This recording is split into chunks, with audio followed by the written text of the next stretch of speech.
When I play offline, that's where our character was. I'm going to put a stream marker there. Let me take a gander at the temperatures. Temperature's still great. Good. I'm going to turn the audio back up. I had to turn the audio off when I was doing tests because when my computer was lagging, it was... oh, the audio is up.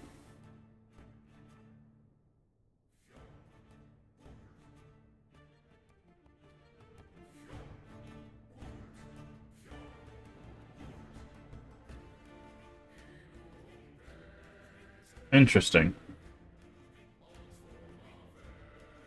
It's really quiet for you guys. I wonder why that is.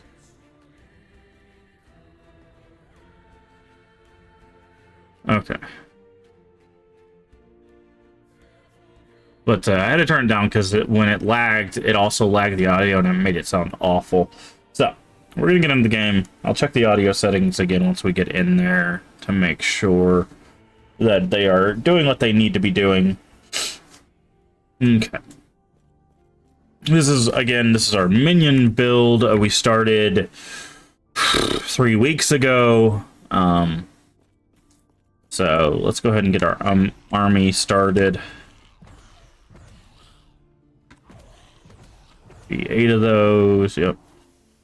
And then we need to do 1, 2. Should be 4 of these.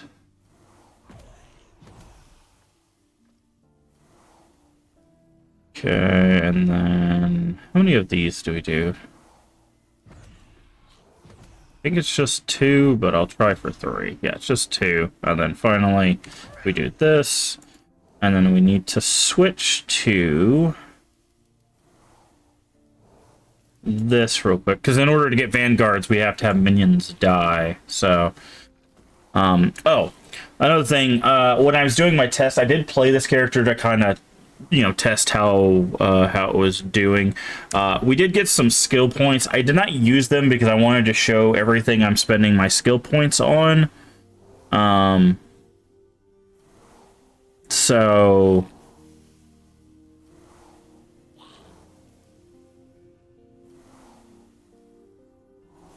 what's this?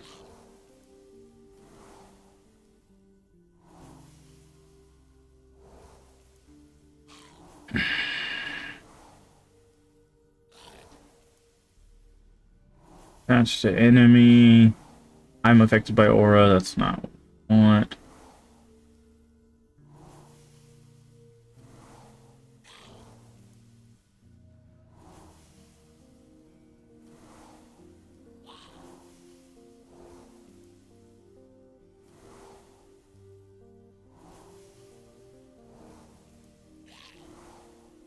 Oh, we got something where it said we only get 1 shade.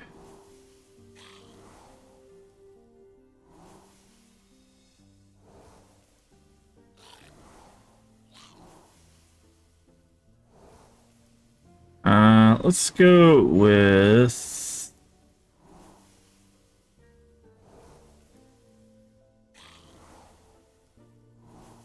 Yeah, let's go this way, because we can give them Frenzy.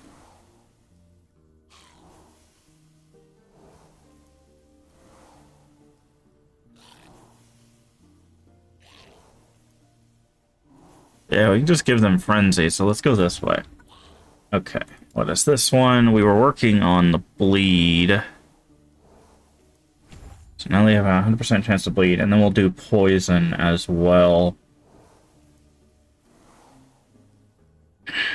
Okay. Alright. There we go. I think we had a passive point as well. We do.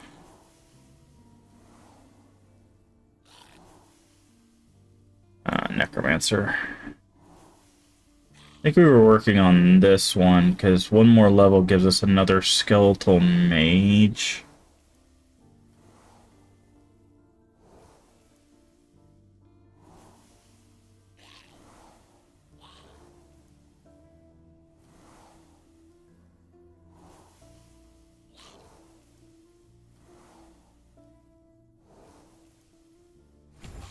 Yeah. Okay. Alright, so let's get back to what we were doing. We were here, and we were at the lake. I believe was up this way. Yes. Okay. So hopefully everything is going good. Stream looks good on my side. Let me go ahead. Settings real quick.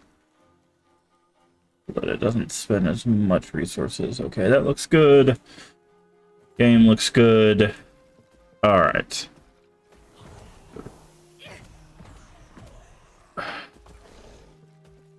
Let's go ahead and get our vanguards up.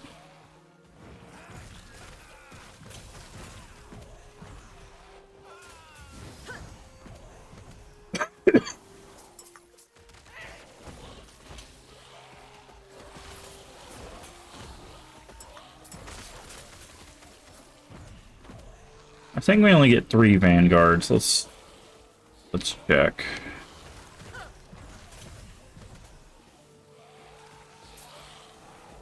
Okay. Yeah, I'm pretty sure it's just the 3. Yeah, Vanguard limit 3. Okay, so now we can switch this out for our buff. And now we have everybody. Let's do that. Okay, there we go. That is all our minions. Cool. I'm also going to have this set to Ultra. I'm going to drop it down to High. It's fine running on Ultra. It's just I don't want to cause more unnecessary stress than necessary. That was a weird way of saying that, but anyways, so let's get going. I don't know how close we are to the end of the game, but we'll see. We'll see.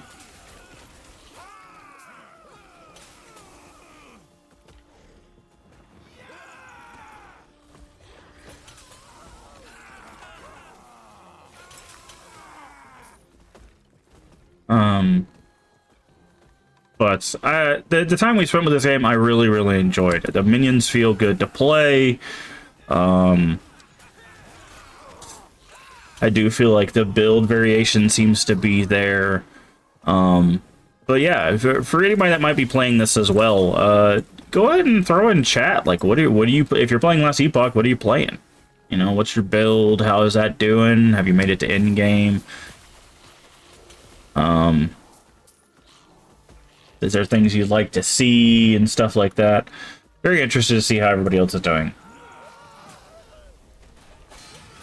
Oof, that hurt. I'm going to turn up the audio for you guys just a little bit more. But, yeah, again, I am really enjoying Last Epoch. It is the ARPG I was hoping it would be.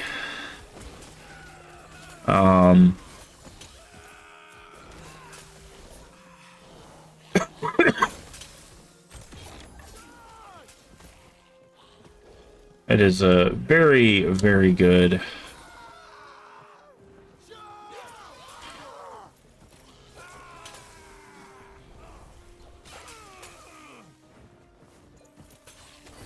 And if you're not playing Last Epoch, what are you playing? What are you into? I know Helldivers. A lot of people are really enjoying Helldivers.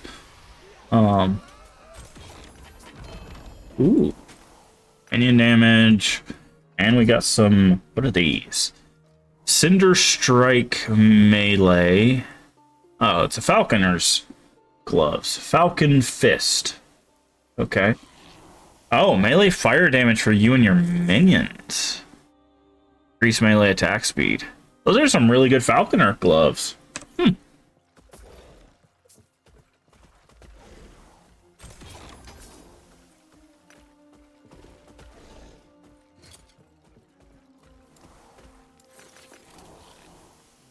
But yeah, I'm interested to see what everybody else has been doing in the few weeks that I've been off.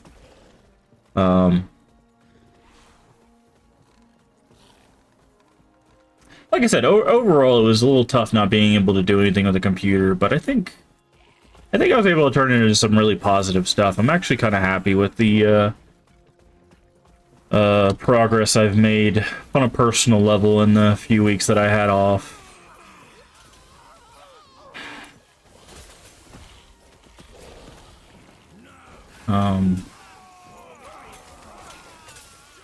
But I do really miss doing this. I really, really do. I've been doing this. God, May makes 3 years basically that I've been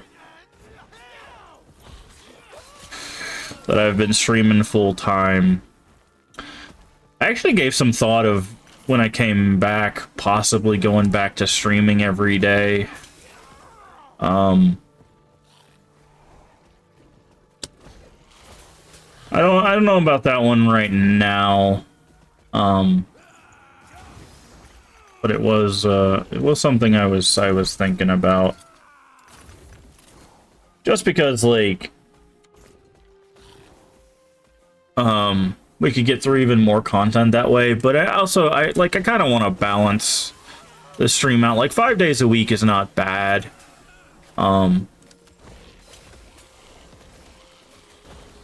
Still get through plenty of games that way, but I don't know. I just really miss streaming. It was really very fun.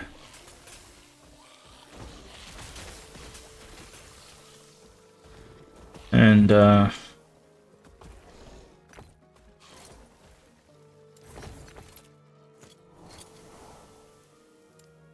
really do hope that everybody is having some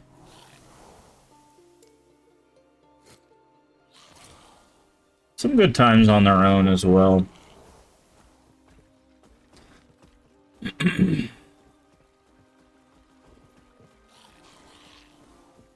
But yeah, it's been weird. It's been very, very weird, I'll say that.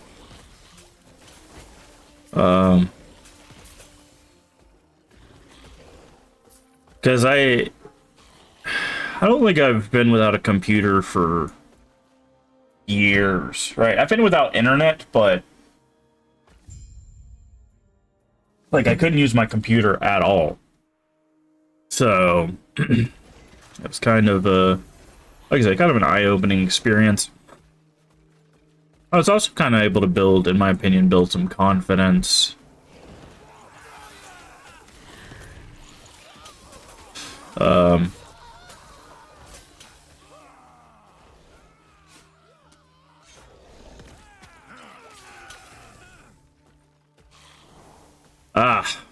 There we go.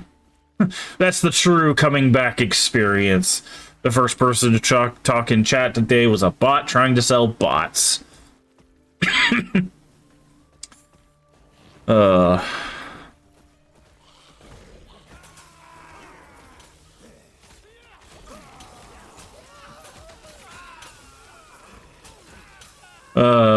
Welcome back us, I guess.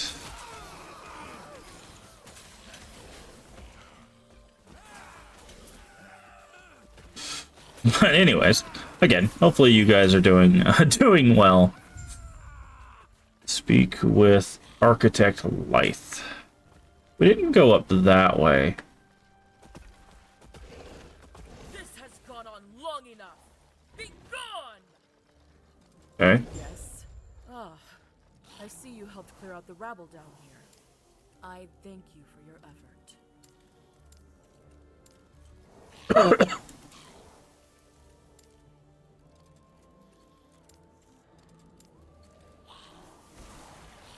Okay.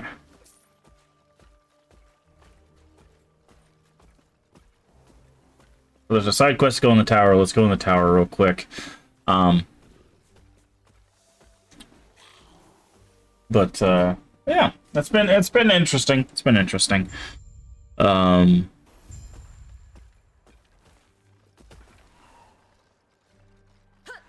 yeah, I forgot. You have to get away from the entrance area. There you go.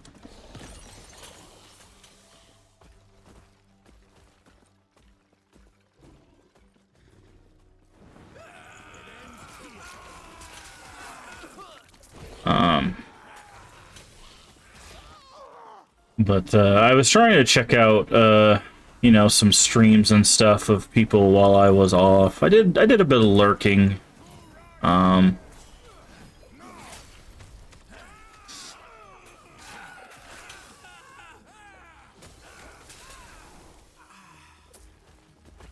on people's streams and stuff. Seems like everybody's kind of in a state of playing a whole bunch of stuff, which is cool to see. I like whenever there's big releases and stuff, like a bunch of people tend to gravitate towards the like the same games. So if you're, you know, not interested in the game or you don't want to spoil that game, it makes it a little bit harder to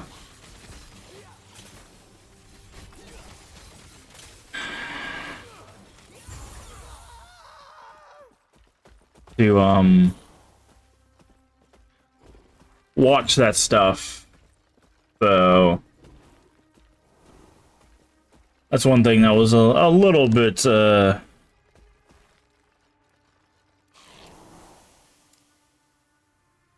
it was a little bit difficult just because there was a lot of people playing, you know, like last Epoch, and I didn't want to spoil the end for us. And again, Helldivers has been pretty big as well, which that doesn't have many spoilers to it, thankfully. But it, oh yeah, we were gonna check this way.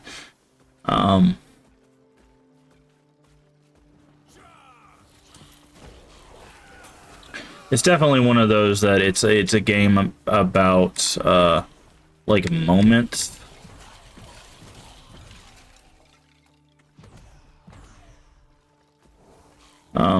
So a lot of the like in between times is just watching people fight, you know, waves after waves of stuff.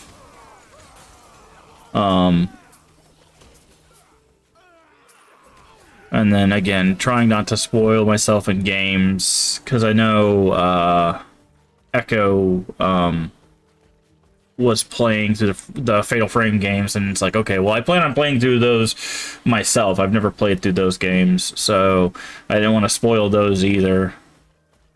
So a lot of times I would like pull up something to watch, and it's like, oh well, unfortunately I can't really sit down and watch that too consistently because I don't want to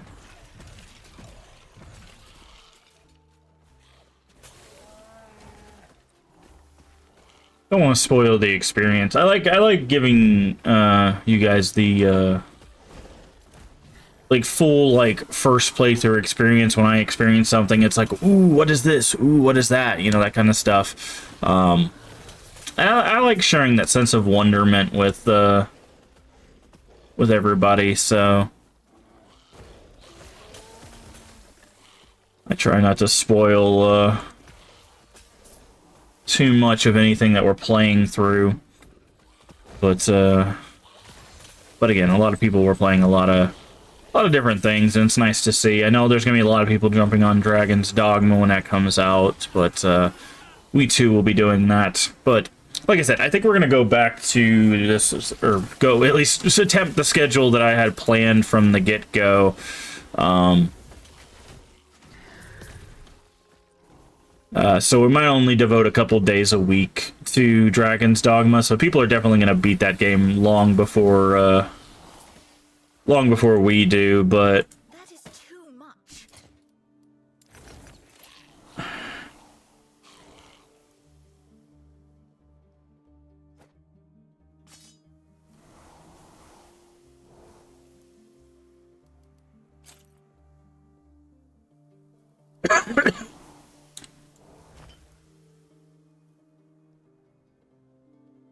minion crit. Nice. But it you know, for me, it's never a race of like, how fast can we beat a thing? It's just, if I'm enjoying it, I'll play it. You know, that kind of thing. And again, I really did enjoy the first Dragon's Dogma, so I'm pretty sure I'm going to enjoy the second. It looks really good from graphical wise, and it's going to be like a full sandbox, so we'll have plenty to explore. And I do want to get into some other like horror games and stuff like that. Again, I want to give that Parasite Eve playthrough up and going, because I've been promising that for quite some time. Again, I had that plan for Christmas, and then unfortunately life had other plans, so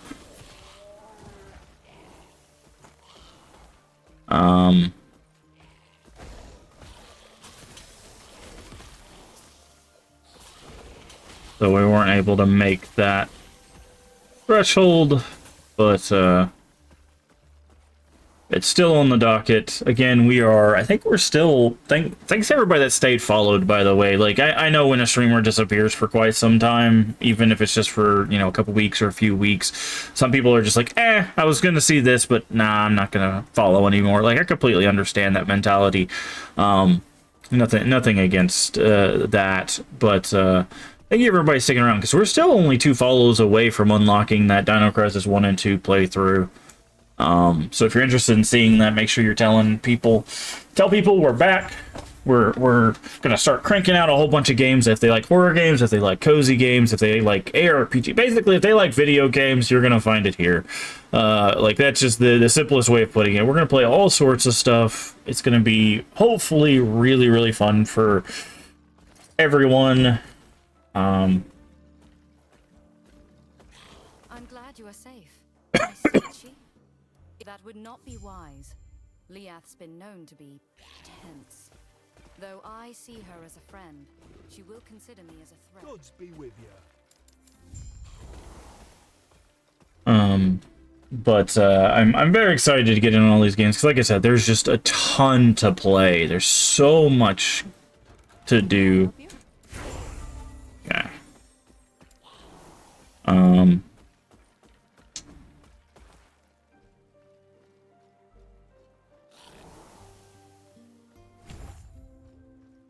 Okay, we're gonna do that, because every time we cast our Dread Shade, it's gonna give them haste, which is even more damage.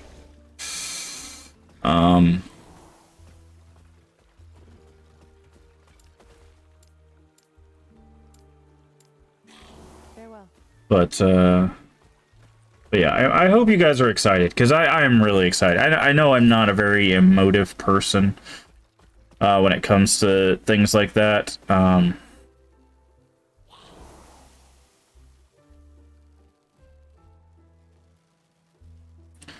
But I want this damage over time. Do we have any? We do. Perfect. Damage over time shard. So if I do this, then... Oh.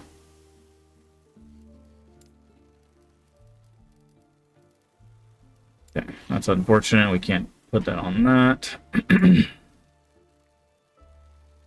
That's garbage. That's garbage. 2% minion health. What level is that? It's only tier 1. Okay.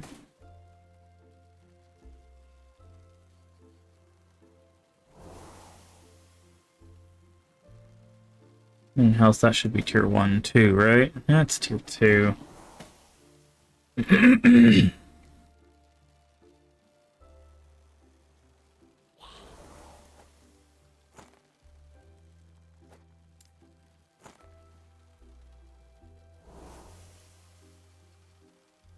Minion dodge rating. Interesting, okay.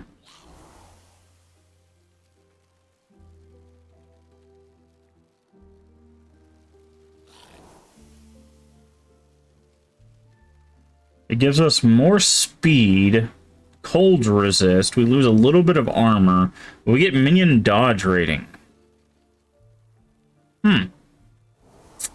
Interesting. Oh, I did find a unique when I was playing, when I was testing and stuff, and it's this one here. Increased chance to find potions, gain haste on potion use, increased dodge rating. I did find that one.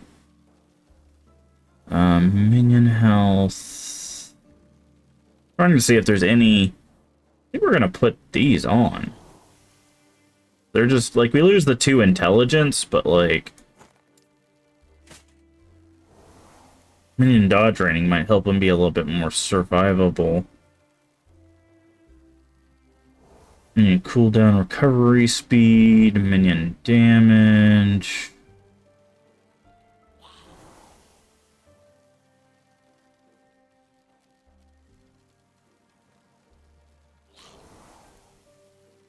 Okay. Where's the chest at here?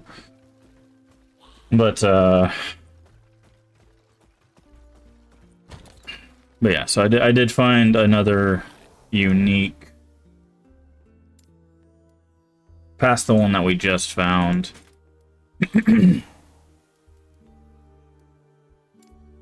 Where is there?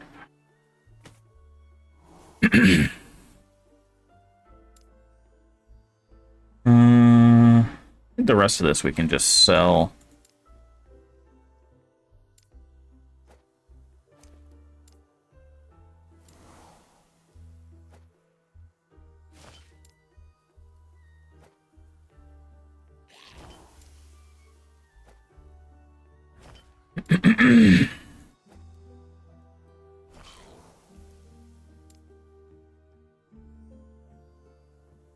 Okay, yeah, we're just gonna sell the rest of those.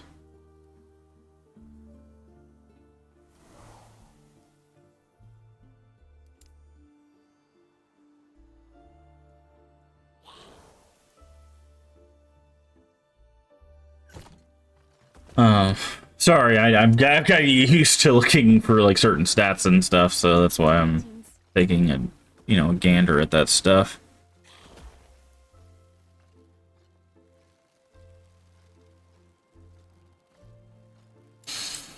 We can't even use this armor anyways. So it's...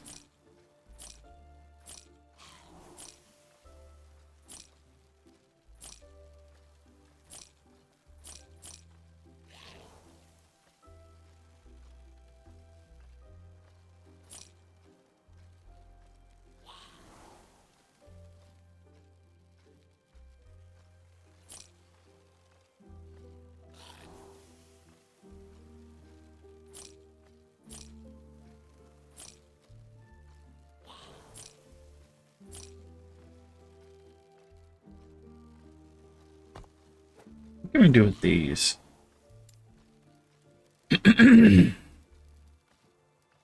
We could do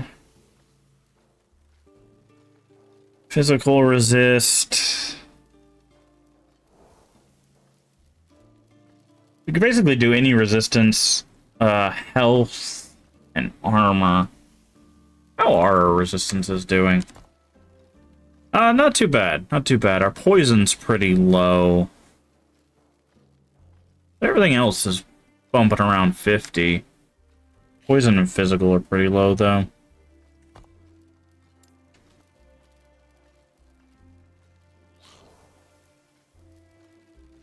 Let's go poison resist. Let's go ahead and...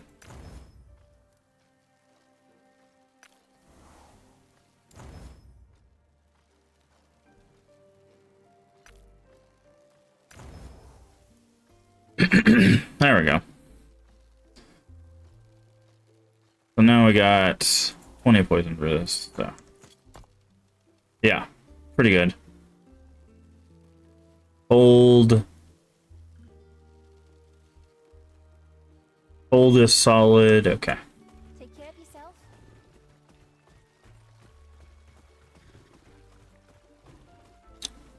All right, let's talk to you.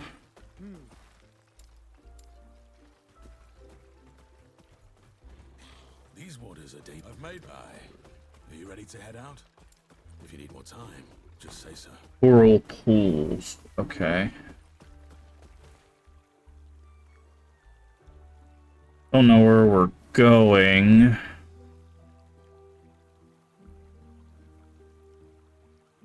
We were up here. Oh, maybe it's the Isle of Storms? Yeah, okay, so the coral pools are there. Alright, let's hop on a boat. The traveler set sail, eager to make it to the Isle of Storms. The ship is secure. Should reach the pier in no time. Lagon's temple, a beacon of light. Careful.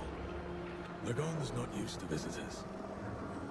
The Isle of Storms, complete with its capricious guard. Not capricious.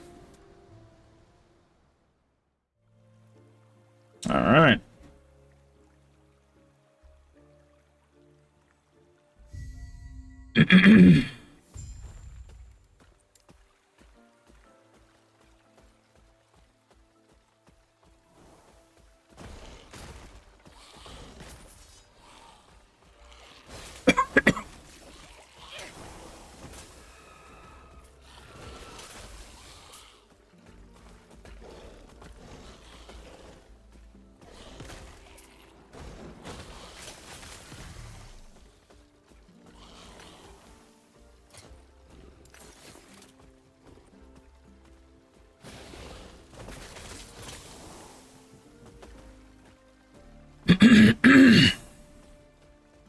But, oh, another thing I wanted to update everybody on is it seems like the medication I'm taking for my, throat issue, for those of you that may have not been around for that, I've been having an issue for quite some time, where basically my throat was just, it was under so much pressure that, it was making it very hard to talk consistently. It seems like, that's starting to ease a bit,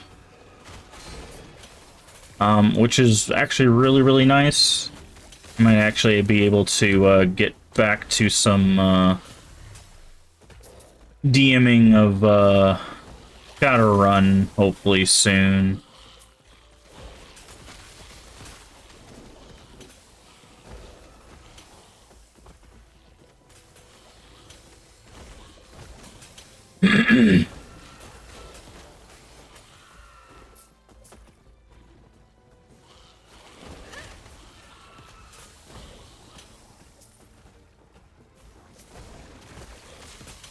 But, yeah.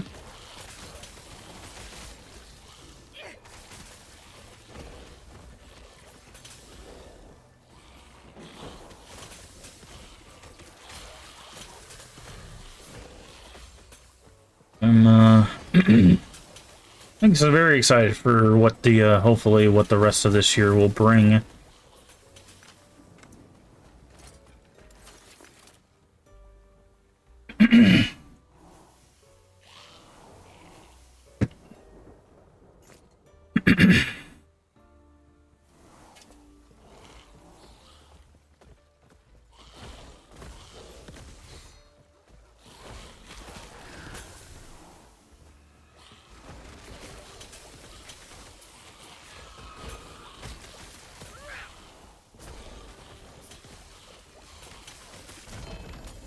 Ooh. Storm Tide.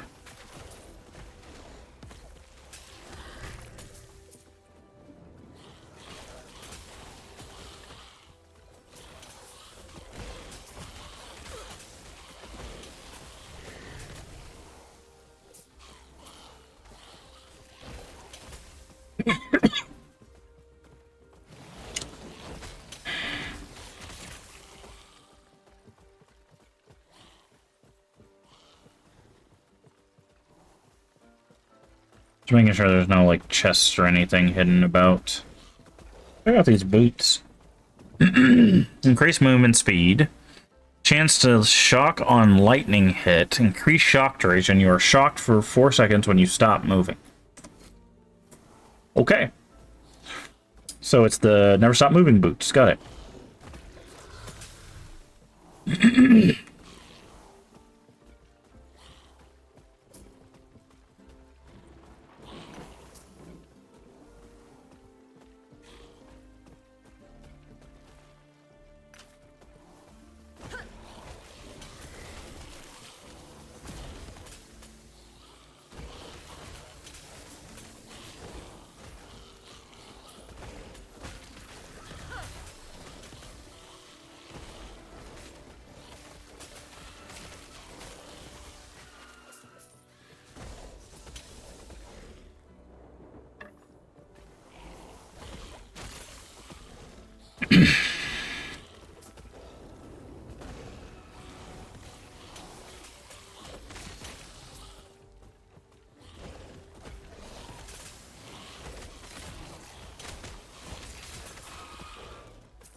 No chest over here either.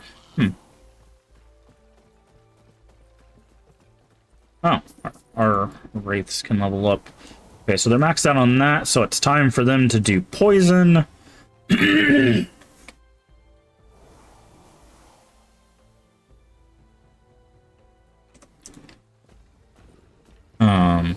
And then if we can get a couple poison wraiths set up, that's more dots. Basically, the idea behind this build is that we have a bunch of minions and they're all applying dots. Poison, necrotic damage, bleed damage, all of that. On top of hitting pretty consistently, so that's... So it works basically on single target and on, you know, multi-target things. Is kind of the idea.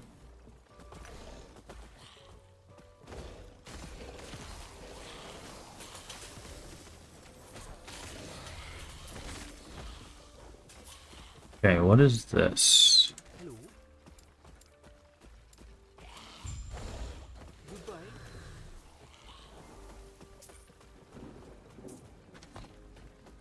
Okay, he wants to go to Strand of Storms. And then we have something that wants us to go to the Coral Pools.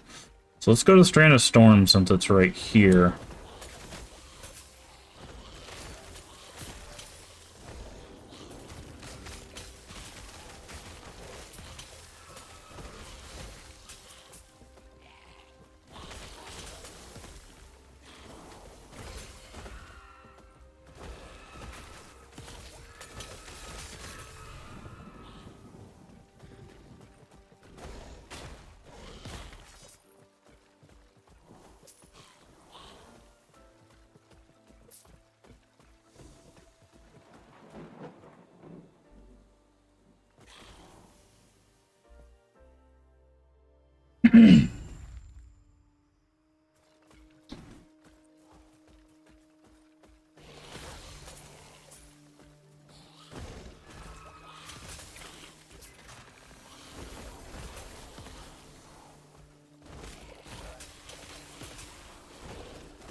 Return to the stranded cap. Okay.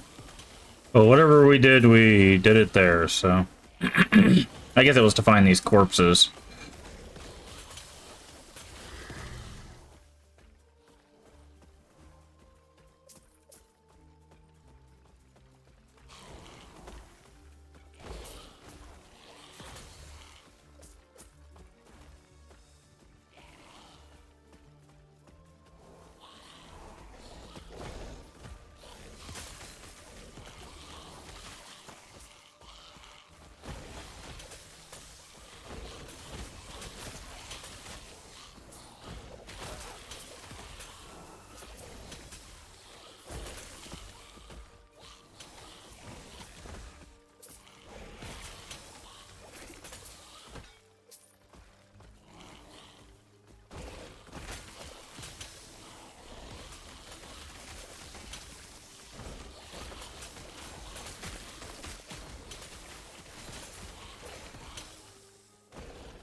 That's the Moonlight Shrine. That's not where we want to go. Well, that's where we want to go for the main quest, but I want to go do the other side area first.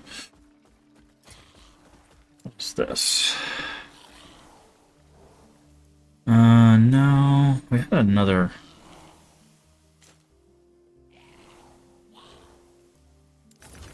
Okay.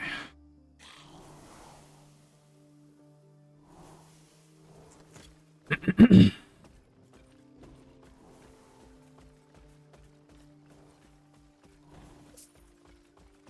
bad when we heal ourselves, it doesn't heal our minions. That would be very helpful. It looks like our vanguards are not doing too hot.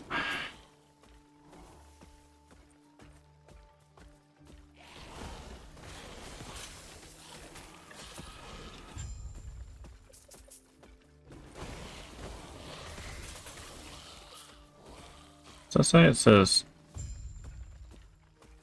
find the moon in the strand of... Oh! Okay, so we had to go both side areas anyways. That's good. Okay.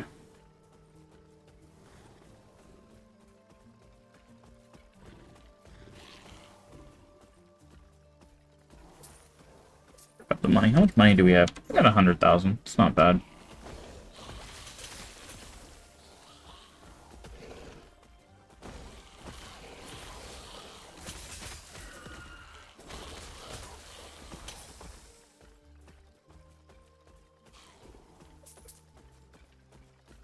Okay.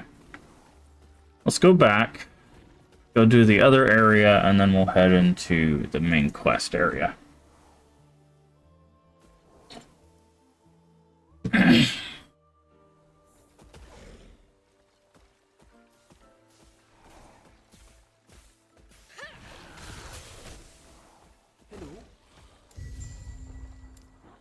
Goodbye.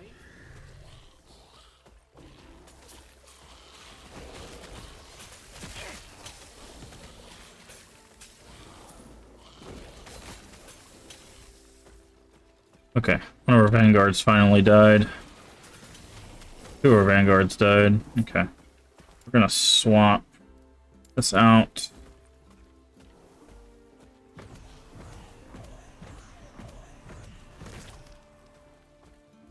For this.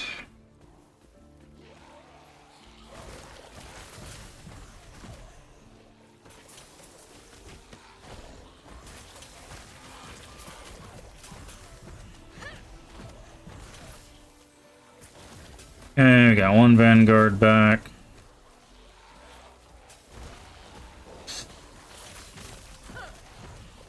Okay, got both vanguards back. Swamp. There.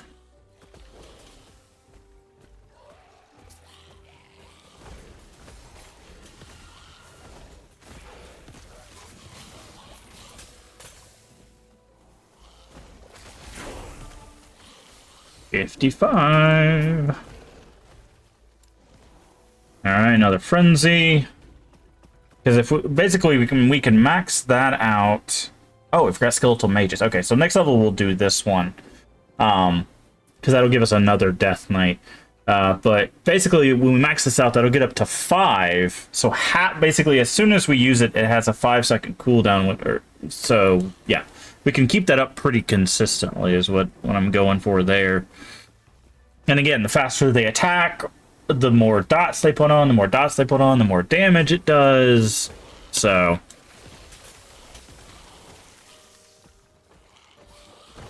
you can see how this kind of stacks up.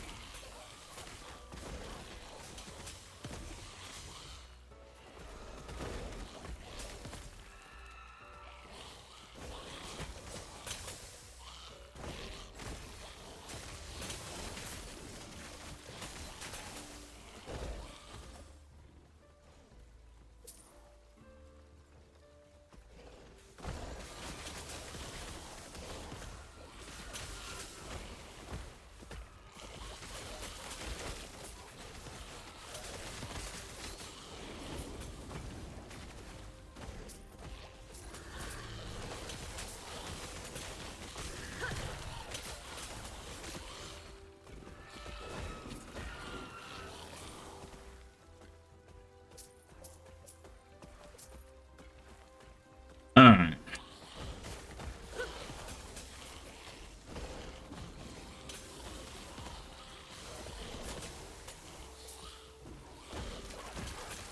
Doing a little cleanup here.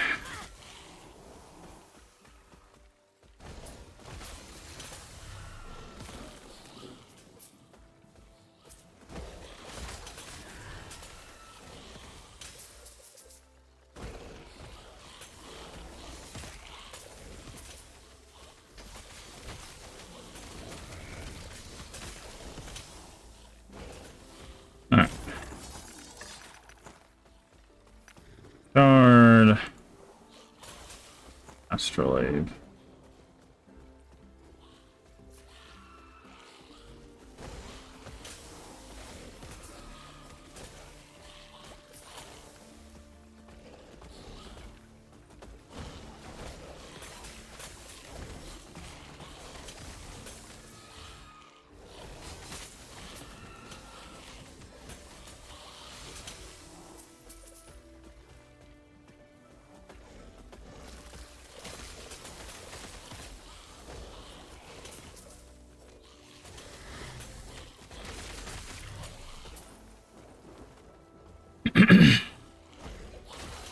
Yes, I know we passed the direction we were supposed to go back there, but I want to make sure that we do some map clearage, because that... Ooh, that one's freaking out.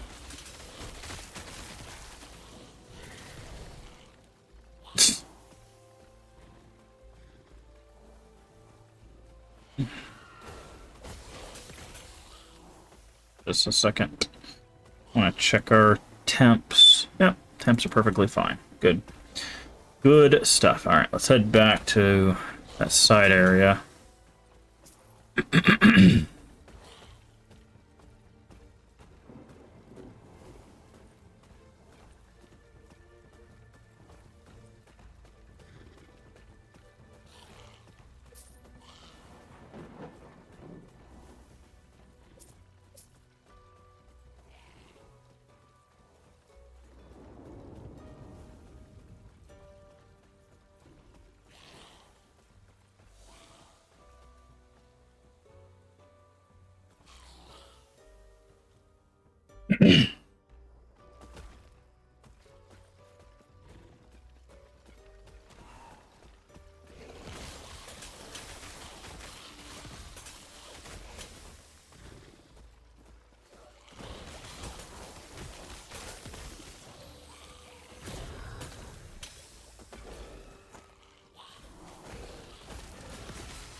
Alright, our wraiths are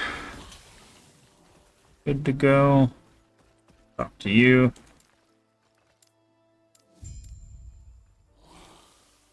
Alright, one more level 1 wraith, and then we'll take the 2 and putrid and the chance that we'll be able to summon those, because they'll do more damage.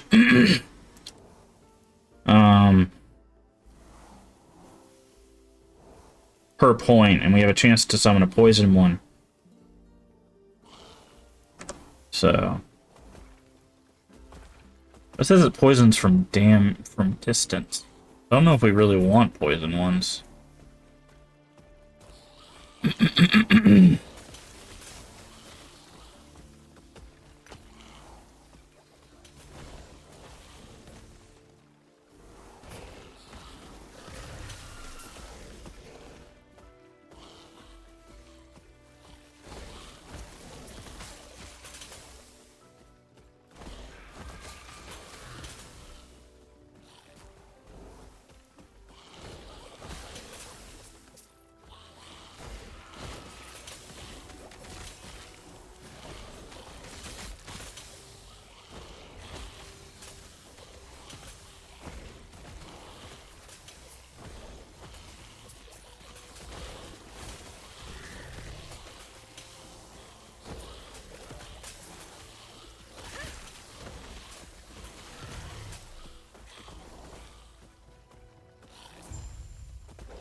Okay, we have both fragments now.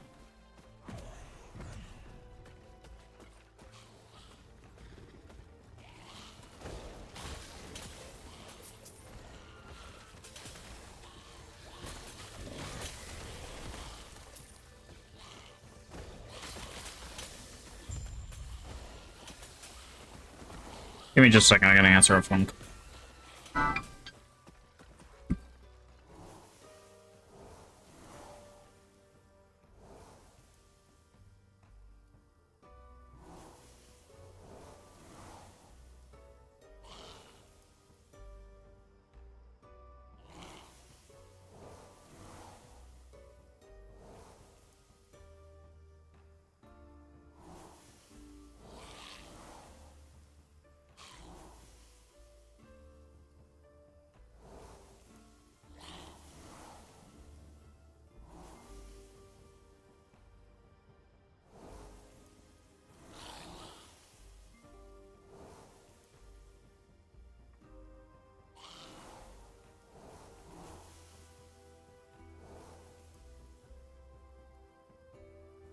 Sorry about that. I canceled an appointment, and they said I still have an appointment. But, yeah. Okay, here's your eggs. Turn.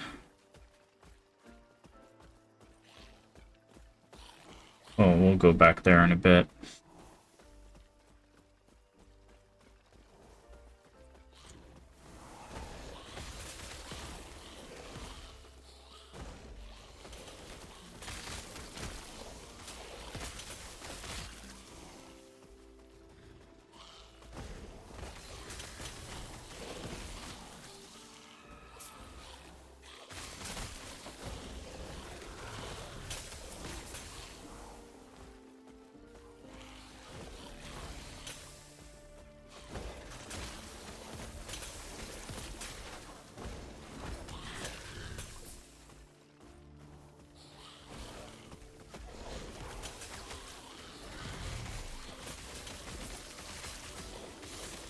And there's a bunch of big things over here.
Alright.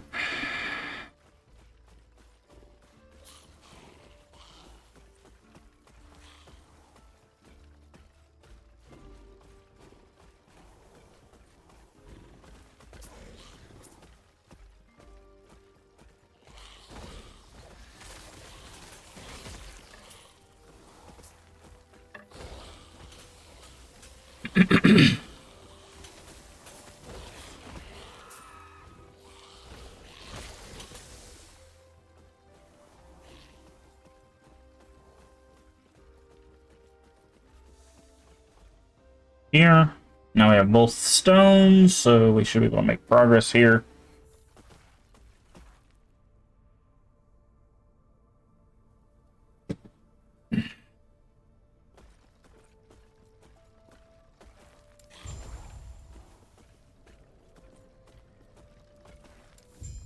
I have warned you again and again, yet you persist. If you wish for Lagon's temple to be your tomb, then so be it. Okay, interesting. Someone we were working with doesn't like us. Kind of unsurprising, honestly. What is this? Grace period. Okay, so once this grace period goes off, then we can... I see, okay. Okay, well there's...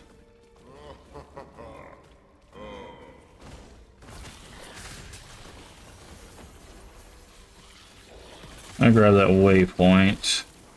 What are we doing? 40 space. Not bad.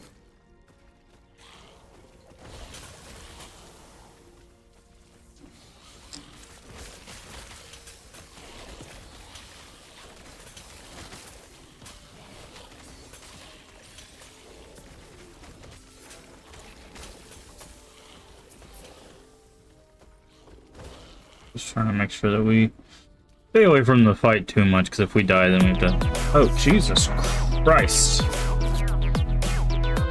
Oof. Give me just a second. I did not realize the OBS was so loud. Hello, Z-Flowers. Yeah, the volume is a bit much. A bit much. Hopefully that fixes it. Welcome in. Thank you for the follow, Z-Flowers. I think I'm saying that right. Flowers? Guess it could be either one. All you Z. Alright, will do.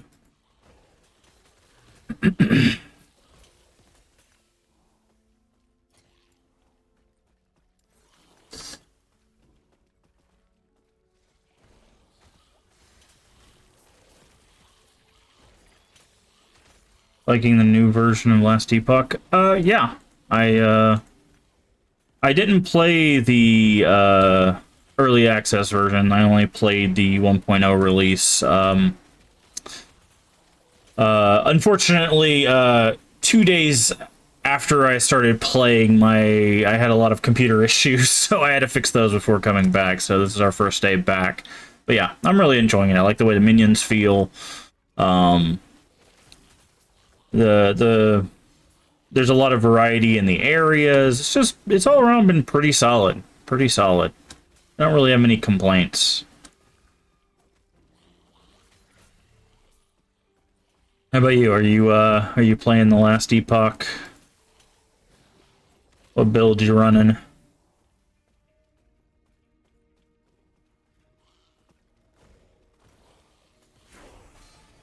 You are. Nice. Okay. Spellblade Mage. Nice. Yeah, there's a lot of classes that I want to give a go. I was talking about it earlier. I think after I do this class, get this class to endgame, I might check out the animated weapon minion build for the Forge Guard, I believe is what it is. Okay. Just one more of those. So... Yeah, I really like the Necromancer. Whenever I play an ARPG like this, or Diablo-like, whichever term you like to use, I always try out minions, because I find minion builds, like, it's a good way to test how the game handles you having a bunch of allies, right? Because some games handle it really well, some of them handle it very poorly, so this game has a lot of like very well, like just having the ability to hit a key and send your minion somewhere seems like a small like thing, but it's very, very helpful because a lot of ARPGs don't have that. They don't have a way to tell your pets, hey, go fight this thing, go to this location. Oh. Atera's Path. No, I played Diablo 4 on release and have not been back to it. I was quite disappointed. Like, I think the story in Diablo 4 was really good, but the rest of it just didn't really set with me, so... Unfortunately, because I'm a big Diablo fan. Big Diablo fan. Increased movement speed. You and your minions have a healing effectiveness. Every second you're moving, you have a chance to cast Summon Vines and Tangling Roots. Okay, so that is definitely a Primalist thing. Yes, we did a full playthrough. We actually played Baldur's Gate 1 and 2 and 3. So, yeah. We did a full series playthrough of that. Eventually, we're going to go back and play Icewind Dale 1 and 2, which are very much in that vein. But yeah, if you want to check it out, down below in the videos as well as the YouTube channel, if you can go subscribe to the YouTube channel. All of those videos are up. Every time we do a playthrough of anything, it ends up on the YouTube channel because sometimes the Twitch viewer, experience for videos can be a little clunky, especially if you're using like mobile and stuff. So I moved everything over to YouTube to make it a little bit easier for everybody. Which class we picked? We went Fighter. We played, basically, I created the same character in Baldur's Gate 1 that I did for the whole series. So we took our character from Baldur's Gate 1 into Baldur's Gate 2 because you had the ability to do that. And then I recreated that character in Baldur's Gate 3.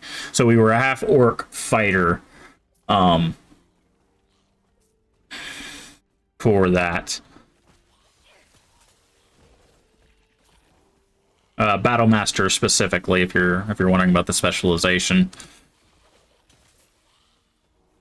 But yeah, we did a full playthrough of that. Now, I will say there's stuff that we didn't get because we played it on release, so all the epilogue stuff we didn't get to see because it wasn't even in the game when I played. But the playthrough is all there from start to finish, so yeah. We've got tons of games, both in the videos and on YouTube. We've played a lot of things, both old and new.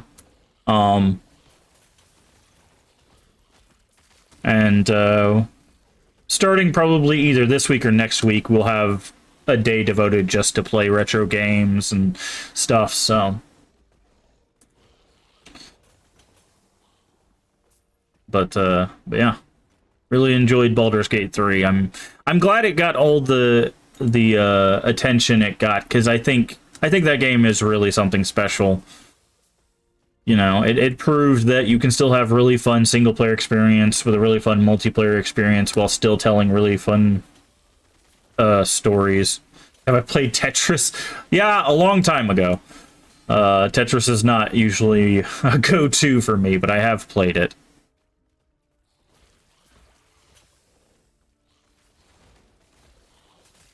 Now, we haven't played Tetris on stream, mind you, mainly because I have no interest in doing so, but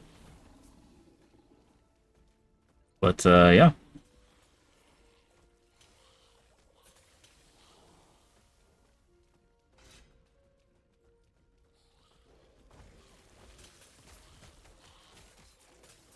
Yeah, one game of the year. Yeah. I think it was deserved because, like, I talked about it. A lot of people were kind of up in the air on whether, like, oh, should it have won given how the gameplay is and stuff like that. And the way I always look at it is that game brought together multiple separated groups of people all to one game, right? It brought together people that like role-playing games, it brought people together that love CRPGs, and it brought together people that love D&D, and it brought them all into the same ecosystem, right? That doesn't happen very often. And for one game to be that big and that pivotal for all of those communities is really something special. Like, yeah, it's not like super flashy or super like action packed. Ooh, like the server key. Nice. But I don't think a game needs to be flashy or action packed to be a good game. Right? Don't get me wrong, I think those games can be good. I don't think there's anything wrong with those types of games, but like I don't think that should be a requirement for whether a game wins an award or wins Game of the Year or whatever. Now, I will say, I've talked about this before on the channel, I do have a problem with awards in general, because sometimes it becomes a popularity contest and less of like, let's talk about what this game actually did. And that's a little unfortunate for like smaller games. Now, on occasion, they will get a nod here or there, but like there's a lot of indie games that are like overlooked in a lot of cases because they're not the big sellers or whatever.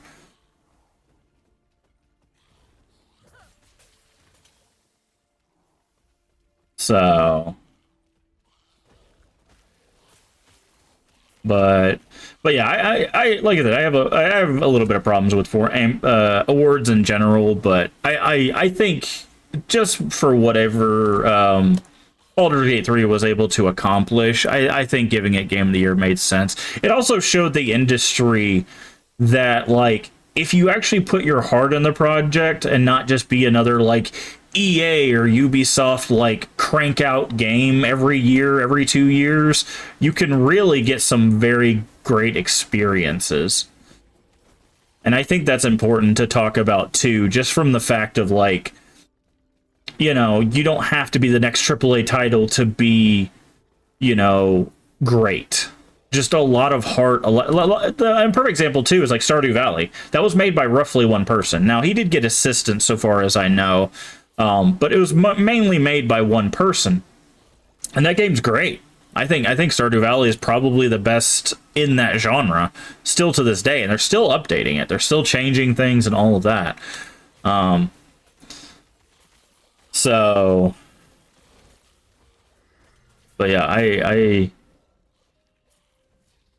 I'm glad it got the award again. I think shining a light on what that was able to do for all the communities was very helpful.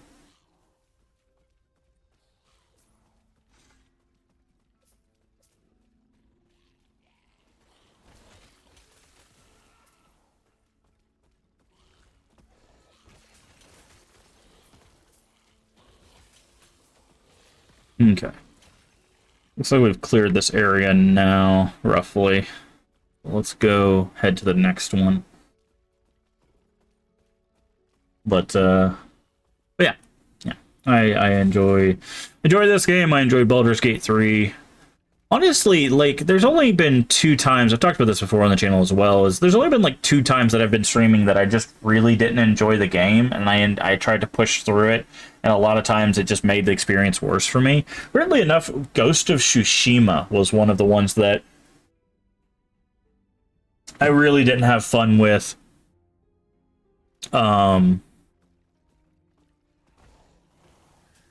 And I know they're coming out with the 2, so I probably won't play that one, to be honest. Especially if it's going to be like the first. Have I played Black Flag? Not on stream, but I have played it, yes. Yes, I also play horror games. Yes.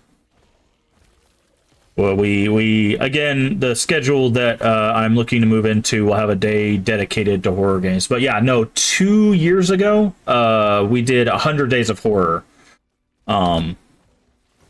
which basically almost every day for 100 days we did a horror game. Now, some of them we did multiple horror games, others we did just one horror game. But yeah, we've got a lot of, if you like horror games, we got a lot of stuff in the videos there. No, I have not played any Resident Evil. That is actually a follower goal. We are currently working on when we reach. Let me see. If you go down below the channel in the About section, it shows our goal and our schedule that we're probably going to be moving to. And one of our goals is actually to play through the whole Resident Evil series, but I think we got to get to 600 follows for that. Once we get to like 600 follows, then we'll do a full series, and that's including 0. So that'll be 0 through 8. Now that won't include Code Veronica. I know some people really think that one's very good, but I don't have that one. But I do have all of the 0, 1 through 8. Have I played Phasmophobia? We did for a bit. I don't really have a lot of people I co-op with. So Phasmophobia kind of devolves into just me, you know, hunting ghosts, then running out of the map, and hunting ghosts, running out of the map. And it's not a gameplay loop that I super enjoy over a long term. But yes, we have done Phasmophobia.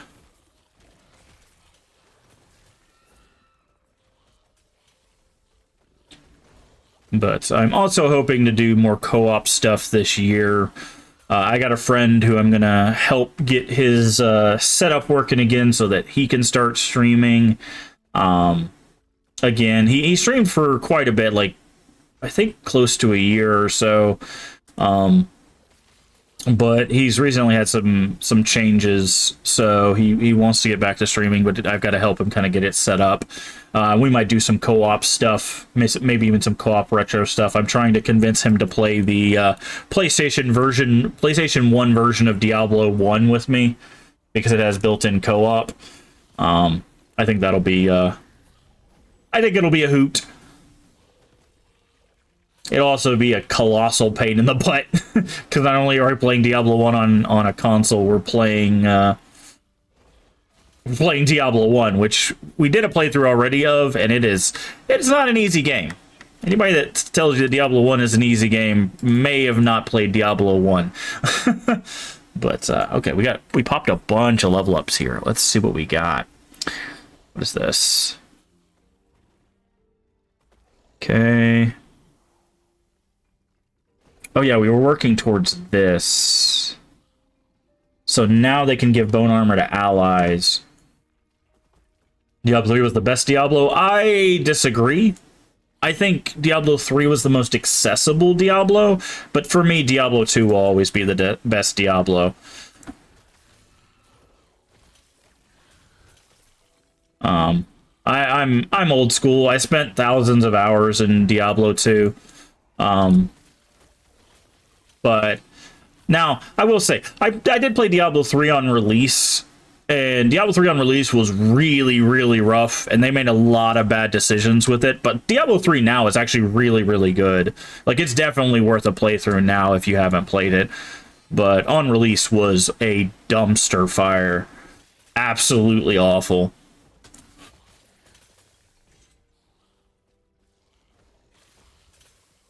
But,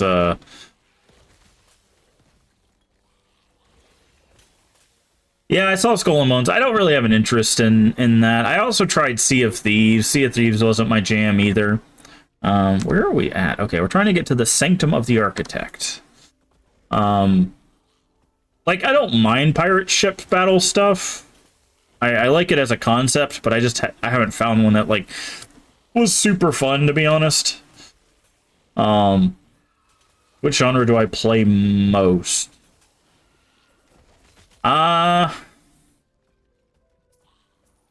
Which genre is my favorite? I don't know. Like, I like horror stuff. I like, there's a lot of good horror stuff. I like some of the stories that are told through horror that's not told in any other genre. But like, I love ARPGs. I love loot-based games in general, usually. Ooh, what is this? Is this an Exalted?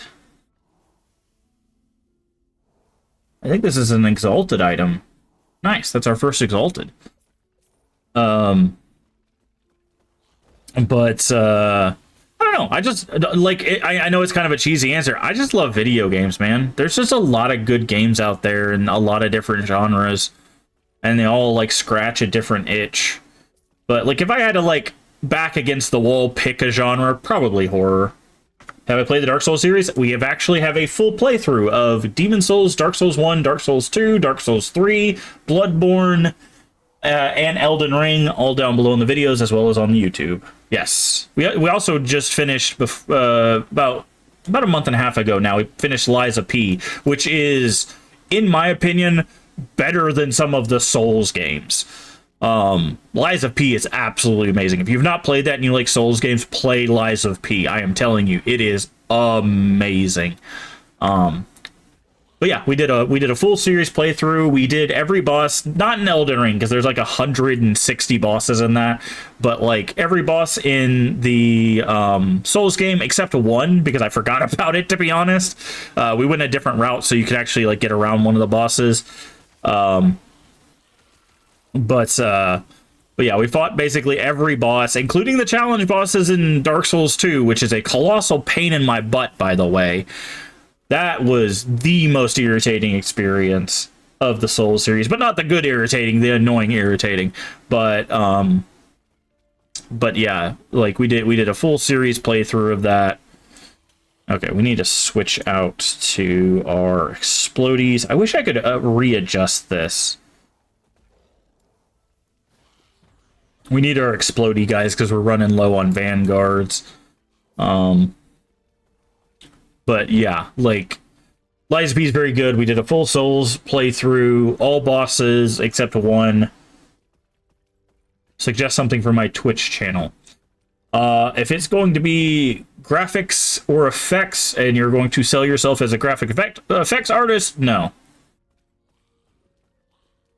I don't have a Discord set up yet.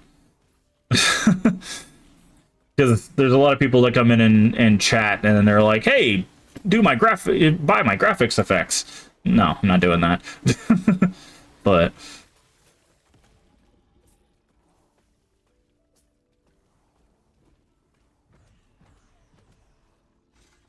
no, I don't have a Discord set up just yet.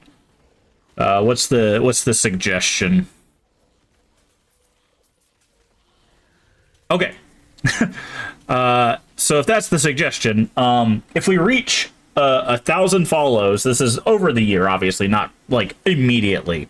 We're actually going to do a full Final Fantasy series playthrough. So we're going to start at 1 and go all the way to 16. We'll skip 11 and 14 because those are the MMOs, but we're going to do all of those, including Final Fantasy VII Original and Rebirth, or the remake, all parts of the remake.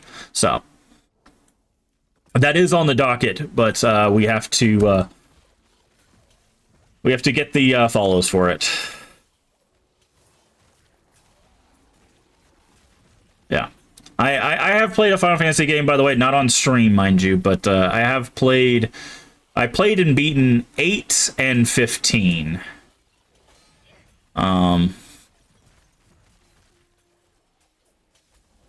But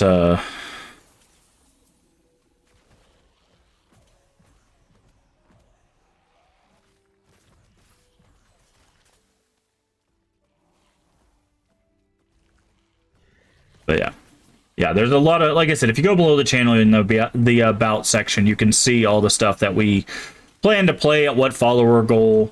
So if you're interested in any series, it might be on that list. Okay, now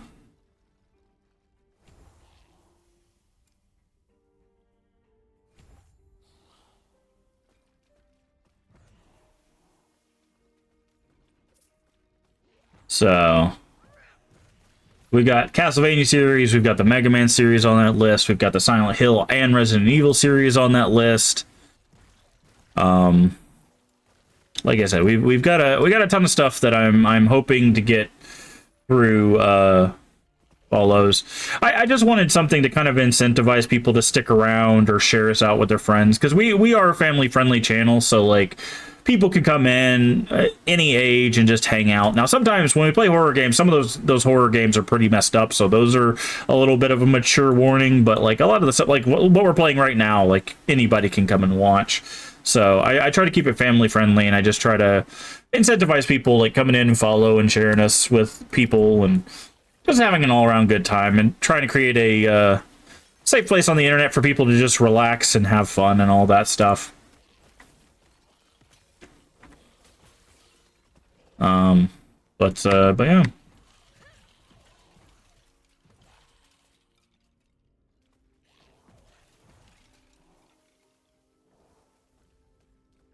But yeah, I don't have a Discord set up. I will do that at some point. Probably when the channel gets a bit bigger, I'll set up a Discord.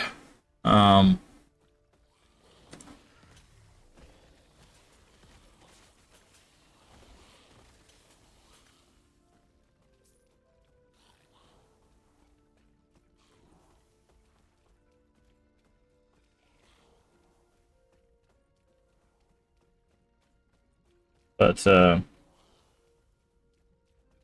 yeah. It's hopefully going to be a pretty exciting year.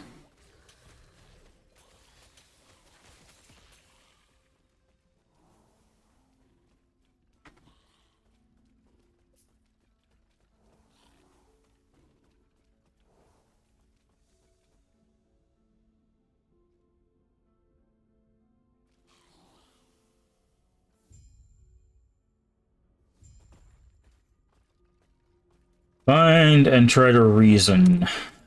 Yeah, because that always goes well. Find out who designed this temple, I will tear their soul to shreds myself. But yeah, like I said, I do recommend, especially if you're newer to the channel, definitely go check out the YouTube.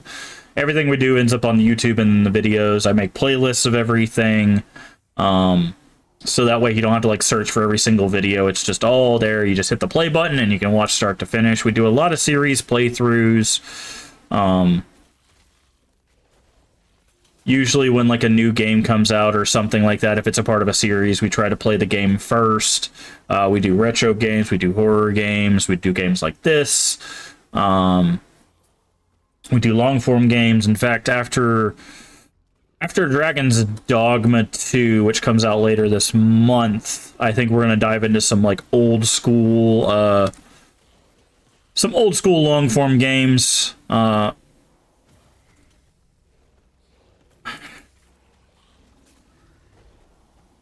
So yeah, we got a lot of stuff on the horizon. A lot of stuff.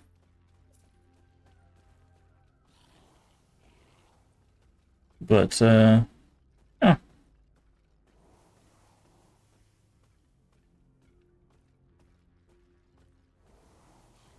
Ah.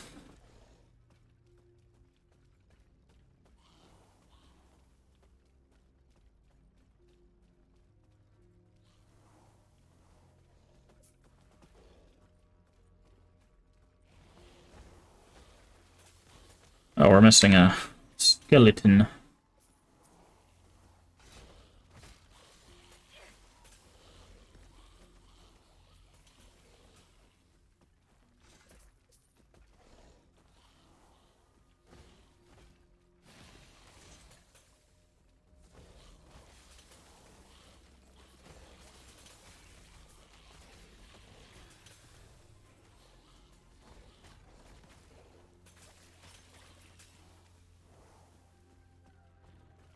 Alright.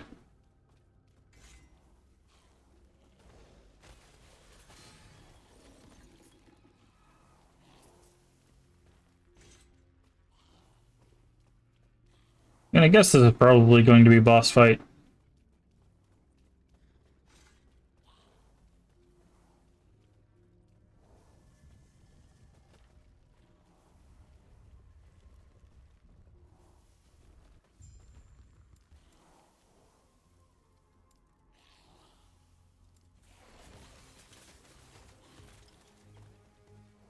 Where's she at?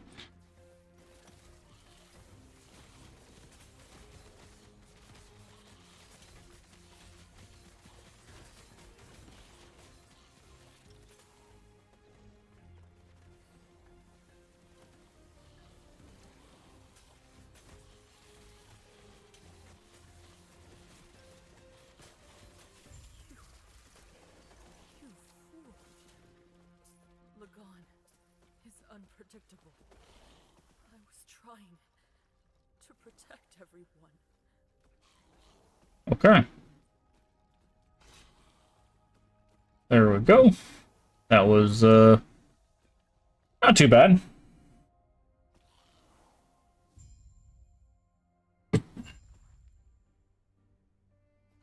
Survive Lagon's trial.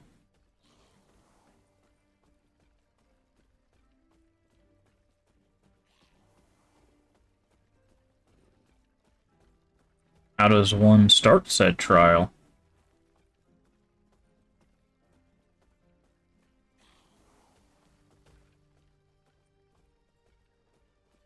Guess we need to go up here.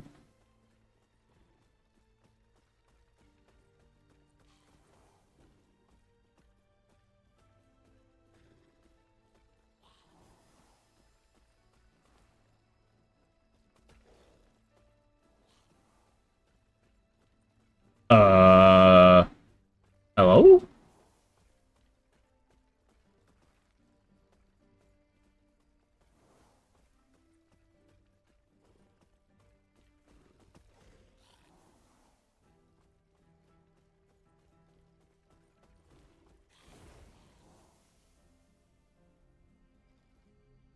Probably leaving and coming back. Plus, we got something we need to turn in here anyways.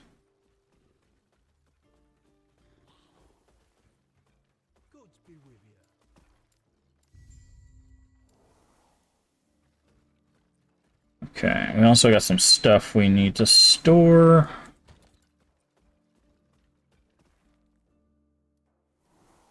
That's for materials.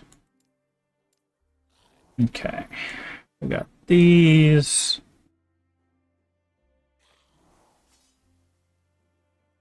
Got that.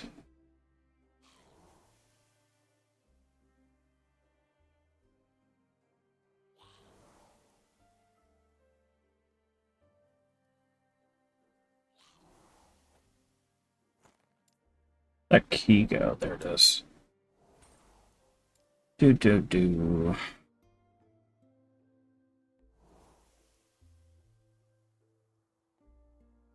Okay, and then these boots. Okay. Minion health regen. Minion health, minion damage. These might actually be better. We get less armor, but it starts with more minion health. Necrotic resistance, endurance threshold, but it gives us minion damage as well. So yeah, I think these are better. We lose some resistances, which is not great, but we get necrotic resist, which is... And then we can put these in here. And do... Put these, yeah, Glyph of Hope.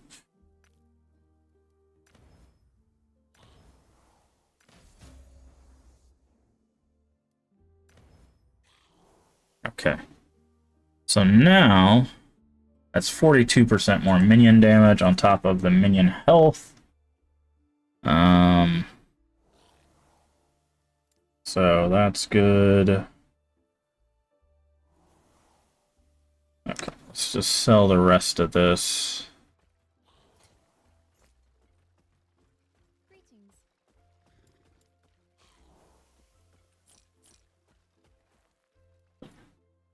What's this helmet got on it? Oh, minion health regen. Okay.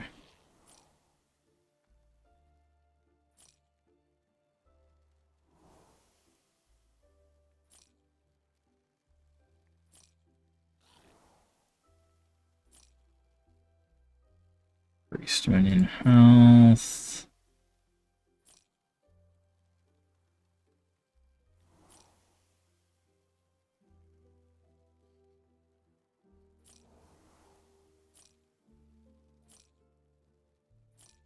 Making sure we don't miss out on something important.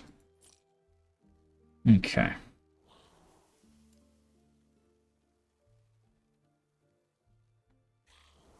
Huh. Okay.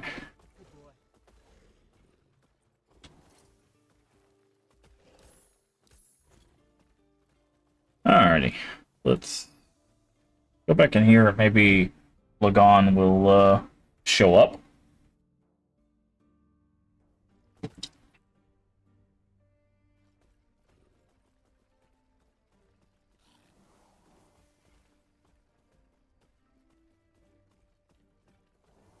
There we go.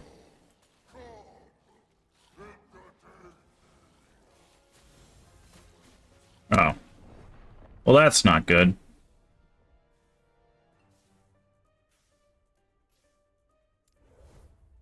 That's not good at all. Our minions got trapped outside the wall. Okay.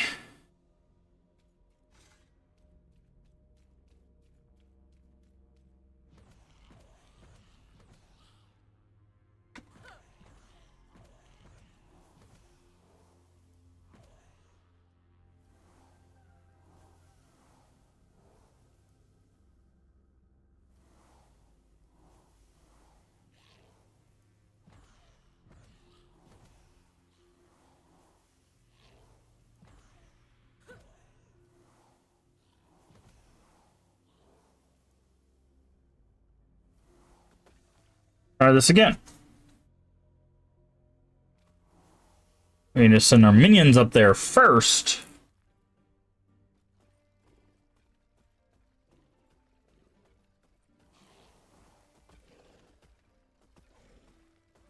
There we go.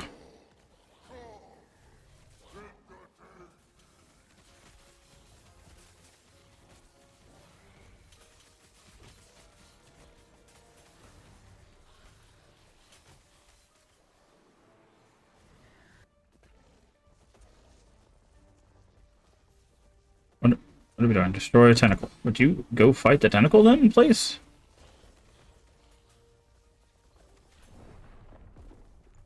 Okay, this is gonna be a little annoying. Be a little annoying.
Jesus Christ, dude.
Yikes.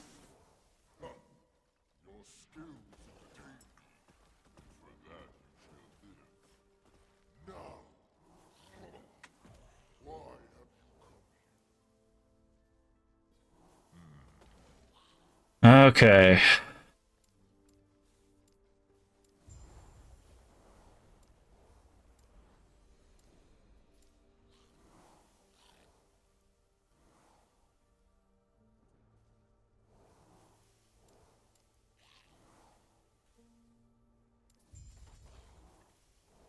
Okay. So the only reason why that was a little difficult is because um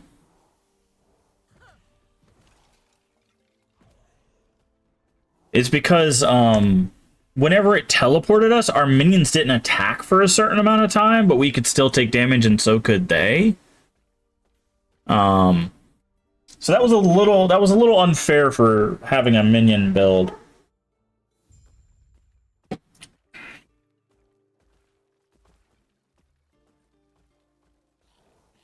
But we made it through.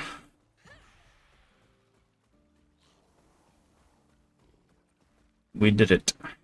So You met I only wish we could sure next. It will be a long road to Majelka after, but you are used to walking. okay.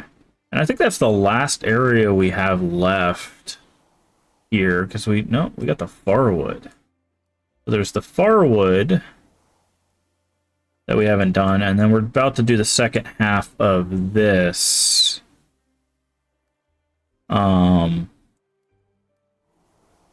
So we're gonna probably end up here, I guess, and then make our way to that area. Okay. We also need to switch to this. Yeah.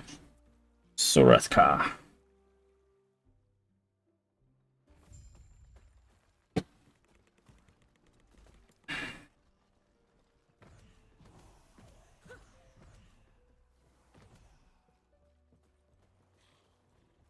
There you are. There's a shrine just outside. How did you enjoy the trip? Glad to hear it. There are I do good. Then I'll see you in Majelka. Okay.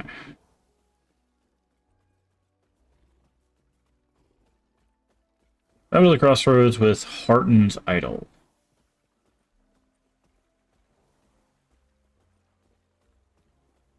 Okay, there's a side quest over here.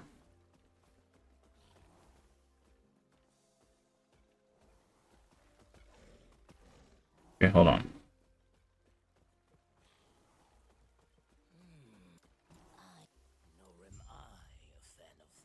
There we go. Now we gotta travel across. So it's on both quests. Okay, so we need to go here first.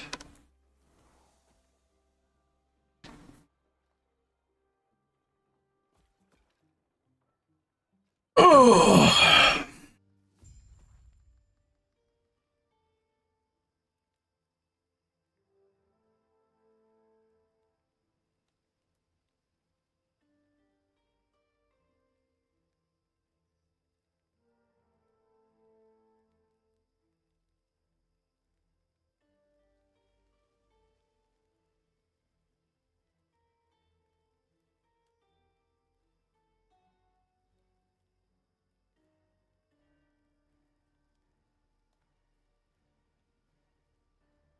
Alright, let's go this way.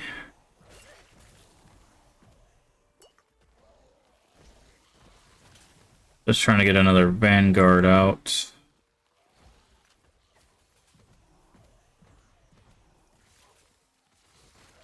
Okay, we got the Vanguard. Switch to this. There we go. Alright. Back in business.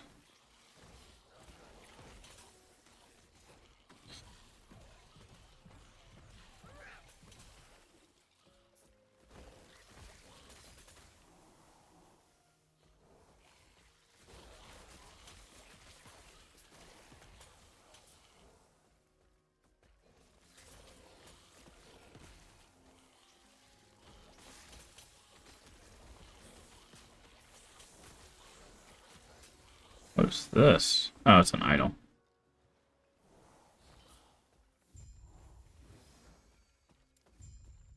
Return, okay.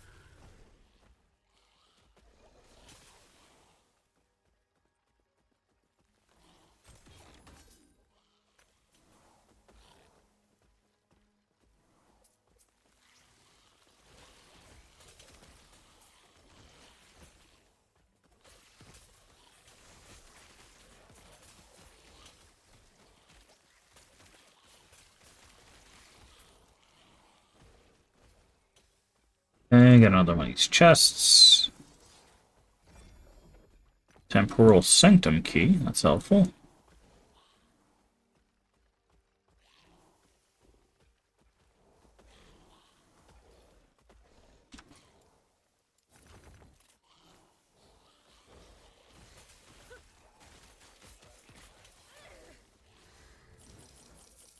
Money shrine! I like money shrines.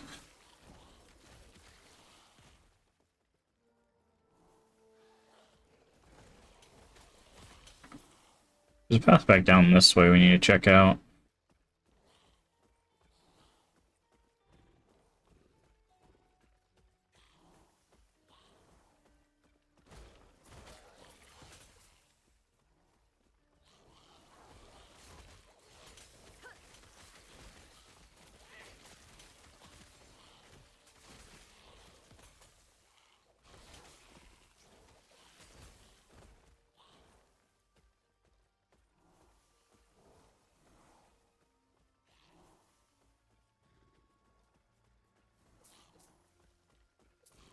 Okay.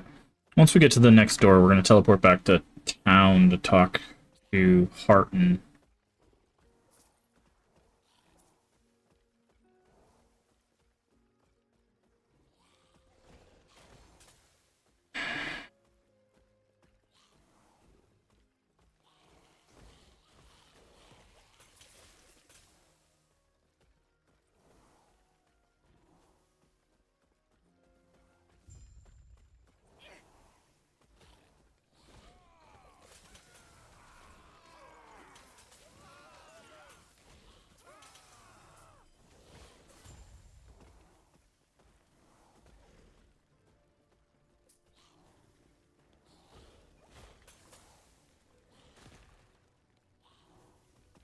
Alright, I think that's good. Back to town.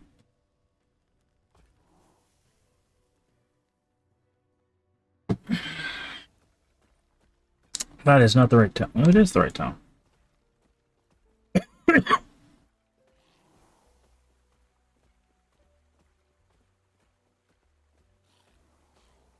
Oh, there's another quest over here.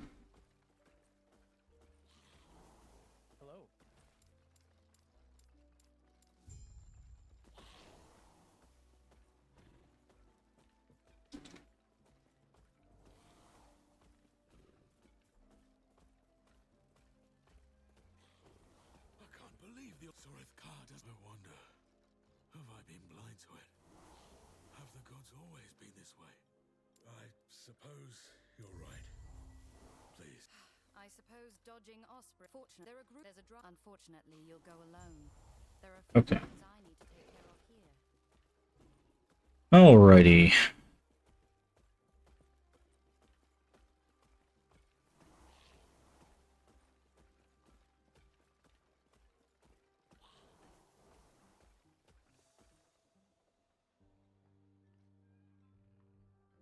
Time to make our way through the desert.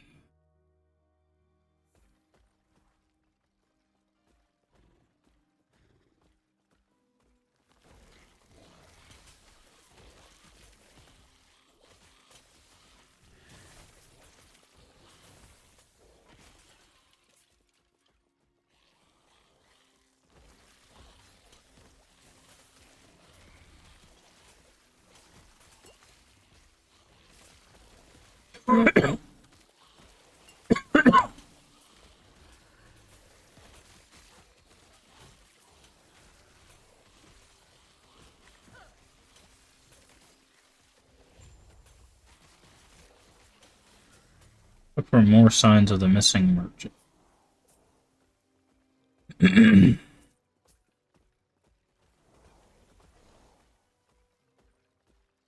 Let's see, let's see.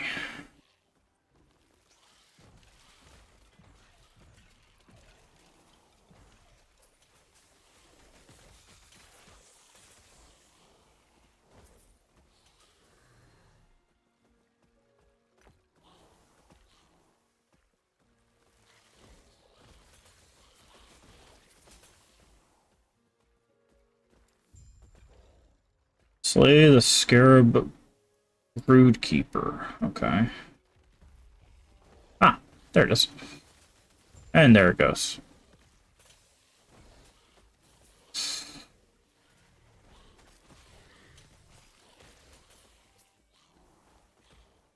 Alright, and then of course we just gotta keep going.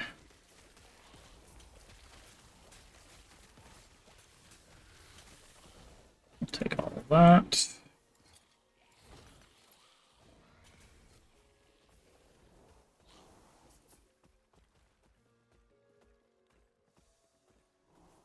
Okay.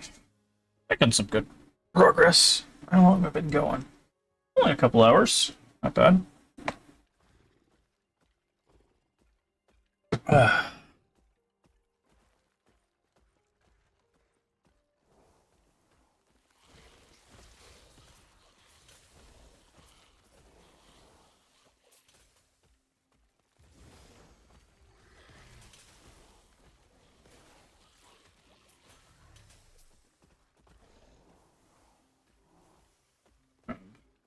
That. Find a way around the barriers. Oh, that was a lot of shards and glyphs.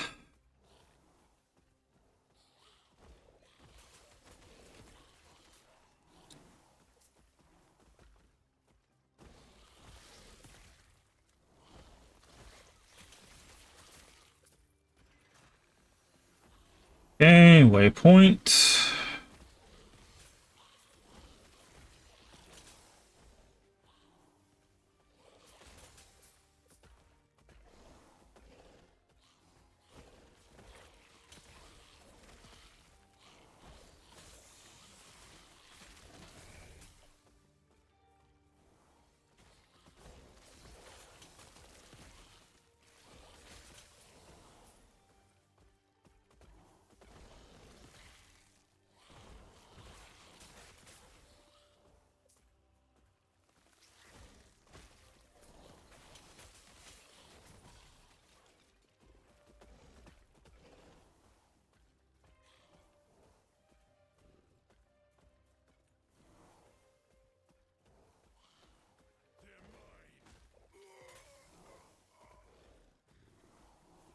Okay, can't go that way.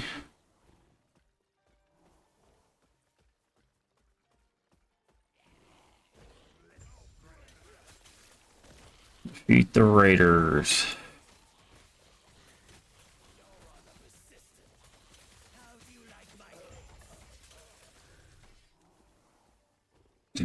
He said, "How do you like my pets?" Immediately killed him with all of my pets. For the assist there. I could have gotten you happen perhaps well, you helped me. I can't complain about that offer. Okay. Ready to head out then?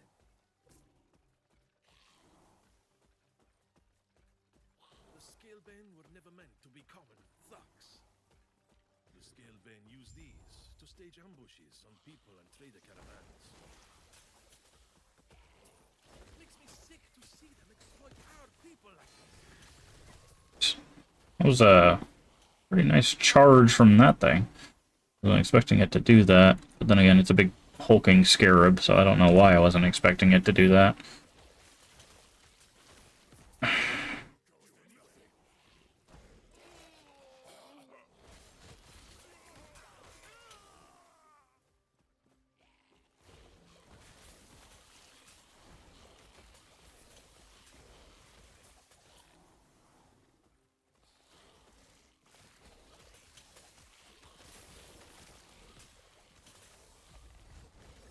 Oh, get out of the way of that this time.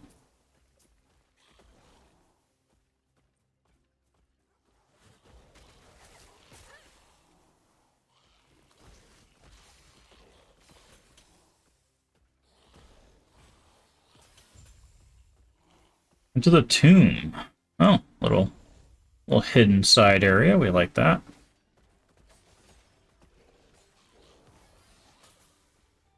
These tombs supposedly hold untold levels of wealth.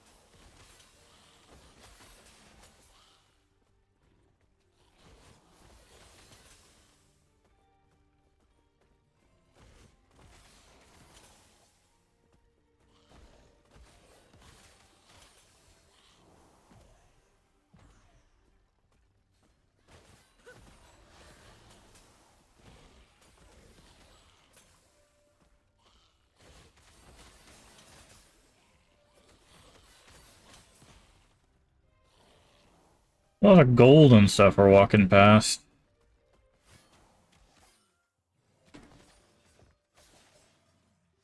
The heck are we?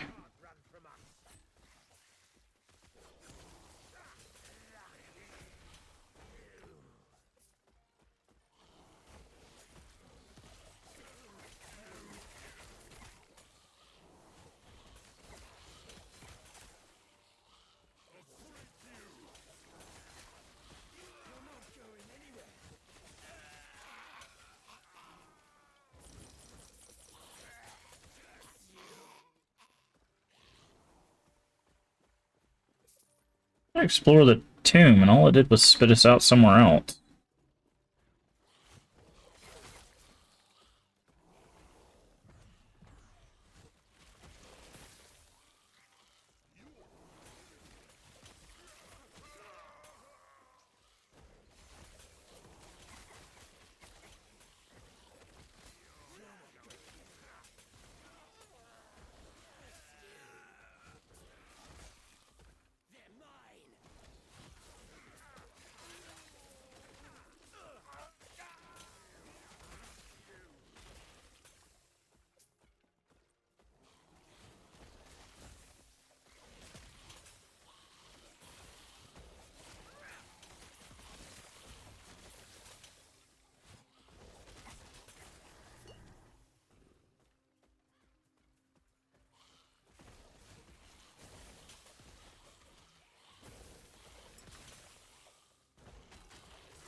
They don't deserve these statues. There's nothing to celebrate here. The Nagasa rule over their people and do nothing to help them. Okay. So I came all this way for...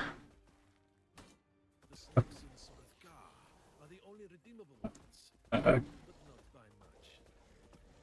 couple of chests. Got it.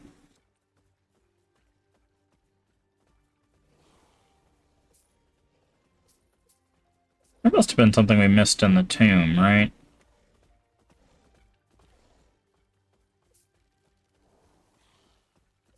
We still have the quest that says explore the desert tomb. So I must have missed something in there.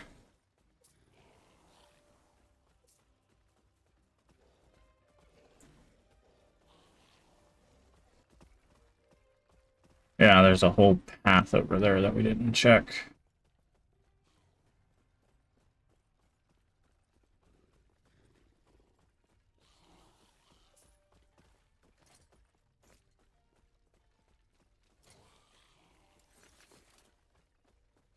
This key. Royals of Nagasa care more about being buried with their wealth, instead of letting it get into the hands of anyone undeserving after they die. What is going on? I'd love to clear them out at some point, but we've got far too much to do right now. Okay.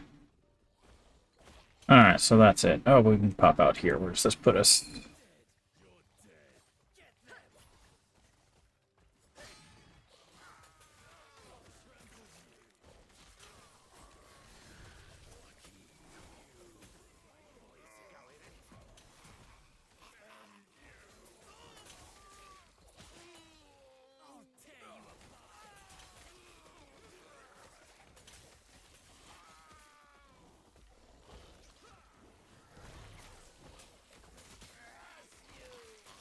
Okay. No, we're not doing too bad. About to level up again, which will be helpful.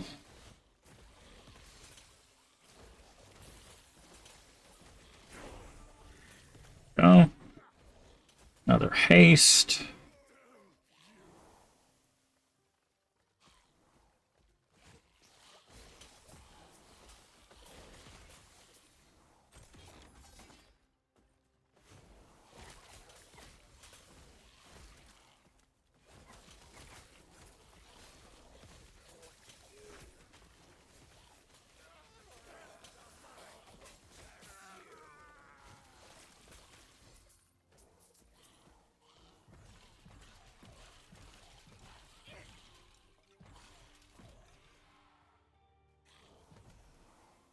Okay. Sorry, I was just trying to heal up my minions just in case there's another fight nearby.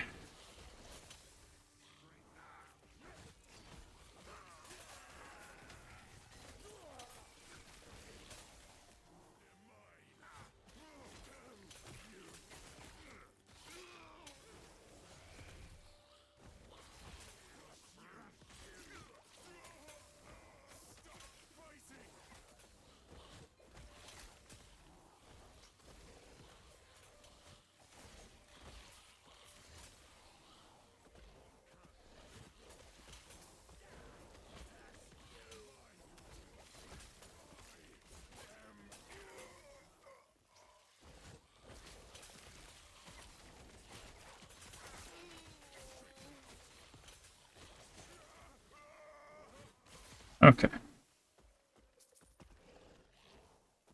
And that is good.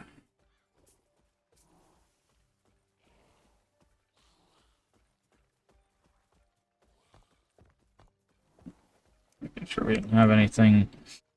Oh, oops. Took off my belt and by accident and it drops all your potions. That's a good thing to note. Where's this? Upper District.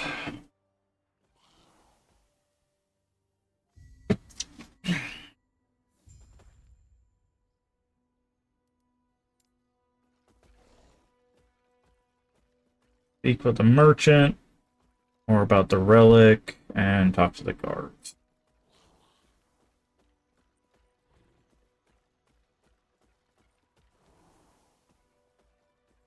Change is coming.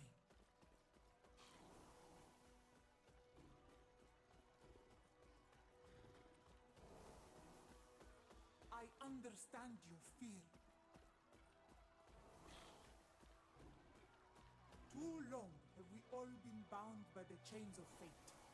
I will shatter them, along with who would seek to bind me. Freedom will be our future. My future. At any cost. Don't like the last bit of that phrase.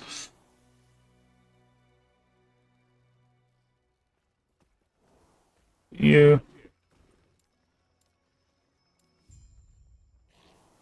Hidden within the slums, okay.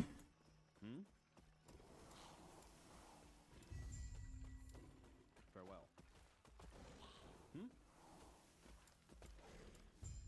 Farewell. Okay. We got another idol, which I think we're putting idols here.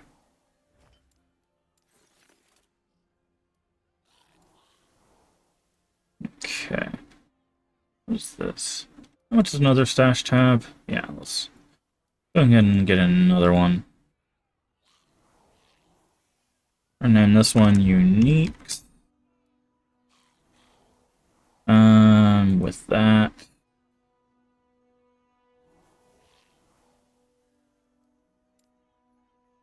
And then this one, this is experiment.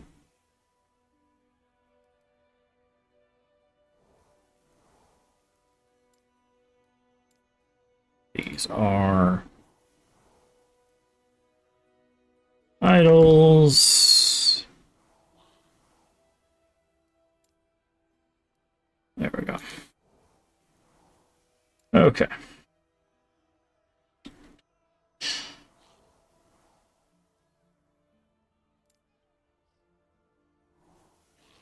Increase damage over time for minions.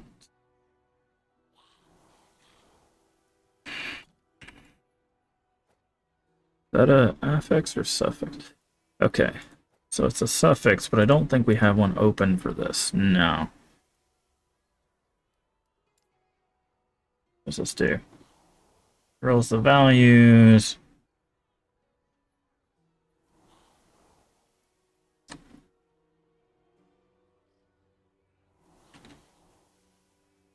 Rune of Ascendance.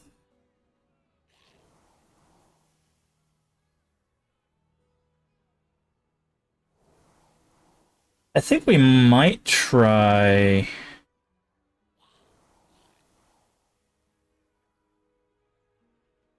that one. Because, like, the minion melee and spell damage is not super high, but if we can open up one of these spots... Yeah, there we go. We can add suffixes, damage over time for minions.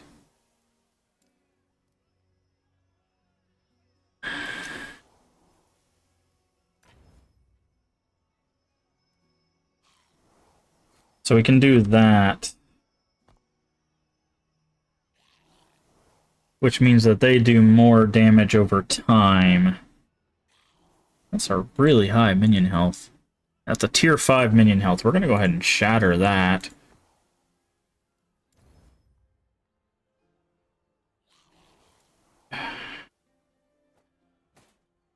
Tier 3. Damage over time for minions is tier 2. Let's go ahead and shatter that one. Cool.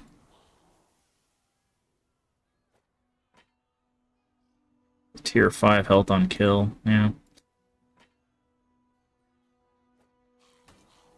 Tier 5 minion health.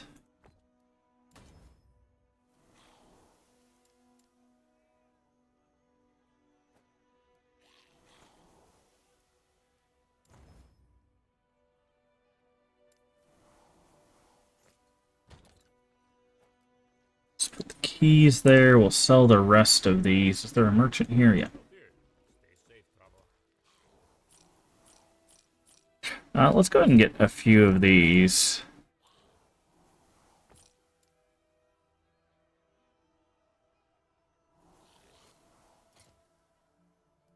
Transfer all those.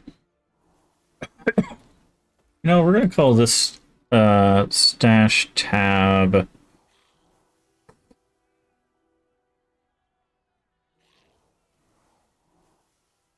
Named item. And we're going to give them like this off yellow hue. We're going to move all the named items here. So I don't think these are anything really special. But just in case we need them for something, I wanted to make sure that we have it. But our uniques is starting to get a little full, so...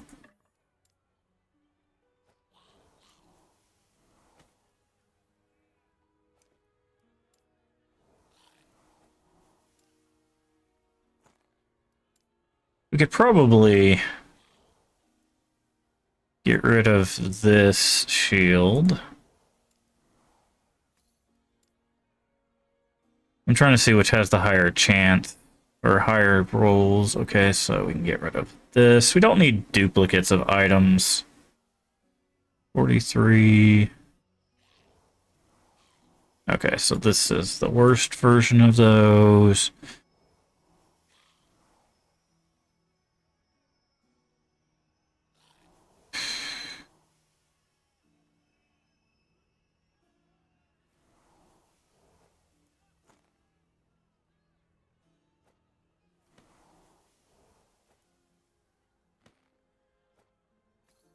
I'm just gonna organize this a bit.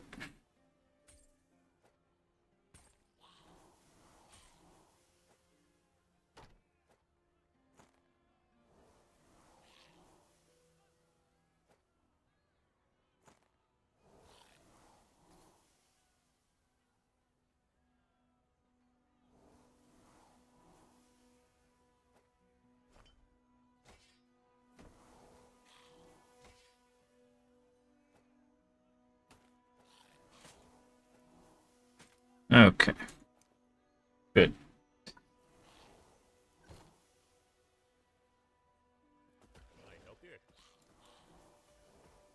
And you can have those.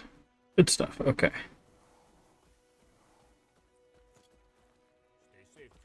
Okay. Sorry, that took a bit longer than I was hoping, but I wanted to get things organized because we're starting to get closer to endgame, and I wanted to make sure that we had everything labeled and separated.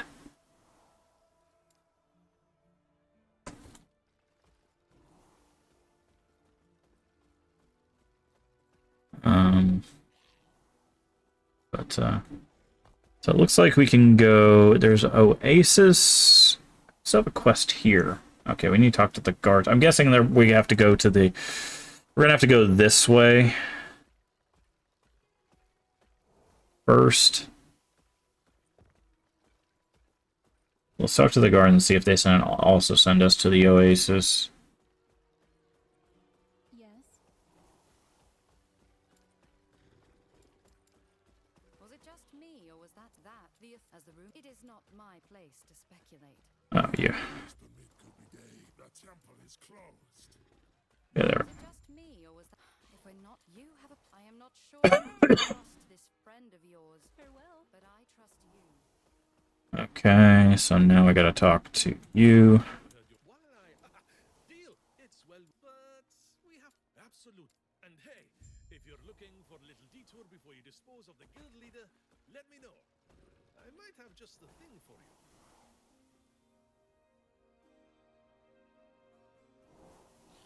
Fancy a little extra work? Now you're as I his bring me his head, of course. I'll be around here when the job's done. Let me know if you have any questions. Okay. So we need to go to the slums. Is that this way? We can't go that way. Lower district. Okay, yeah, we can go to the lower district. And then make our way to the slums from there. I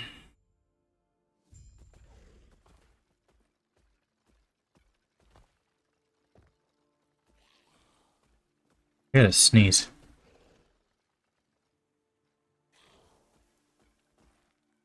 Okay. Very good.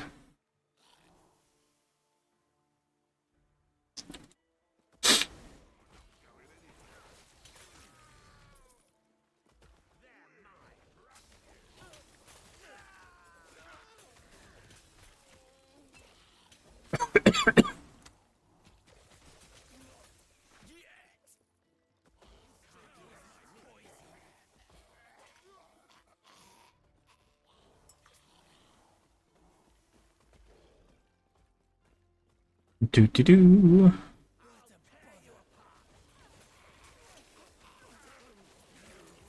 Money.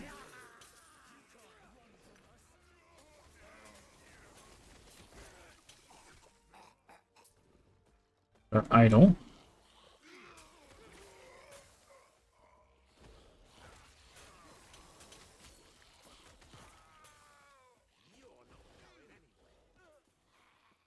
Alright, we're gonna go this way.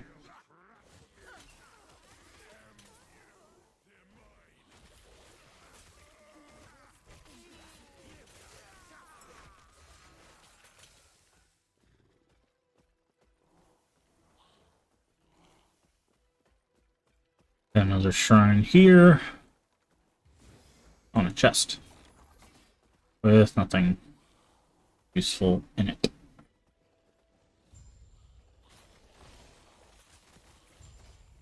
And that was a lot easier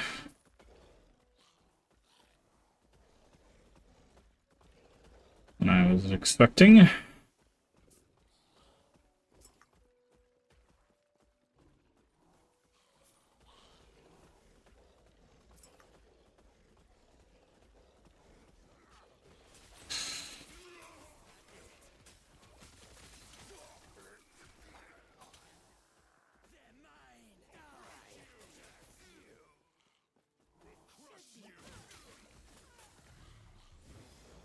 Our shrine.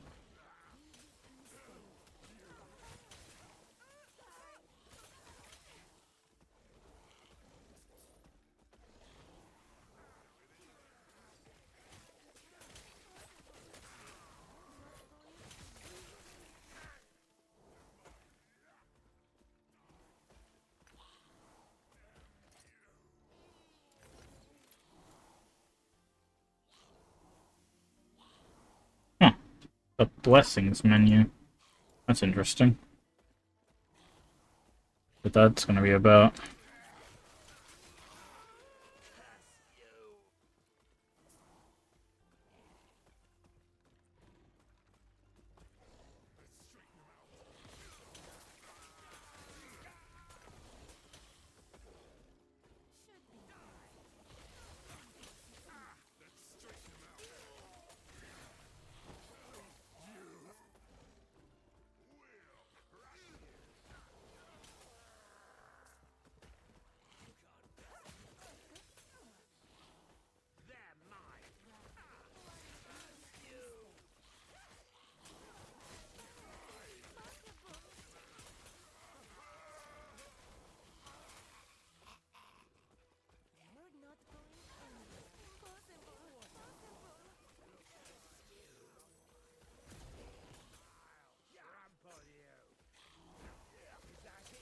Will you, though? Will you trample us?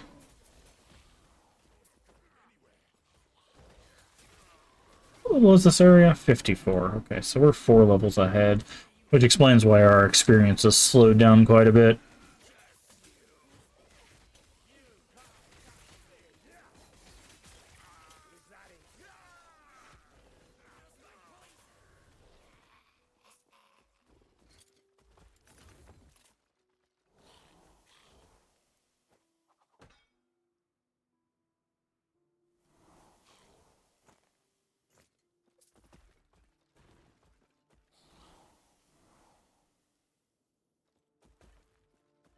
Alright, so that circles back.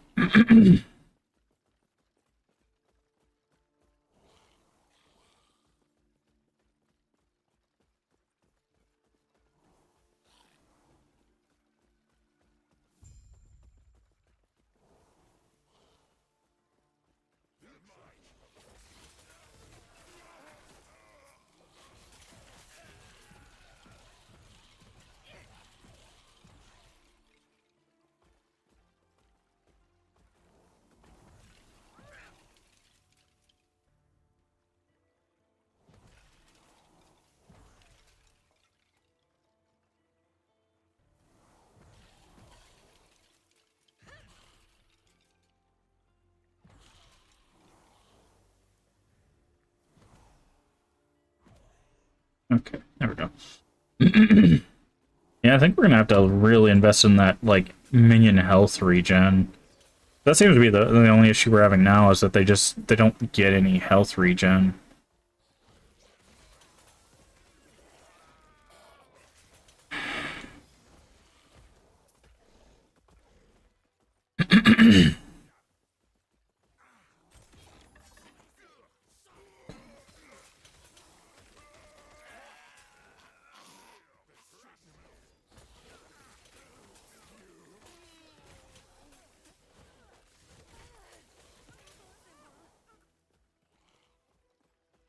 That's in that way.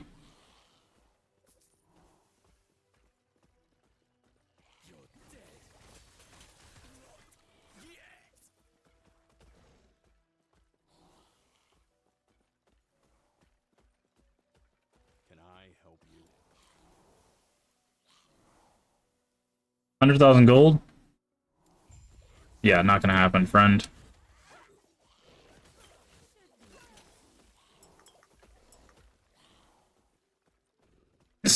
He's like, give us 100,000 gold and we'll let you through. No. That's... no. Nah. I'm good. You can take it from my corpse. If you can make it.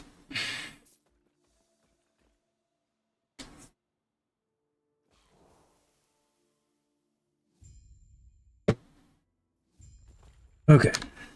Now I've got 2 quests here. We need to find the guild leader's hideout. And then we need to contact. There's somebody contact-wise.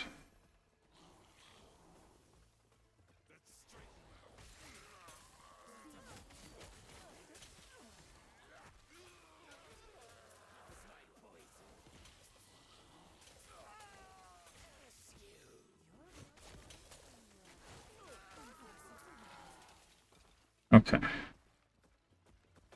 Let's go down this way first.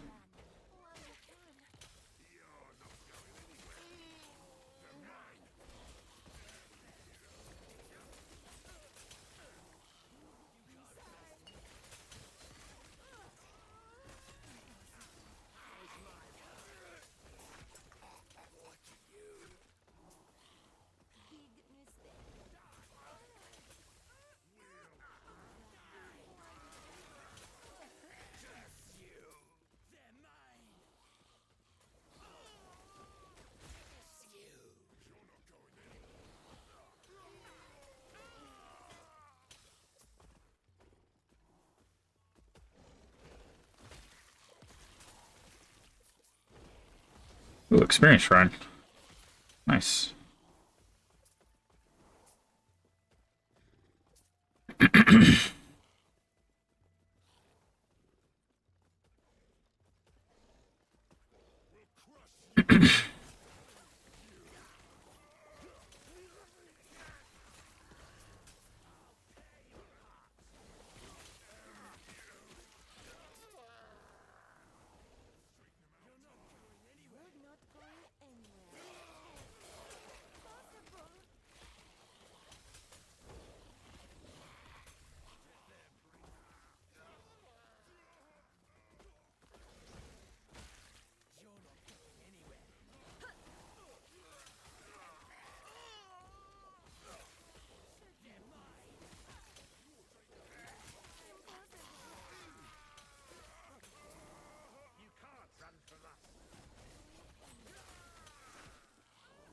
Okay, we got something over here.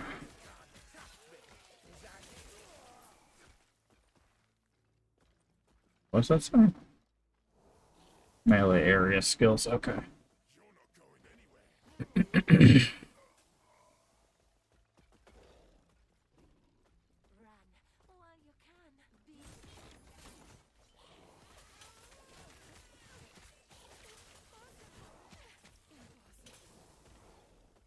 Mm.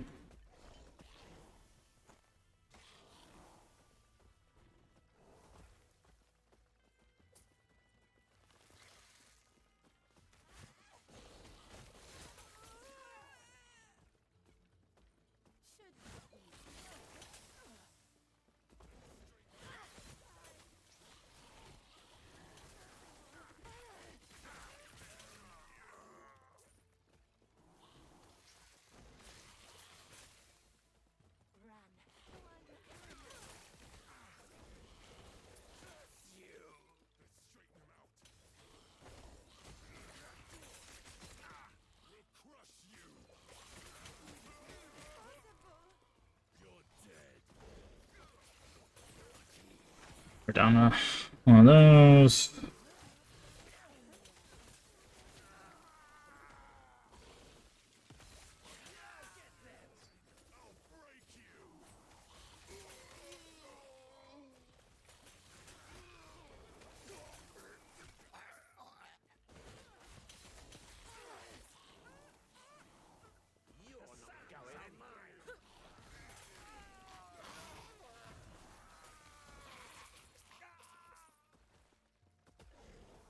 And here's another one.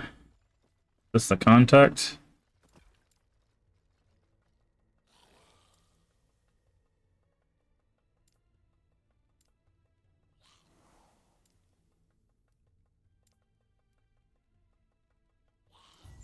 Oh, okay.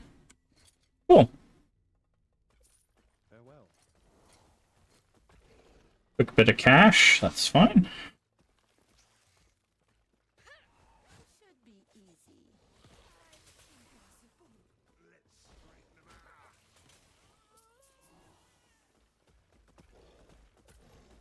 Got another shrine over here.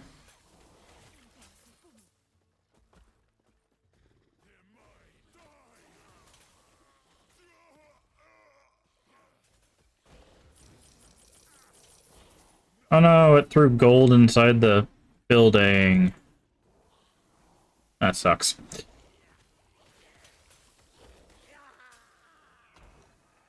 Okay.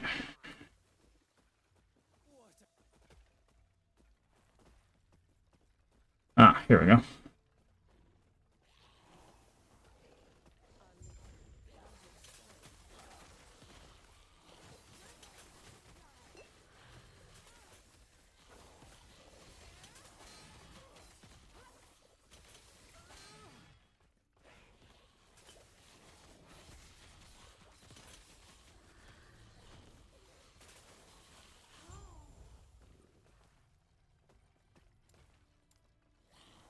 Okay, so that was something in disguise. Interesting.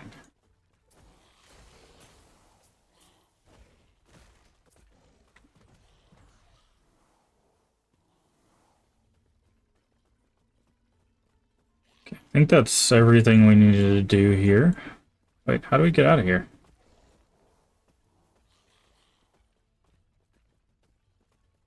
There's no exit. Okay, I guess we just use the portal.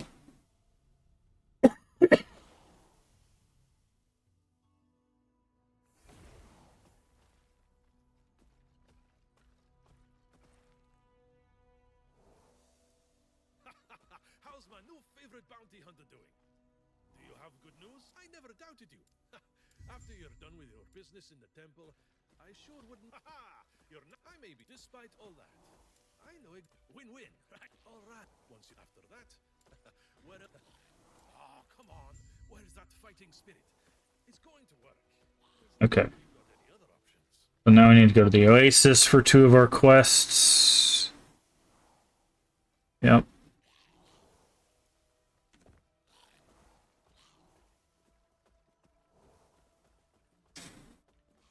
Alright. Upper District. Before we go first, then there is the Circle of Fortune. You will find both the bazaar and observatory nearby. Keep in mind. Okay. Circle of Fortune enhances item drops and allows you to seek prophecies to help find better and more items. Aligning the Merchant Guild enables trading via the bazaar or directly with other players. We're playing offline, so the only one that makes sense is the observatory.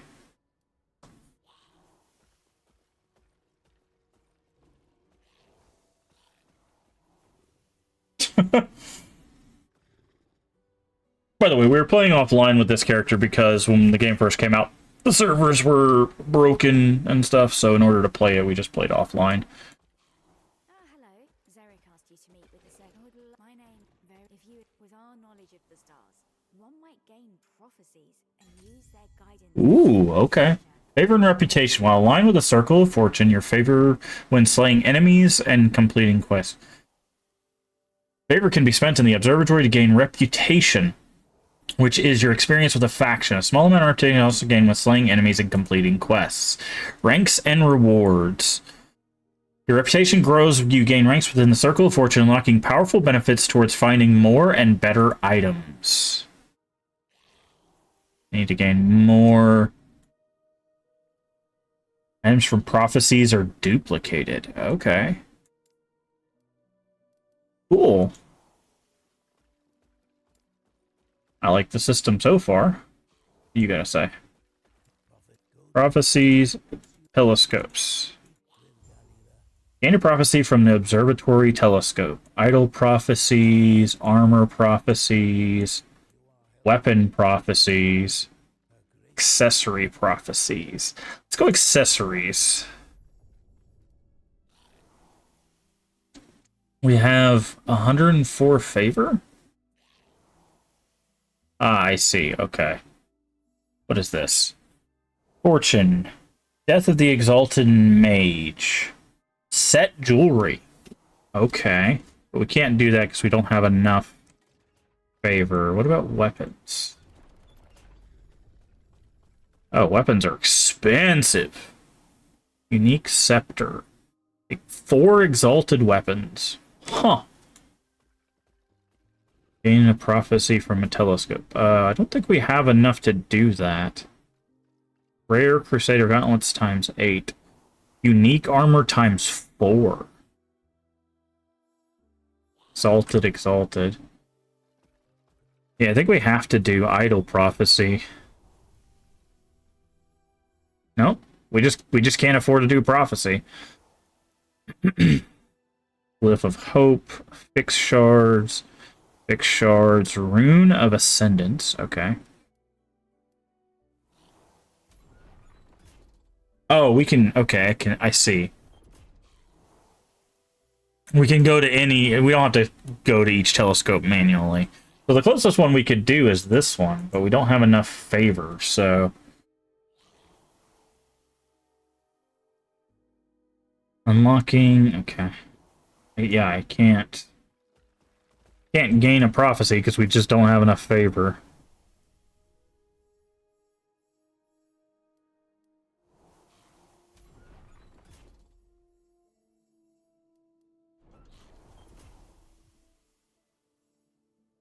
Unique Poe times 2, nice. Yeah. So we can't do that. We'll have to do that later. Welcome. Is there anything you'd like to ask me? Oh, you have wares. Planetary Mace. Favor costs 4,200. Oh, interesting. Okay, so there's items. Regional lenses? Huh. Greater lenses. 15% chance per rank to exalted items. Okay. Alright, so we got a lot. That's actually a lot deeper than I was expecting it to be, if I'm being honest.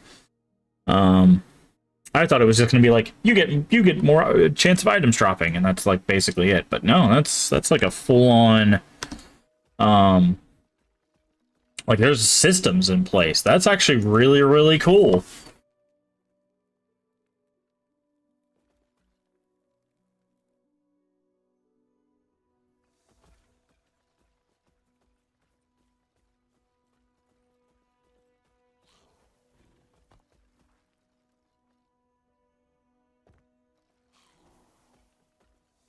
Where's this go? The Oasis, perfect. Go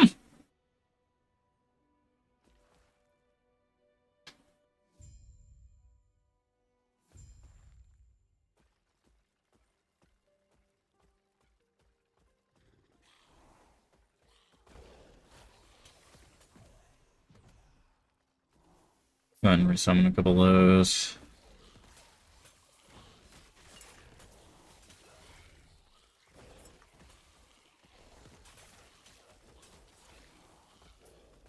So let's go this way to do the side quest.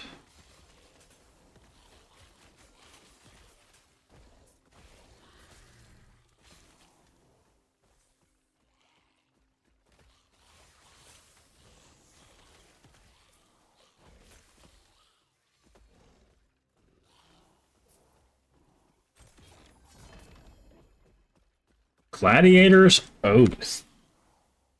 Increase melee attack speed while dual wielding. with Dancing Strikes. Dancing Strikes third creates a fighting arena. Huh.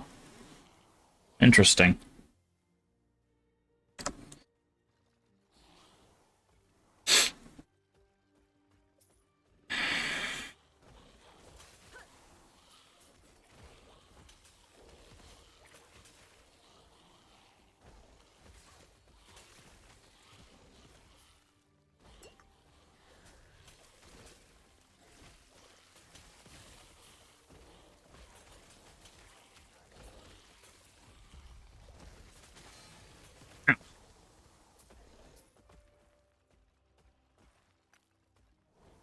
Okay, we're looking for...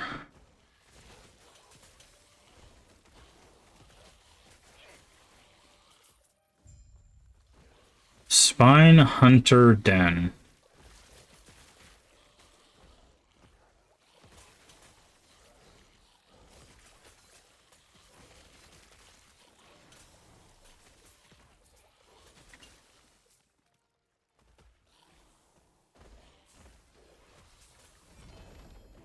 Okay. Looks like we got both an Exalted and a unique out of that.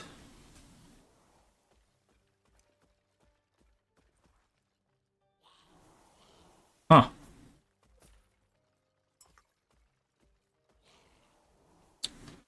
Where's the Spine Hunter Den? Okay, it's up this way, I see. I see.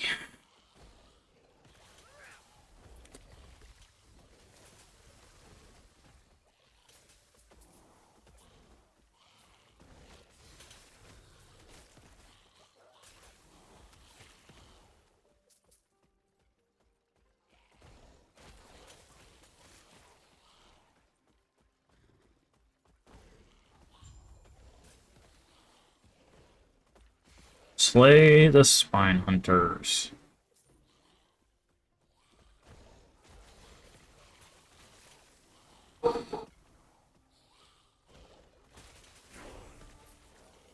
Level 59.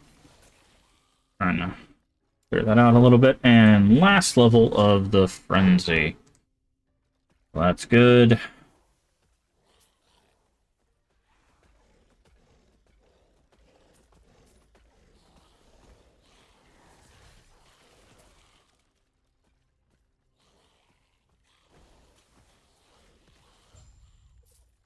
Spine Hunter Alpha. And there it goes. Cool. News of the Merchant's Fate. Okay, now we gotta go up to the Crystal Mines. Is there a way to check your favor factions as Y? Okay, yeah. So you can check this at any point. Good to know.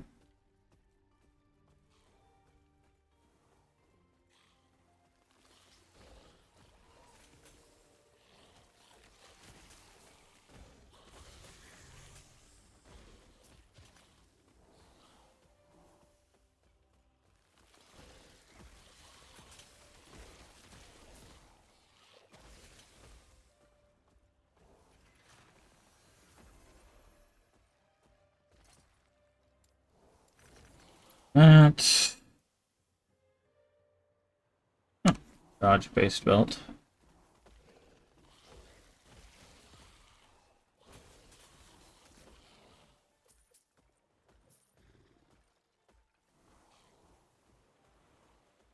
Making sure there's not a chest around.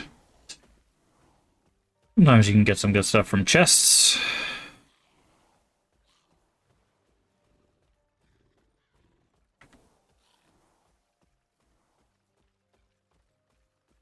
Good day, traveler. Farewell. Okay. Crystal Mines, let's go.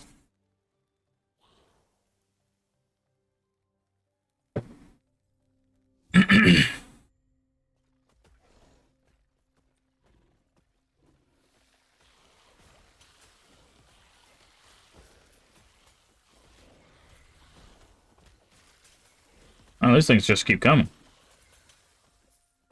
We're looking for signs of the missing miners, and we're going to find the elevator.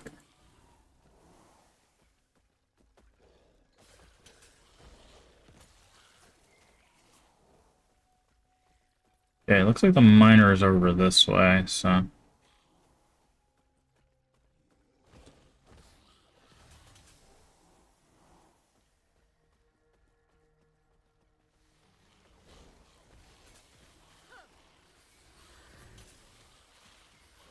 Yikes. What an ambush.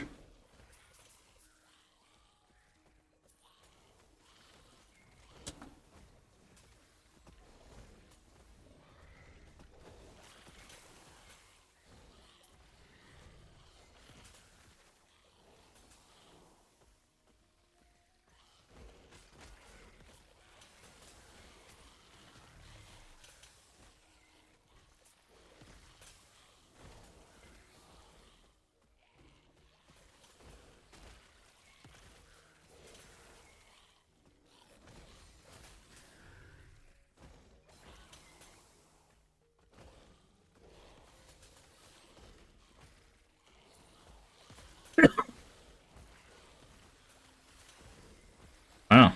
These mines are jam-packed, man.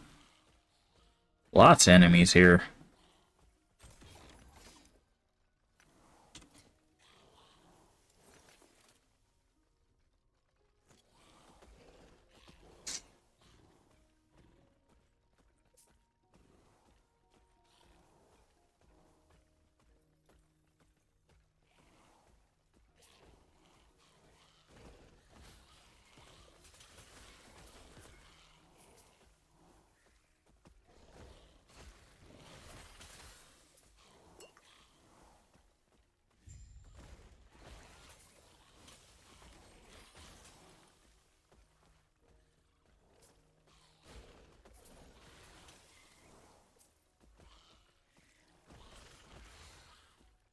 Investigate the mine shaft is what this quest says. Looks like it'd be very hard to do your job if the mines themselves were coming to life to just beat the snot out of you.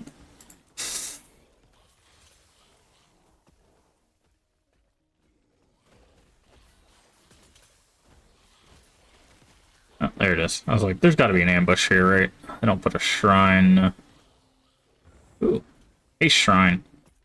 I do like those.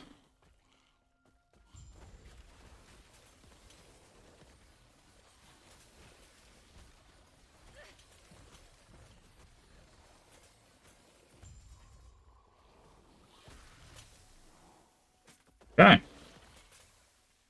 That's that quest done.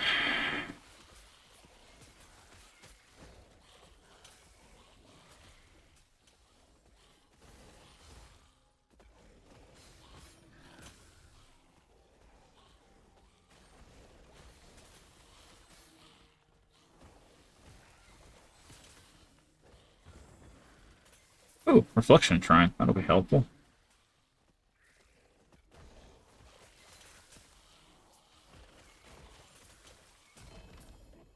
Rune of Ascendance. Turns things into a unique item. We have 2 of those now.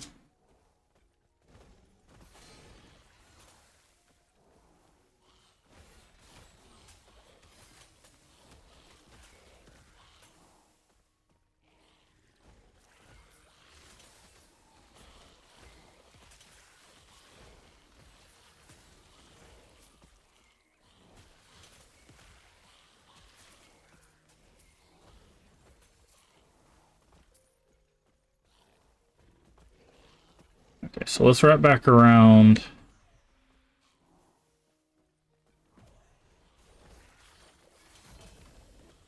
Ooh. Unique relic.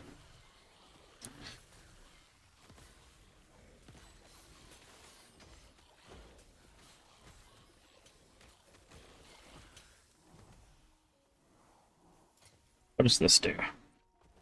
Curse damage, curse spellcast speed when you use harvest. Okay. It's not,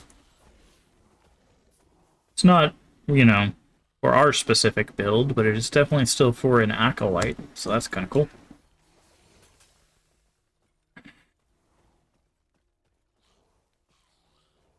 Alright, we're gonna run back to talk to this person, and then we're gonna go up this way to get to the main quest.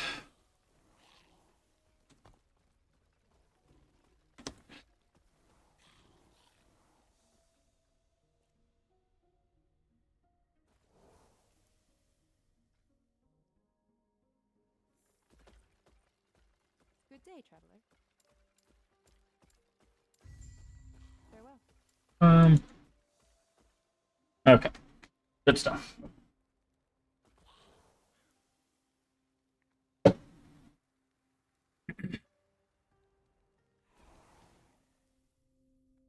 Cool. Kept it.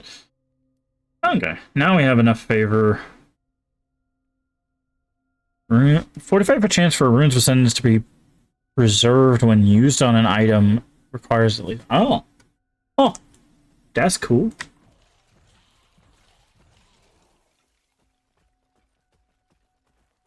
That's real cool.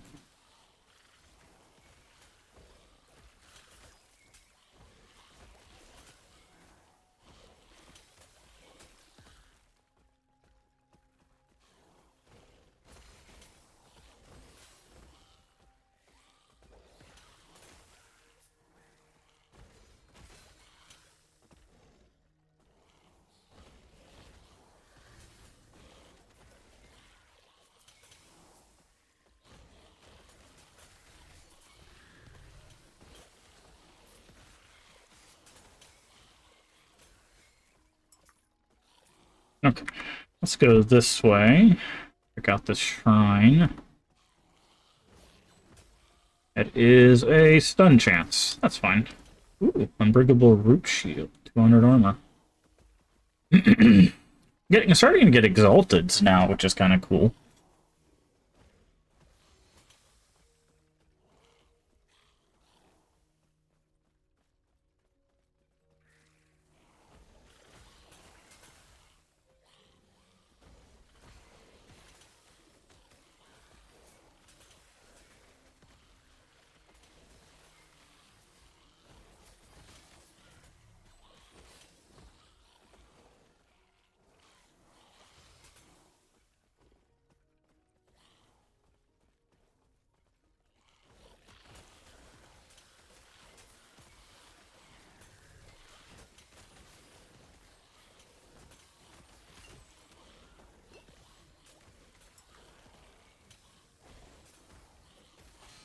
Oof.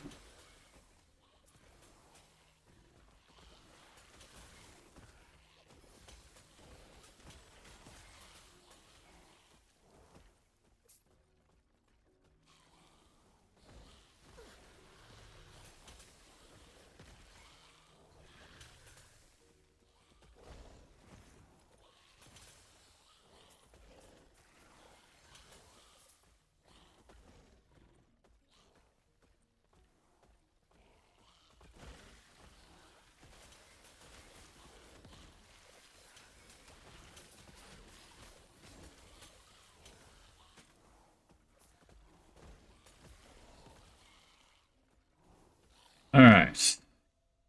Elevator. This takes us... We're climbing up the mountain. So, that's what I figured. Because we were going to go up and then jump back down.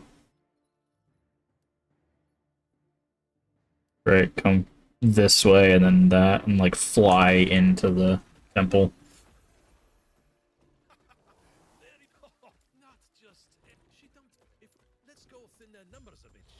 Okay, so before we do that, let's head back to the observatory. We should be able to do a prophecy now, I think. We'll see. 590. Yeah, I believe one of these, was it 600? I thought it was like 400. Is it this one? 375, yeah. Okay, event. Deaths of Amber Elemental. Lightless Arbor Dungeon. Crusader Gauntlet.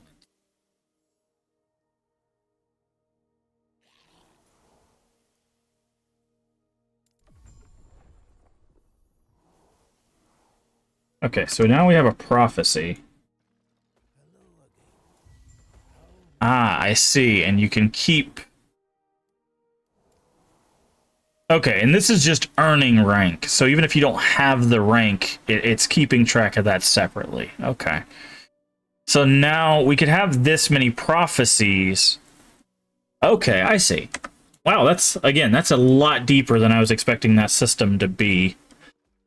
But that's cool. I really like that, actually.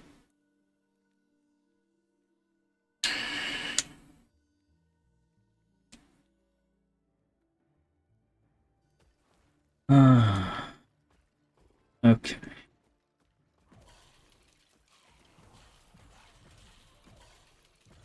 Okay. So all you're good to go.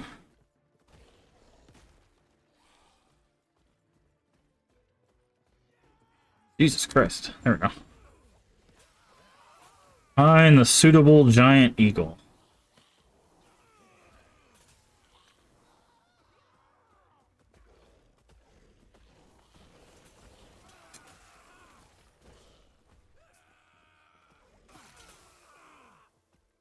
Make sure we don't miss out on chests. Like that. We just got another unique. An amulet, too. Let's... Transfer materials, what does this do? Ooh. Physical damage. You can summon wolves up to your maximum number.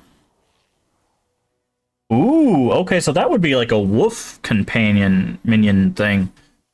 It's not great for us, but that's still kind of cool. Oh, we should stop by a chest. Actually, let's go to town real quick. We need to put some of this stuff away.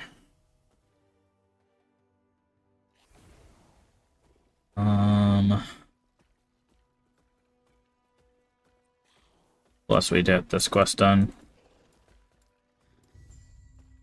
So that's good. Here. Okay.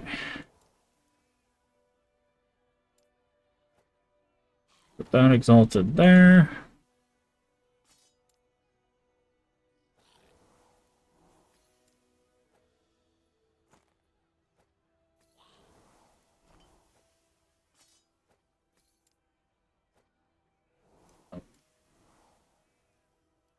Idle, we'll put this one there. Okay, minion damage, minion health, minion damage.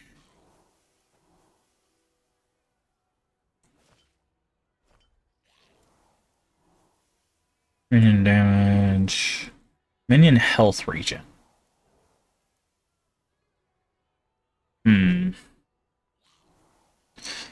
Like, if we can get minion health regen and something else, like, and minion health, I think that would be good.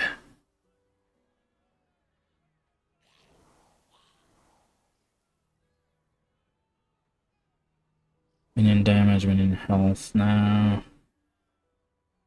Okay, the rest of this can just be sold. Oh, let me get that. I forgot I had this exalted ring. I might have to do another tab just for exalted stuff. Keeping these on us for now. I think most of them are not really for us, but I know there's stuff you can do with that later on. Can I help you?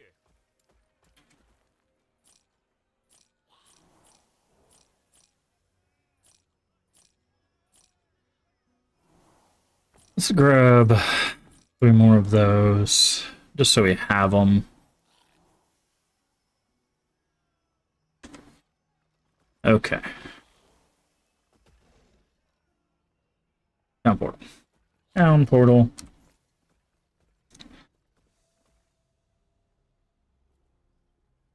Okay.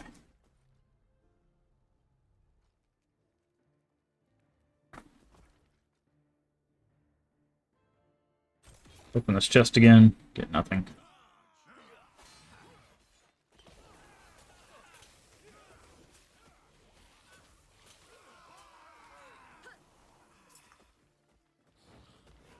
Oh, there's a shrine down here. Syrian shrine. We'll take that. That'll definitely be worth it.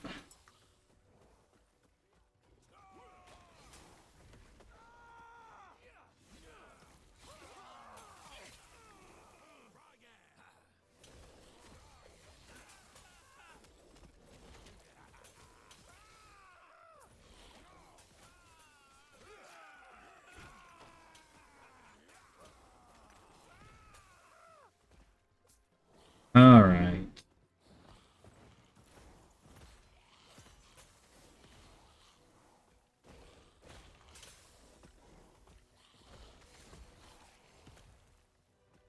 We have any, everybody? It looks like we do. Okay. Right, that's a dead end, but there is a chest here. Glyph of Despair. There's a chance to seal an affix instead of upgrading it. Oh yeah, that's something we'll have to do at some point. Is start sealing affixes to stuff so that we can open up that spot for other stuff. Jesus Christ.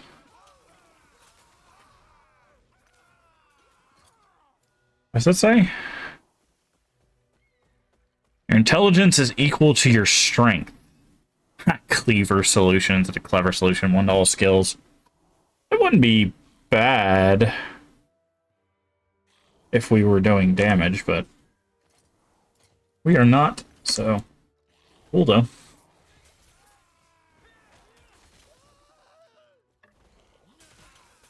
Okay, that's a big bird. And I guess that's the...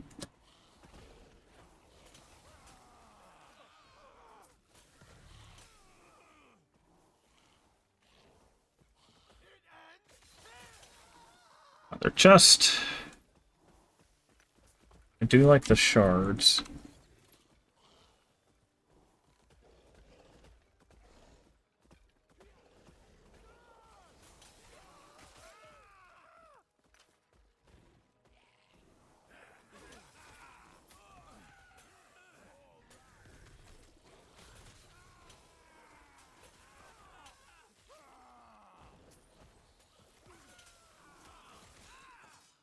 Another chest. Nada. Just 3 gold.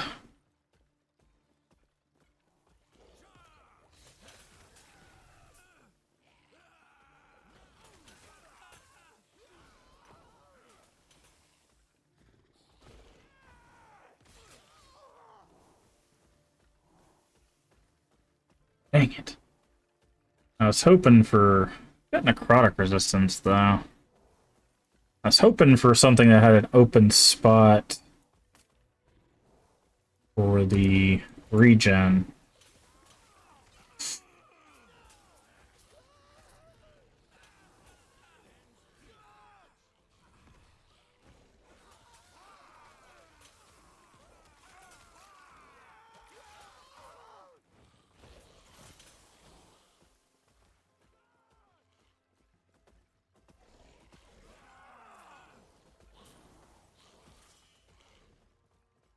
Another chest or anything over here?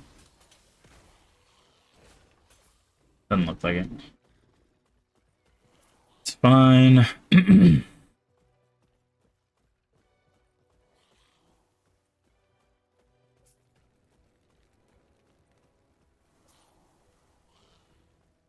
And get you guys across the bridge, because I'm going to guess there's probably going to be a fight here. Yep.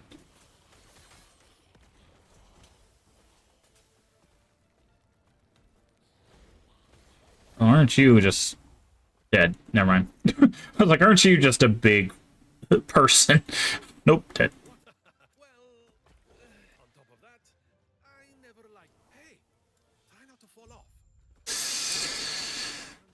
Climb aboard the giant eagle. Okay. Hold on. We're gonna have to fight on this thing? Guessing so. Why give us an... Yeah. I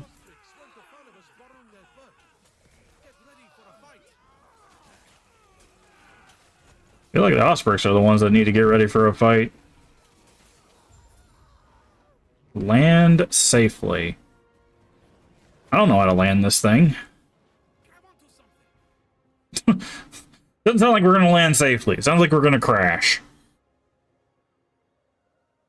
That's a cool idea, though, like fighting on the back of a thing as things come on. It's like an old kind of like developer, like old game thing where you used to have like sequences that were like you'd be on like an elevator and people. It happened a lot in beat 'em ups and stuff. you know, people would jump on the elevator and you had to like continuously fight, so it made the waiting like a little bit more engaging.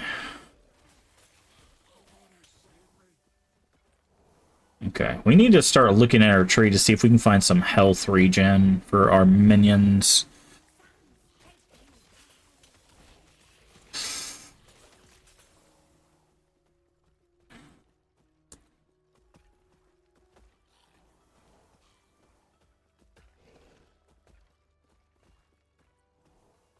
Okay, where are we at, by the way?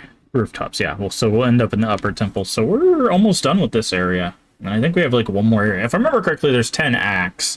I remember reading that when they were talking about the early access of this game. So I think there's 10 acts. So I think we're on Act 9. So I'm going to guess that we're getting pretty close to...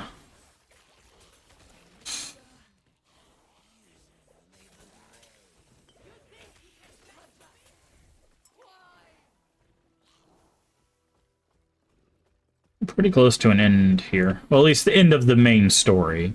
Again, these games... I was talking to a friend about it last night. It's like, these games basically, like, they have the leveling process, right? Which is like half the game, and the other half of the game is just the end game. You know, getting loot, getting tweaks, finding better builds, fighting, you know, hidden bosses and all of that stuff. So... because a lot of the end game for a lot of games, they have bosses that are only in the end game. Even as far back as, you know, Diablo 2, they had like the Uber versions of things you could fight. It was the only time up until Diablo 4 that Lilith is mentioned. Back in Diablo 2, they had like a Uber and Dariel basically that was just called Lilith. It wasn't called Uber and Dariel. It used the same model, but it was meant to reference that character.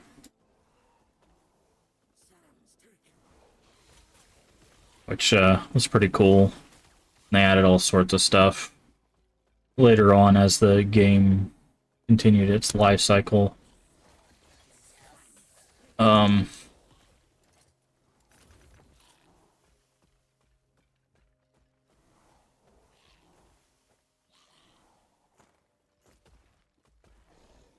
But, and then, I don't remember what the end game for Diablo 3 was like, if I'm honest. I don't think there was any special bosses. It was mostly, like, recolors of the... You did the rifts. I remember that, but they were mostly, like, recolors of, like, Zoltan Kuhl or some other bosses. There might have been bosses, later on, but I didn't play a lot of Diablo 3's endgame, because when I played it, getting to endgame was, like, nigh impossible. Because the way, for anybody that didn't play Diablo 3 on release, maybe played it, you know, more recently, the way Diablo 3 released was actually pretty bad, all things considered. Because what they did is, basically these kinds of items, right, these uniques, these, like, sets and stuff like that, they were like, hey, so we have a plan that will allow us to make those things make real money. So what they did on Diablo 3's release is they actually had what they called the real money auction house, which it does what it says on the tin, basically, is people were spending real money to get certain pieces of like armor and stuff, gear, essentially. So it's like, oh, you want that legendary crown you need to make your build work? You're going to need to pay $5, $5 real dollars, right? And it was such a terrible idea because these games are based around the loot, right? A lot of them are like, hey, you need this unique in order to do this effect, or you need this thing to do this thing, that kind of stuff, right? Having to buy that with real money basically killed the ability for people to get into an end game.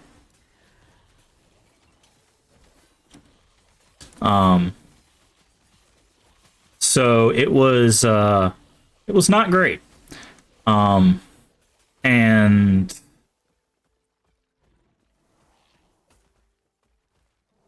eventually they were like, we're sorry, that wasn't a great idea. We were trying something new. Basically, they did the normal PR, like, our bad guys. Hopefully you don't hate us and continue to play our game. And again, they eventually just kind of went over and got rid of it. And then there were supposed to be, I think they said 2 expansions planned for that game, but because the launch was so terrible, because of the marketing decisions they made, because of the just overall, like the real money auction house, how difficult it was to even get to end game, all of that stuff, like it lost its player base really quickly. Now, once it released the expansion, a lot of people came back, and since that expansion, they've basically been doing a pretty good job of keeping Diablo 3 a very solid experience. I went back and played the expansion much later, and I think it's fine now. I think it's worth playing now. Diablo 3, that is. Unfortunately, it seems like Diablo 4 kind of ran into its own issues similar to Diablo 3, where they tried some stuff where they didn't really understand how to like make certain things work, and it just ended up killing their player base. The main issue with Diablo 4 that I noticed is, one, the seasons basically are not great. Like, they just consistently keep being not great. And then on top of that, the now remember, seasons is part of like how the end game works. On top of that, they did a thing where, again, remember, games like this are very loot focused, right? So you have to find certain uniques or certain sets to be able to get your build off the ground, kind of thing, right? They introduced a thing that they called Uber uniques, which were basically uniques that were very hard to find. And the problem with that is they were the best things in the game for obvious reasons. Ooh, idols. But again, in a game that is based on you having said uniques or getting, you know, at least one of them, having a drop rate so low that they basically don't exist in the game was also a pretty bad decision. So it means that, like, it's like, oh, I want to do this build. Well, good luck finding the, you know, the grandfather sword or whatever. There is a sword in Diablo 2 called the grandfather. I think it made it to Diablo 4, but I'm not sure. But you know, it's like, good luck finding that because it has like a 0.0005% chance to drop, right? They've since added a feature that helps with that. Let's go ahead and look at a level up. Increased health regeneration per minion. That's our health regeneration now. Minion resistances, intelligence. Minion crit damage, crit health leech. Do they have health leech? Is there anything here that we need? No, what about back here? Your minions deal physical damage, have increased bleed duration. Okay, what is this one? Minions have poison, increased necrotic damage. Roid retention, poison resists. Someone's a revenant.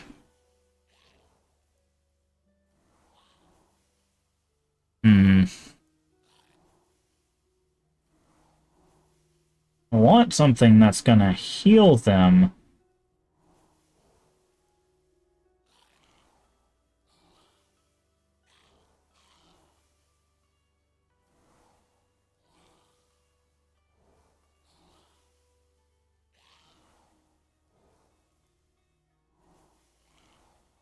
You take a hit while at low health, chance to consume minions. No, we don't want to do that. I think maybe we'll want to point points here. What does this one do? Yeah, multiplier. So like if we mix we get the crit chance up, they'll start leeching on crit. So that'll should keep them alive, because we're starting to run low on vanguards. And we need something to keep their health up.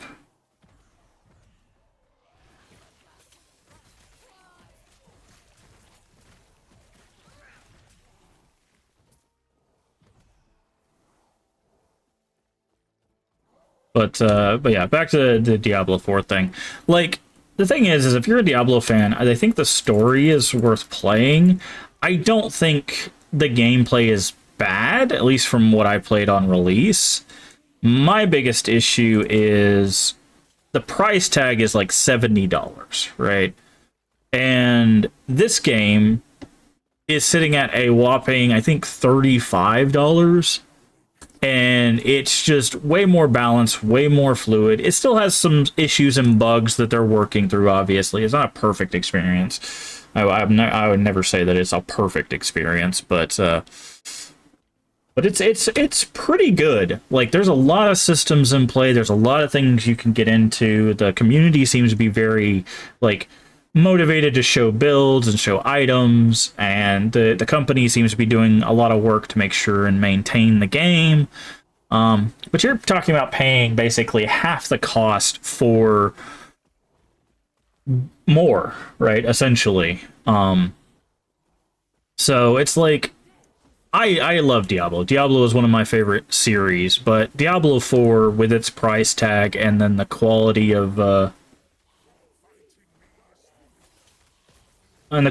like the releases and stuff like that has kind of left a bad taste personally in my mouth. So I don't think I'd recommend it at full price. If they drop it down, you know, like if they drop it down to the price of this, like by like 50%, I'd probably say give it a go.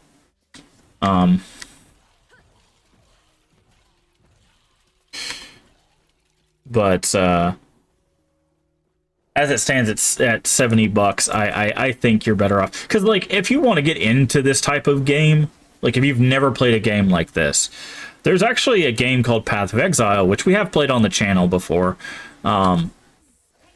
It's completely free. Path of Exile is completely free. Now I will say builds in that game get pretty complicated, because you have the skill tree is not just a skill tree, it's a skill web.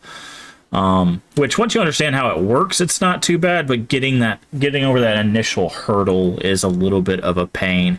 So my recommendation with Path of Exile is always like look up a build. Like if you know you want to play a witch, for example, look up witch builds and see which ones sound cool to you, and then just follow a guide. So that way you can kind of learn how the system is built, right?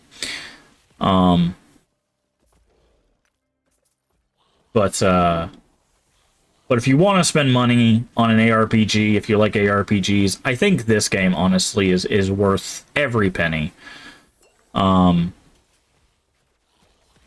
Because now that they're fixing the server issues and all of that, they've got a lot of that stuff knocked out already.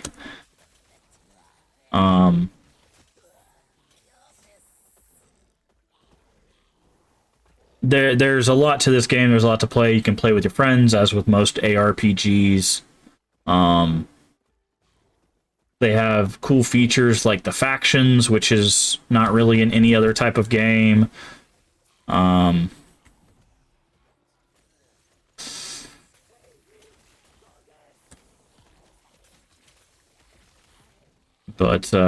yeah, I think it's definitely worth a look if you're interested. Because we've been playing. This is only our third stream, but it bumps us at around, I don't know, probably close to 12 to 16 hours kind of thing, and I really don't have that many complaints. I'm more excited to keep playing and learning even more about the systems and even more uniques and all of those things in order to kind of really dial in this build. I'm excited to try other minion builds. Excited to try most builds, honestly. Like, usually for me, like, I usually gravitate towards like one type of character, but in this one I'm like, I could do something with that, I could do something with that. Like, there's definitely a lot of versatility in each of the classes.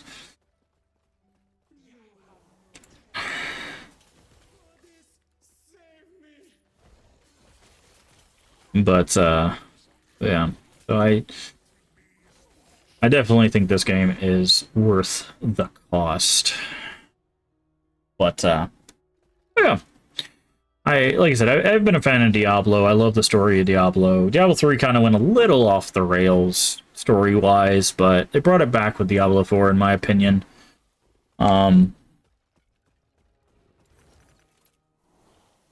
But again, that price tag is a little high for an entry game.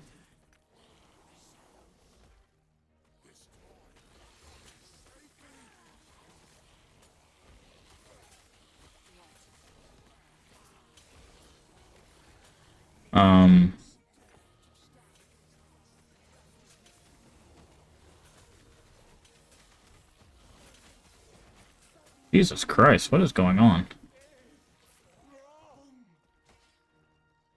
That was crazy. Another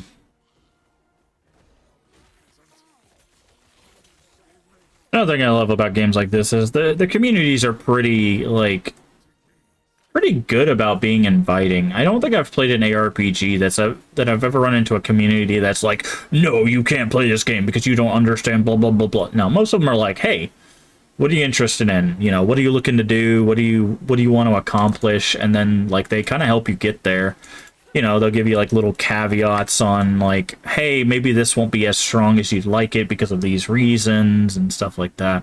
So the communities tend to be pretty inviting for these types of games as well, which I'm always a big fan of. There's a lot of communities online that tend to be very very unfriendly. To new players, or just unfriendly in general in some cases. But I don't think I've ever run into that with an ARPG, which is pretty good. Now, I will say there are people that get probably a little too connected to an ARPG. Like, I'm sure there's people that are like super strong followers of Diablo 4, and they're like, Diablo 4 is the best ARPG, and you can't convince me otherwise, or whatever. And I mean, that's fine. They have their right to their opinion on which ARPG they like the most, you know. I don't think convincing someone that they shouldn't like a thing is a very good use of time, to be honest. A lot of people spend time doing it though, which is very interesting. I don't know why you would, if someone likes a thing, you know, obviously there's some edge cases where, you know, if they're liking something that is, you know, horrible for other people, then it's a problem. But if you're talking about gaming, you know, really the only thing in gaming that I think is inherently harmful is like cheating, like using bots and or, you know, like auto aims or headshots or whatever. I don't even know, aim bots, that's what they're called. Sorry, you know, that kind of stuff in like competitive games, because it takes the competition out of it, which makes the game a lot of just unfun for basically everyone playing but the cheater. Like that kind of stuff I think is just objectively bad. But everything else, like, play the game how you want, play, you know, which games you want, just, you know,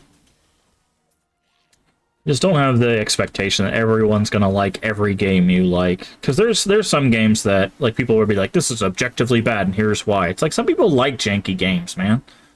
Like, some people absolutely adore games that are rough around the edges and all of that stuff. That's fine. You know, again, have fun with what you have fun with. There was a discussion, it pops up every now and then, about like, oh, games in easy modes and whether you should play in easy mode and whether that's really playing and all that stuff. And I talked about it in our Baldur's Gate playthrough. It doesn't matter what you play on. Like, the days of like hard mode being the real mode are long gone. Like, and the only reason that was the case, and I talked about this before too, is because developers specifically would hide like game endings behind harder difficulties, right? They would go out of their way to be like, oh, you want to see the real ending? Well, you got to beat the game on hard. Like, that was something that happened in old school, like Sega Genesis, Super Nintendo, kind of development, but that kind of stuff like still happens on occasion, obviously, but I don't think it's really that big of a thing anymore. I am always a proponent for, if you like video games, play video games how you want them, as long as you're not like hurting yourself or others' experience. And like I said, that's mainly for me, that's like cheating and stuff like that. That's kind of like my caveat to that. But like, if you want to play on easy mode, play on easy mode. If you want to play on like the hardest difficulty and bash your head against that wall, go for that too, you know? Like, that's the whole reason difficulty settings exist, right? Is so that you can dial your experience to something that you want to do.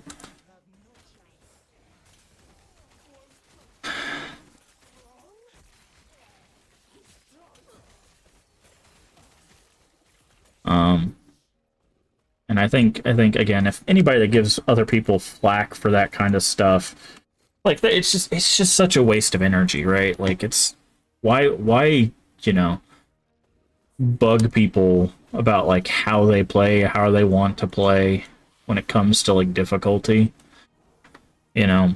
Because that's the thing, is like at the end of the day, a lot of people, they use gaming as an escape or as a way to relax, and, you know, stuff like that. And if they want to play it on super easy mode, then, you know, let them. They still get to experience the game. They still get to have fun. You still get to talk about it. That's another thing that like always confuses me. Like, people will try to like gatekeep certain games and stuff. Like, oh, you're not a real gamer, blah, blah, blah, blah, for this stuff, right? I'm like, so you want more people to play the game and talk about the game, but as soon as new people start playing and talking about the game, you tell them that they're not real gamers, and they, you know, it's just like, why would anybody want to stick around someone who tells them, like, do this thing, but don't do it wrong, right? Like, it just, especially when there's no wrong way to do it. Well, in most cases. Again, I point to cheating as the exception to that rule.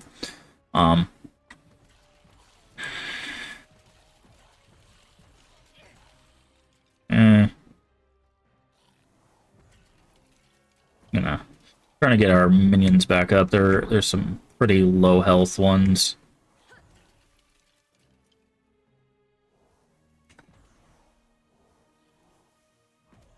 There we go. So I have a feeling we're gonna have a fight here. Yep.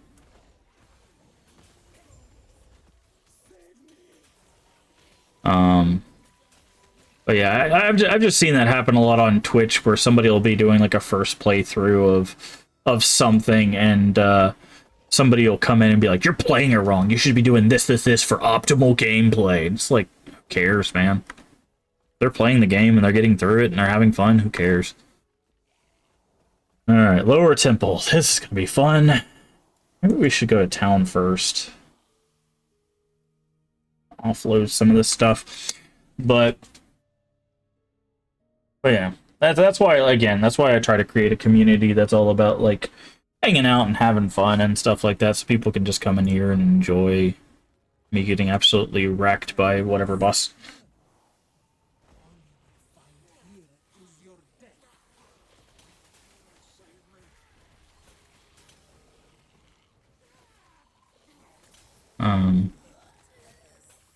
Because I feel like there's just too many negative spaces in gaming.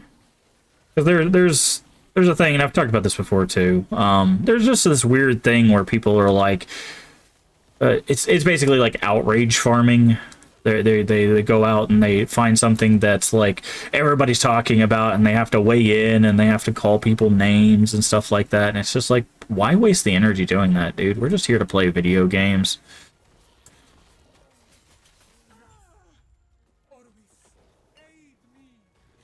Nothing can stop me. Nothing. Void. In this time? This is an interesting variant. Oh. Summon the void, huh? But yeah. I don't know. I don't know.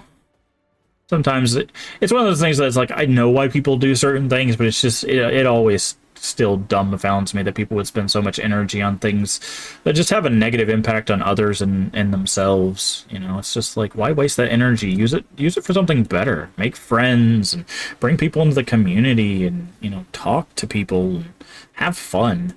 Life's too short to be, you know, upset with everything, right? Just, What do you think you're doing, my beautiful vessel maiden? I am breaking the cycle. I refuse to be your... Ah, so this is probably why the void happens. Rage is unbecoming of you, child. This is not rage. For millennia, the vessel maidens have died so you could live. Now feel the unending abyss of their despair. What are you doing? Okay, so now we've got a reason why the void happens. The torment that now fills you. What's happening? Get out of my mind. Interesting, okay.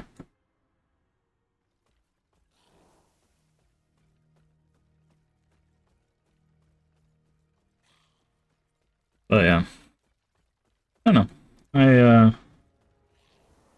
I enjoy talking to people, and gaming has always been one of my passions. I'm sure a lot of people kind of have that same feeling where they have a lot of passion for games and gaming communities and stuff like that, but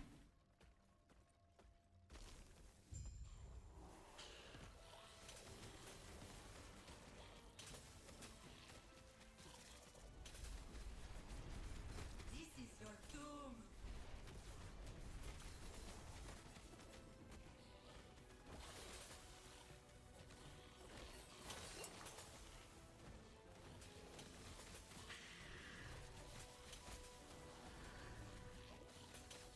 This is your doom.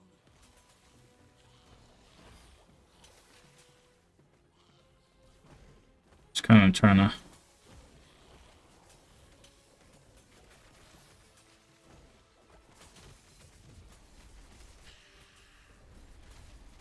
Oh, don't do that. Ow. No, get out of my mind. Get out. Okay, I'm guessing we're gonna have to fight... Oh, did she just rip her head open?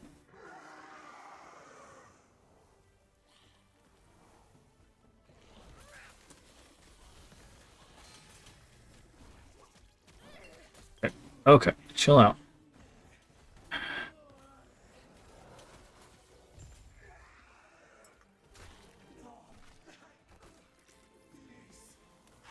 So this is probably the start of the void.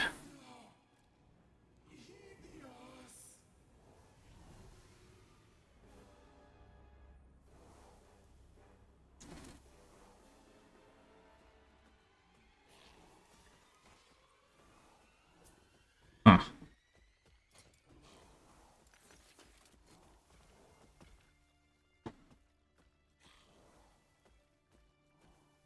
And we didn't lose any minions. Well, we lost some vanguards, but that's bound to happen because they don't heal. Dark powers.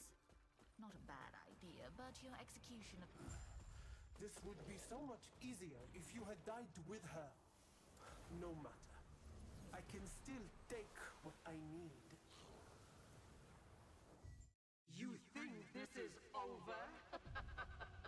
You know nothing of the power I've been given. Orobis showed me the way. All I needed was the key, and you brought it right to me. The power of the Epoch is mine.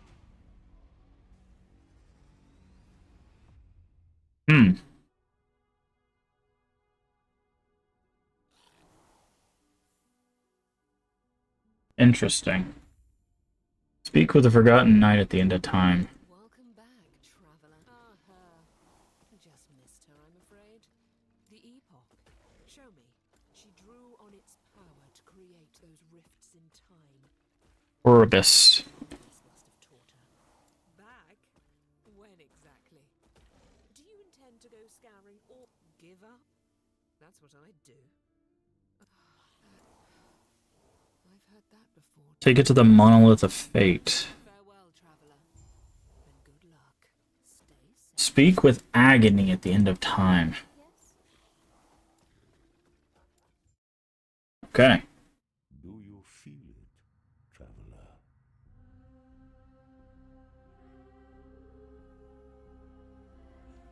Oh, I see. Okay.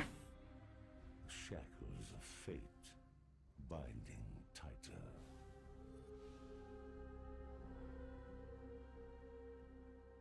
A path is slipping beyond your reach.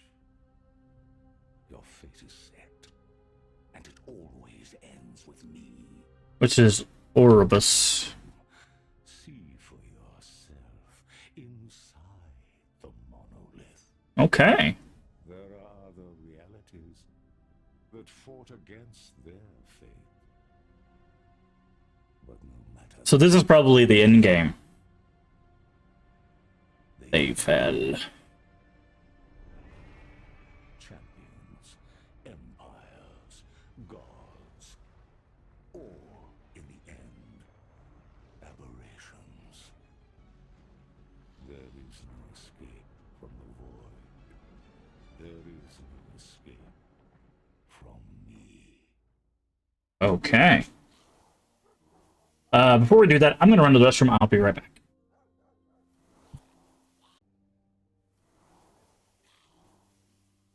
Okie dokie. We should be back and good to go.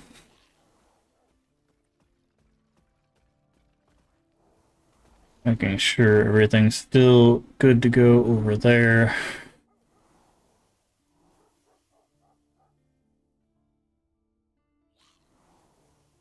Yeah. Okay. Let's see. Yeah, we need to, while we're here, we need to do some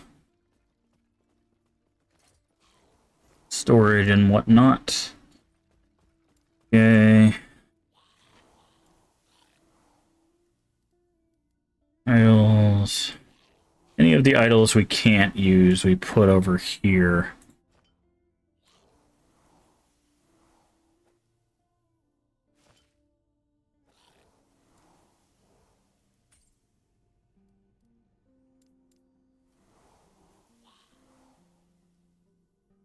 Minion poison damage.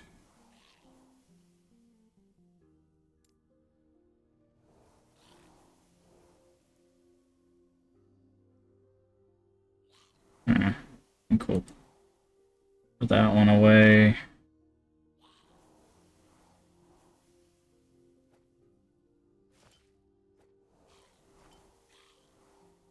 Ooh, increased minion physical damage. Okay, it's 13 and 13 with health on kill. So I think we replace this one with this one.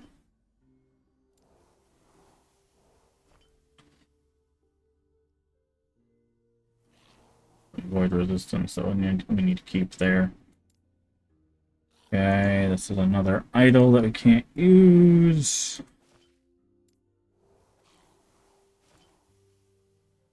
Minion, what is this? Requires rank 1. Oh, I see, okay. Minion health regen.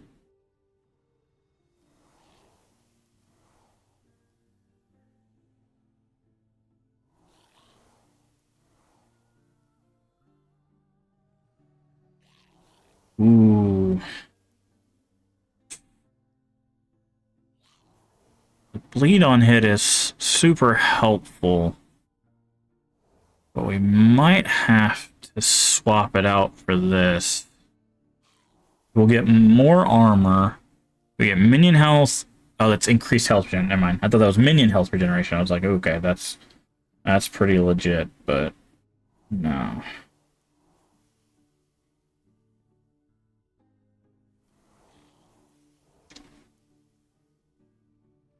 No. Experimental.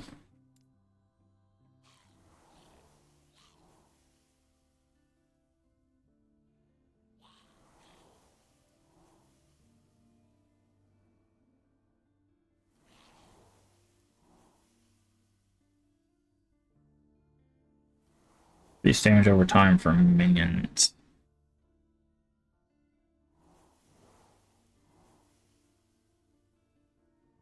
The rest of it is not great for us, but it does have considerably higher increased damage over time from minions, so I think we're going to switch this out. We lose the health on kill, but we're getting...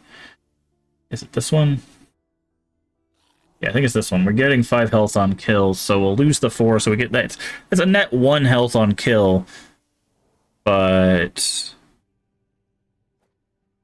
considerably more minion damage over time.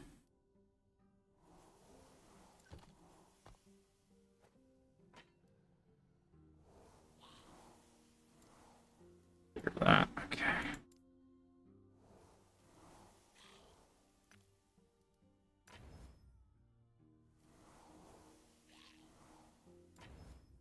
Okay, I think that's out of forging potential. So now, yeah, that'll be good.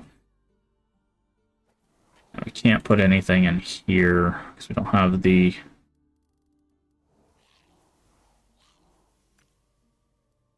Yeah. I guess something we could do is we could just put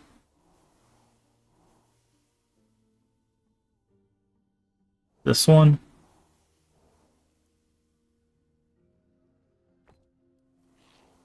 Oh, you need forging potential for that too. Okay, good to know. All right. Very good.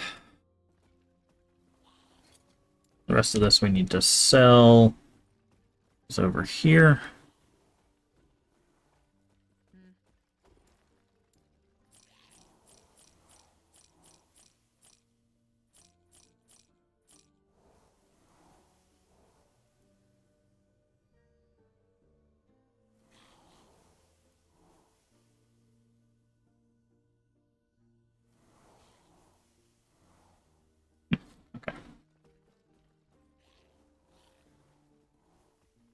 Alright, let's try this out. Monolith of Fate. Like I said, I'm guessing this is the end game. Well, seeming how it's changed to M beforehand. Find the entrance to the Fall of the Outcast timeline. Okay. Yep. So, yeah, this is probably the end game. Rare enemies have high speed and crit chance until approached. Item rarity and experience gained. Echo rewards is a fixed shard. Stability up to bonus timeline stability. Regenerate health. Piles of gold. Let's go this way. Okay. So yeah, looks like we've officially made it to the end game. I'm guessing is what this is. Which is cool.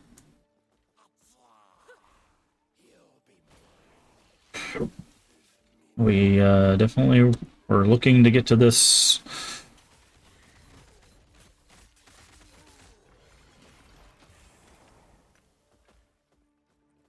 rather quickly.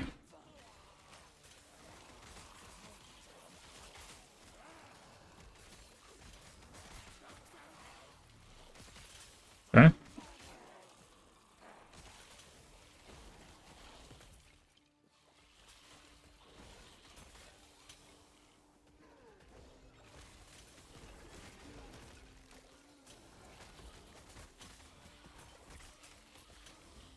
What is this?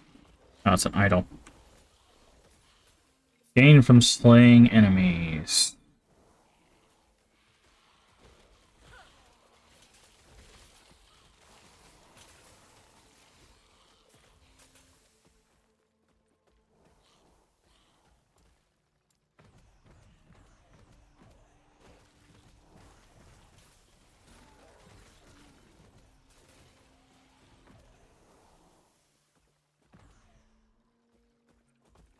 Book of Sorrow, idol.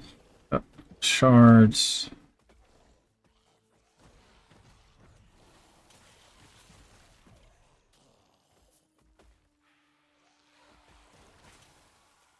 Still no vanguards yet. Trying to get our vanguards back. Okay, we got one.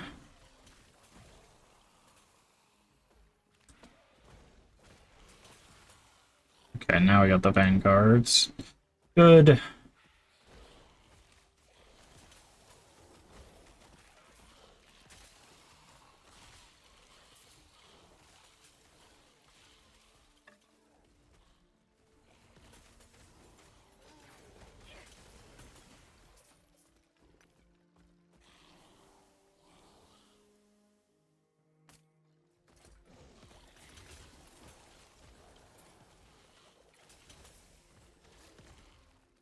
Hmm.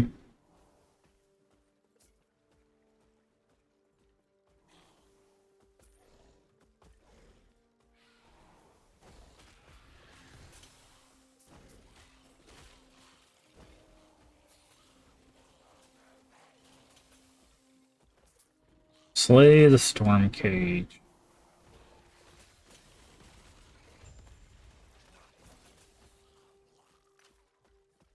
Echo conquered.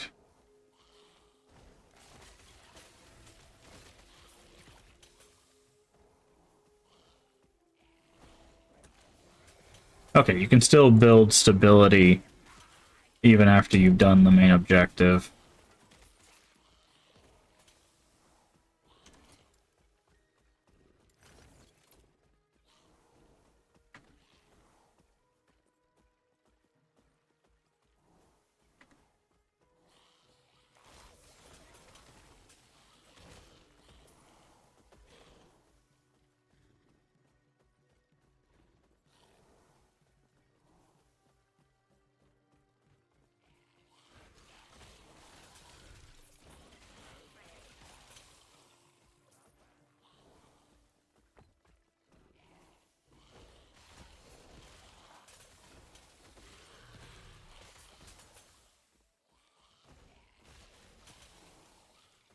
I don't think we have to do this stability, but I want to do it. We're getting good experience from this anyways.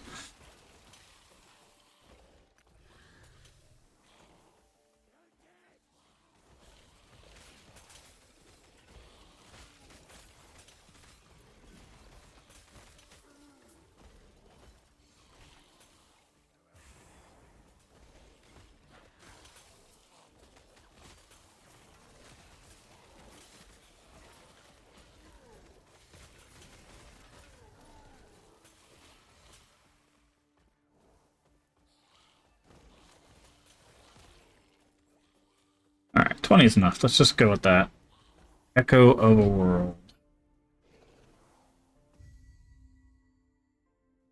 Okay. Gold experience. Conquer the Fall of the Outcast. Quest echoes. Oh, what's this? Oh, okay. These are the items, I see. And that's the forge. Okay, I see. Oh, cool. So this is the, like, rewards area.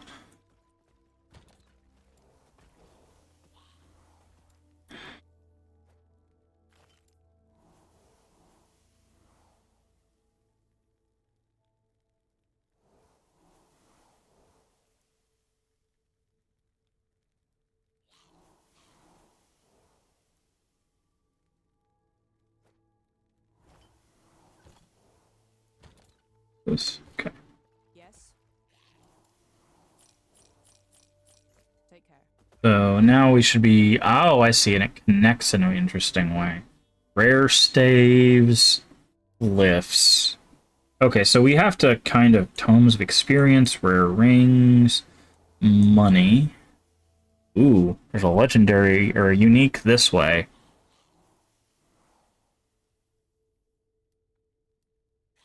Yeah, so let's... This is going to give us glyphs, and then we'll go into the unique.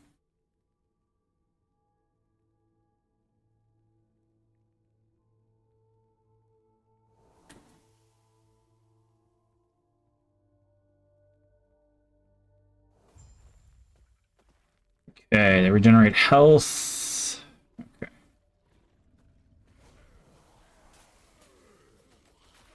Seal this gate, it says.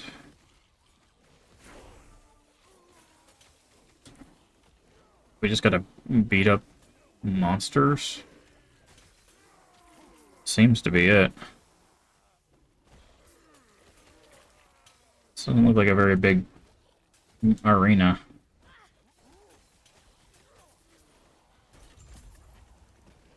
Oh, that was significantly easier than I was expecting it to be.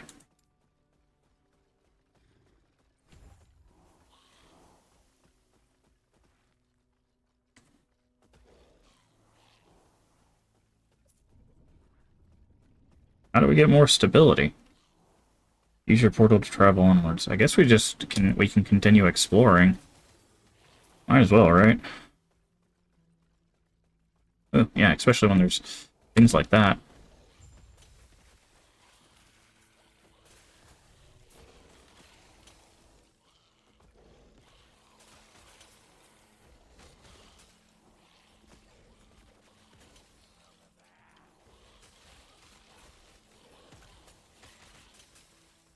Okay, so we open this. Kill that mage.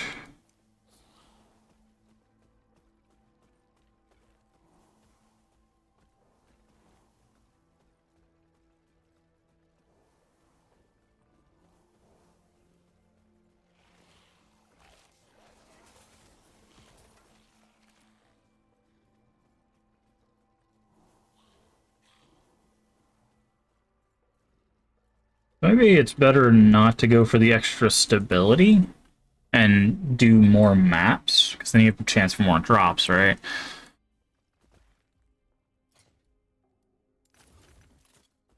I do like that after every map they're like, here's a chest, here's your rewards, here's your merchant. Glyphs of Chaos. Oh yeah, the chest. There's also this. Ooh. Oh. Not quite for us, but still not bad. We should probably, actually, we're going to go ahead and do another stash tab, and we're going to call this one, this is going to be purple, this is going to be, let's just do, yeah, this one. We'll call this Exalted. Confirm. Okay, we'll move all of our Exalteds into there, which we don't have a whole lot, but there we go. Gives us a little bit more room. Okay. I'm not minding this so far. I like how it's handled. Arena key. Okay. Rare helmets. I do like that you can see like what the next ones are so you can plan your moves. Okay, and I see the stability is up here. Quest Echo unlock. Like a key moment in the timeline's history. Okay. I see. Alright, well obviously we want to go for this unique item.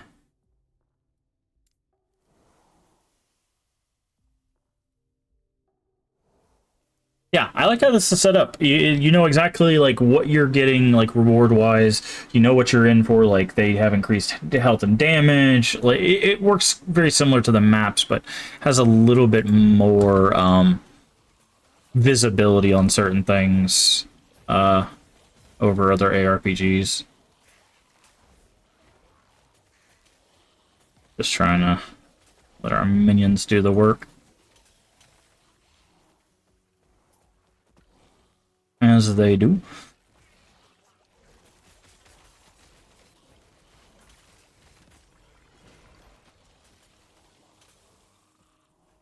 Okay, so we have slay both Imperial Watchers. Got it.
It definitely seems like this build might not be the fastest clearer, but most minion builds aren't super like clear, quick, which is fine.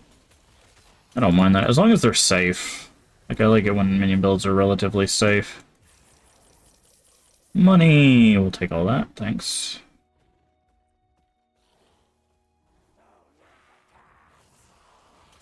And it definitely seems like this one's pretty safe.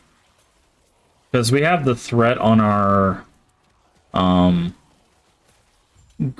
so that means basically... Oh, that was the... Those were the two things we had to kill, apparently.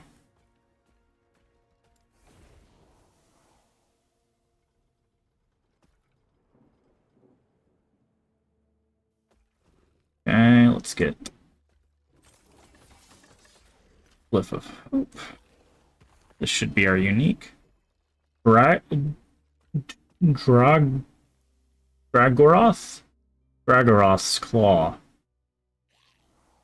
Not for us it seems, but still very cool. Transfer all these materials. Idols. I think we're just gonna start getting rid of all of these. Basically anything that's not for us we'll get rid of. You and here. Cool. What is that? A rune dagger. Yes.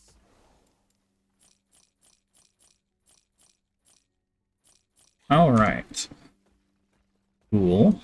Alright, let's see what we got. We got key, that's an arena key that way. Arena key that way. Affix shards, tomes of experience.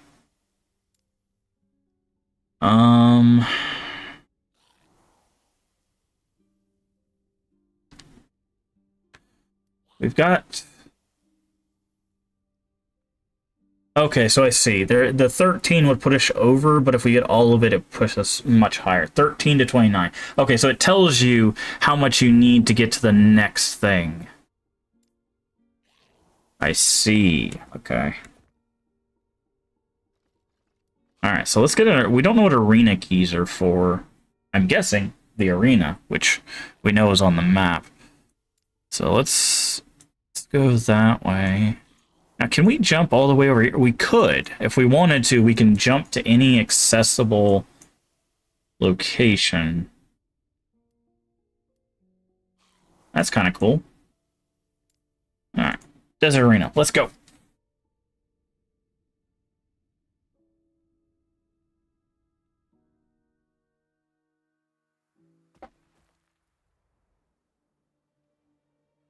Defeat all 16 waves of enemies.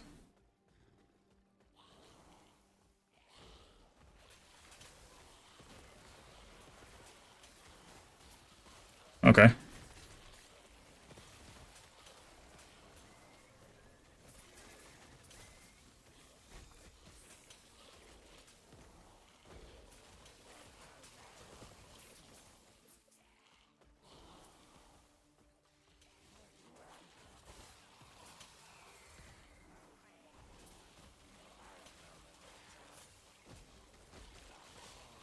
I'm guessing that the bonus stability is gonna basically tell us what wave we're on.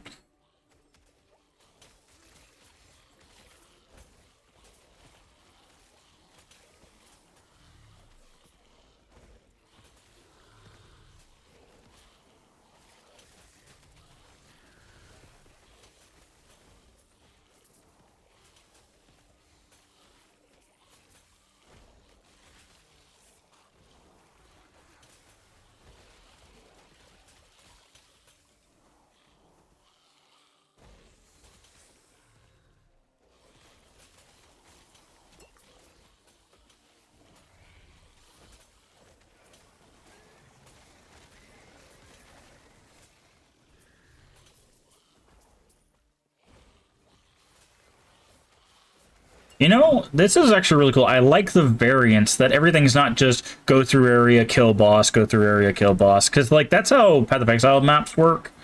Is, like, how quickly can you, like, clear an area and stuff. This one, like, you have to do at the game's pace.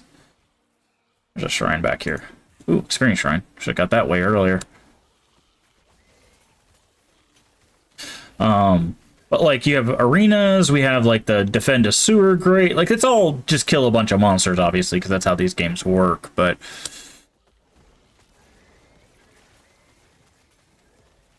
but I like that there's some variance in like how the monsters interact with you. It's not just all just run monster boss, run monster boss.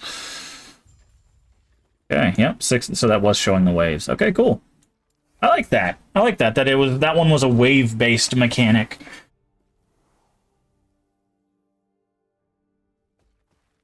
Okay, open you up. Arena key.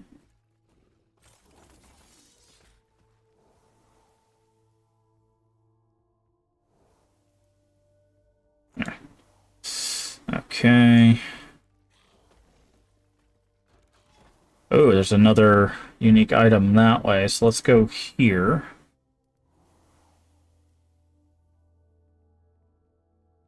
This is really cool. I like this in-game, you know, more strategizing like where you want to go instead of having to like work the levels of the runes like in Path of Exile. Don't get me wrong, Path of Exile is fun. I enjoy Path of Exile. I just kind of like how this in-game works a little bit better. I feel like I actually are making choices versus just like finding higher and higher level maps until I get to the bosses.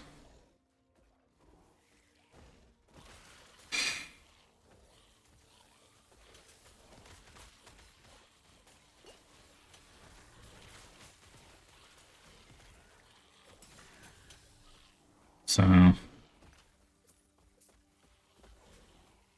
also that leech seems to be keeping our minions alive a lot better.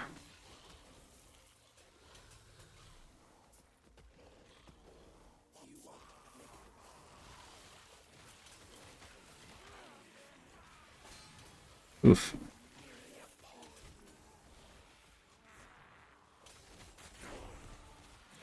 Level up.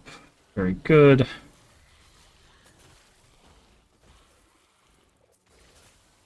You lose anybody? Nope. Level up. Crit. Because basically, the beauty of the crit go up is not only does the crit heal them, it makes them do more damage consistently, too. Because the more they crit, the more damage they do. And then the more health they get back. So...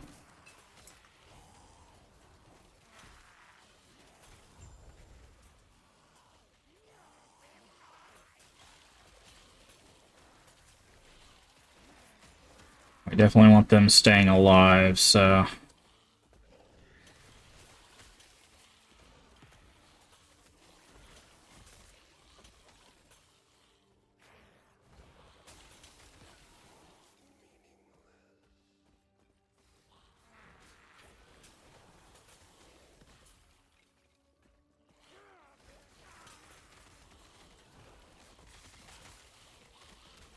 You know, it says increase item rarity, but the drop chance seems to be pretty low. Not gonna lie.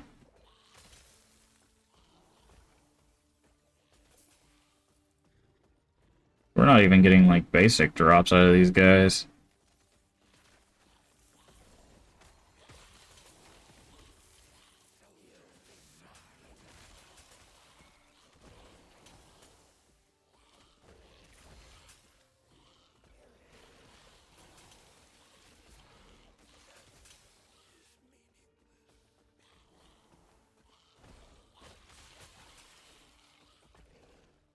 Okay, we've got the max we can get out of that. So this is going to be another key.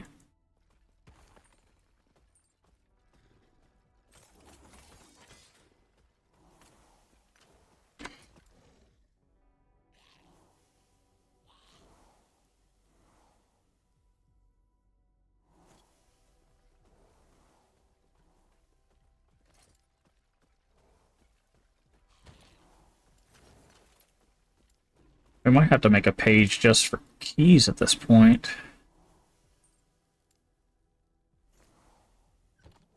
Yes. Okay. So, let's see. Stabilizing the timeline to this point will unlock a key moment in the timeline's history.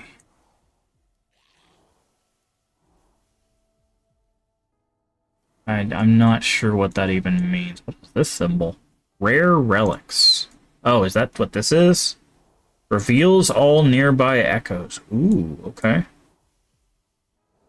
Runes, glyphs. What's that? Idols. Modifiers last for 2 echoes. Oh, I see.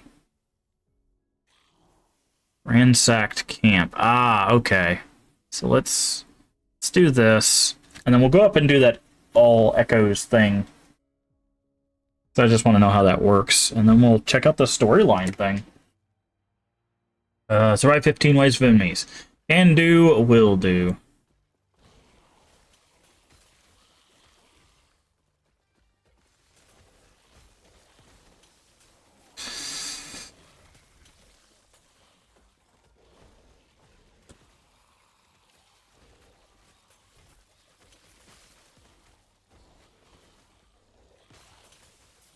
Oh, interesting. This has 15 waves, but says that it has a bonus stability of 18.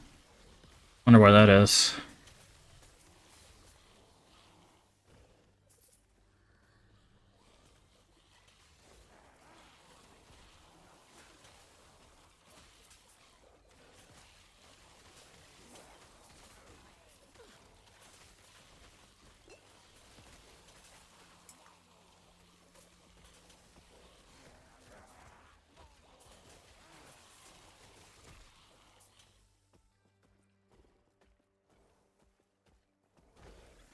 I think we stand right here. We might be able to... We don't want our minions separating. Then they don't all get the buff.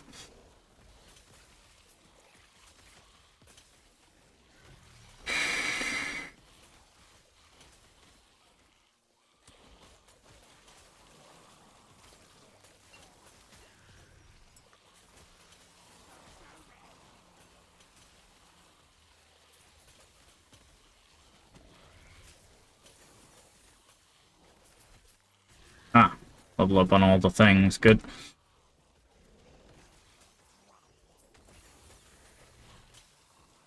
All our skills have level ups, which we will do as soon as we're done with this echo. Oh, there's a shrine up here. Experience shrine. Ice beetle. We'll take it.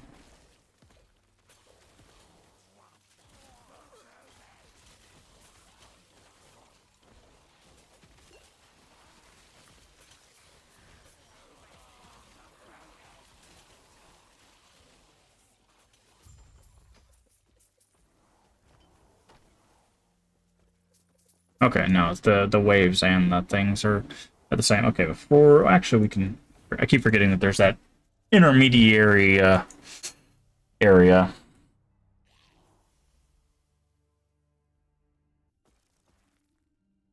Okay, chest. Idol. Damage reflected. Oh, that's actually a pretty strong idol. Of damage reflected for skeletons and mages, which would be basically our entire army.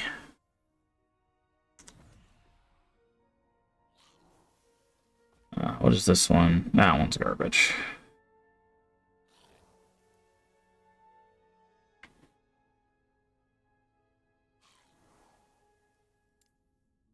But we'd have to lose so much just to get that used, though.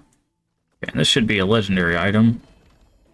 Or not legendary, but a unique bow that we cannot use.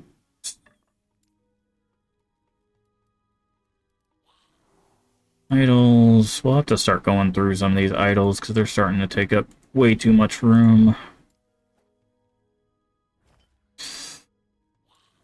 I don't think either one of those is going to be super useful to us. Okay. So if we get to here, Charge the beacon and this echo to reveal the echoes nearby. Stores pile of gold. Let's try this. I'm guessing it's going to be another, like, waves of enemy kinds of thing. Dungeon keys can be offered as tier 4. Okay.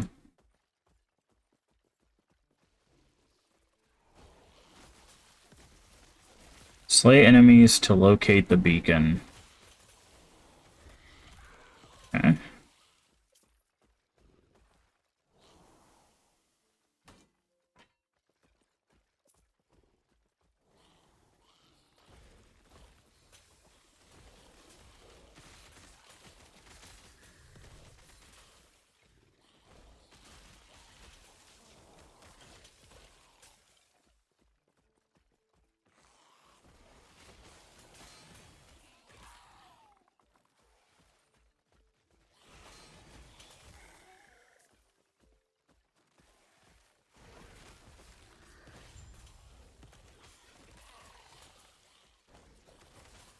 Okay. It says we located the beacon.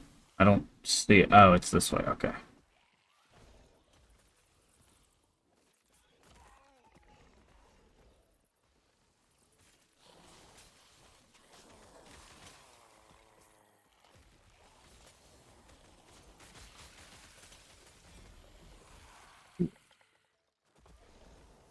No, can't even use it.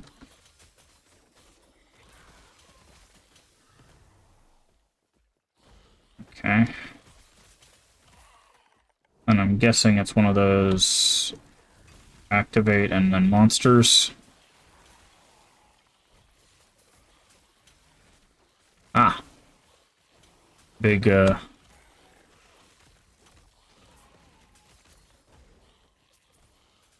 Remain in the circle. Ah, okay, I see.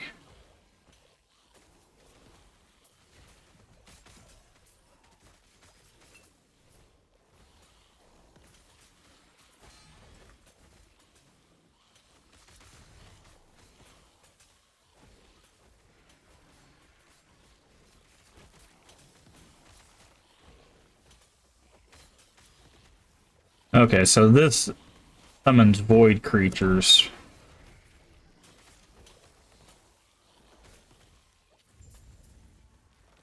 Echo conquered. Okay.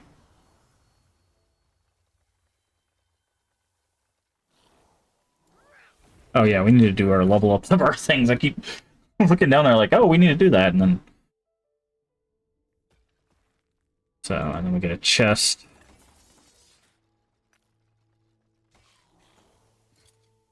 Transfer materials.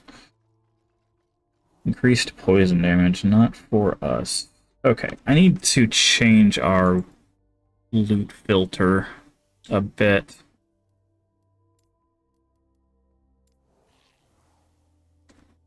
Okay, hold on. I was in the right spot. Just clicked the wrong button. Recolor.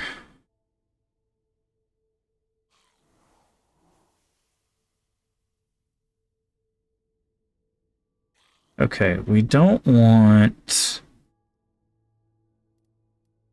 melee and bow damage or spell and bow damage.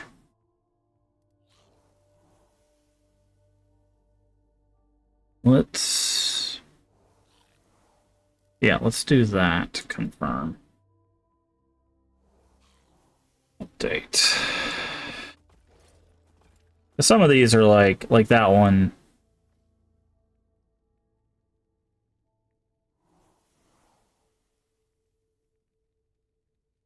Okay.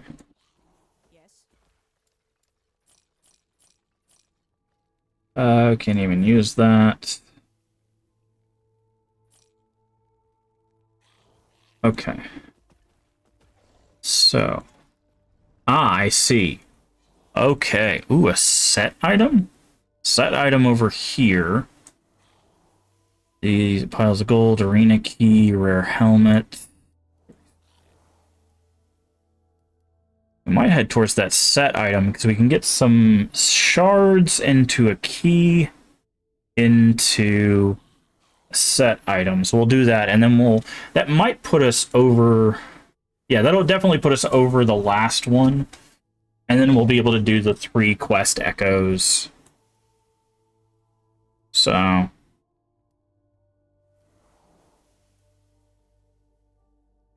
we could also go for the Tomes of Experience over the key. It might be better for us to do the Tomes of Experience so we can get another level up. But before we start that, speaking of experience, what do we got here? Okay. Okay. Bone armor lasts for 4 seconds. You've got 2 level ups. Okay, what were we doing? There's move speed to other minions.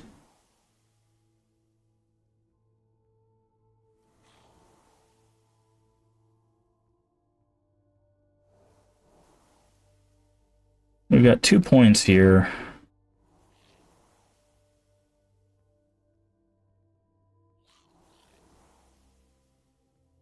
Stun chance. No.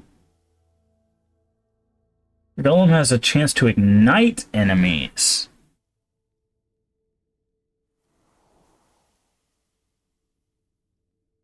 That actually... that would give us another dot. That would give us fire.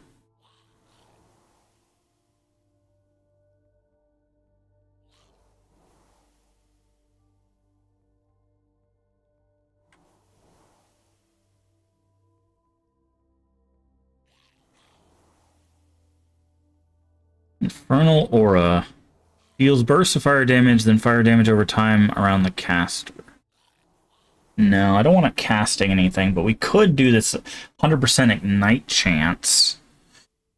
Stacking up some dots. There's also just melee. Okay, so let's go the move speed for everything.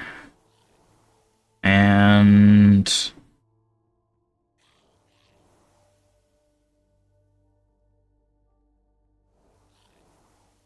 ooh, we could also chill. We're gonna go with fire, though. Okay, 2 points for you. What were we doing?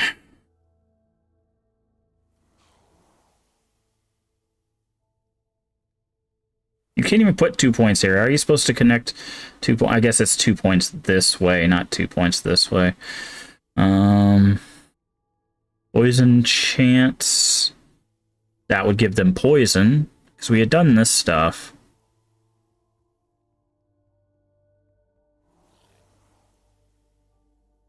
Spell damage. This is our... no, we don't want that. Deal fire damage.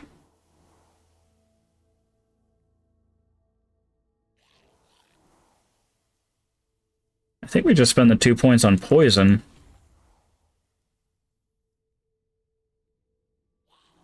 So now they have a chance to poison.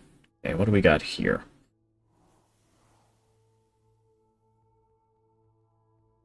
Red Shade now grants minions armor based on your vitality. What is our vitality? 12. So 12 times 25 is... that's not a bad amount of armor. But they would have the increased decay. Don't need that. No, we want the increased necrotic resistance. We don't want the blind.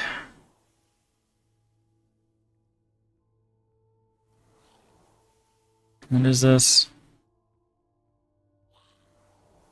Gain increased effect of all its buffs for each missing minion health. I think...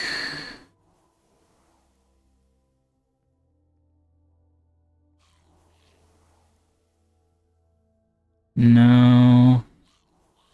Yeah, I think we just go with a point here and then another point there. And you get 10% damage, and then we'll work on the poison chance as well. Any points here to spend? No. Okay. Okay, so now Let's do what we want. We're gonna go for the books of tomes of experience because we haven't gotten one of those before, and I want to see what that's like.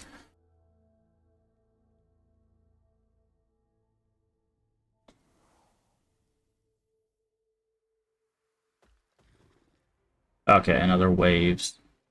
So I think if it ever says like arena, it's an amount of enemies.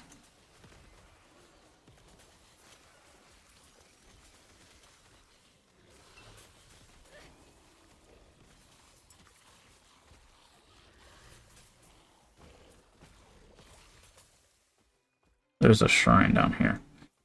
Critical. Oh, that's gonna be good because that means they're gonna heal with every hit.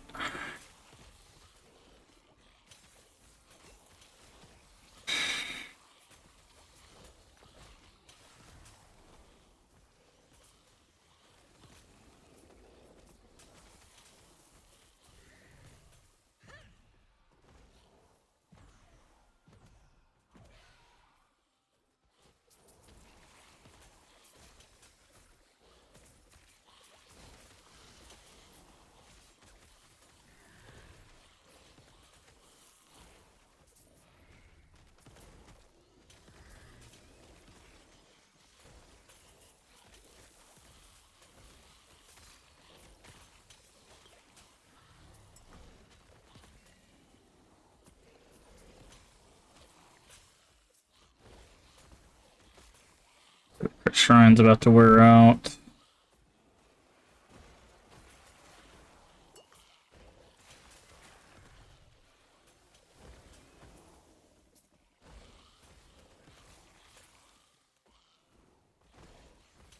Okay, looks like we're getting close to being done with this.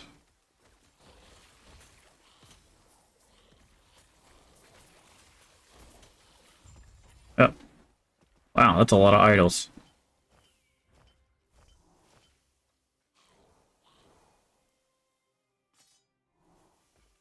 Okay, let's put our point in.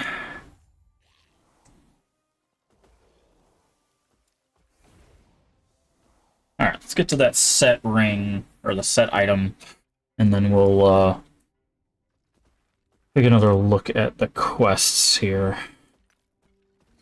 So, that's for all of those. Okay, lots of idols here. Lightning damage now. Not doing minion cold.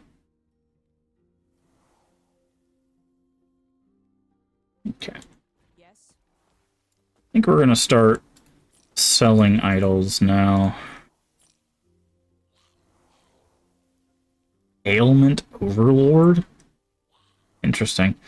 Minion chance to apply Mark on Death on hit. If the other thing was good, I would say yes, but fortunately it's not. Okay. Minion damage, no.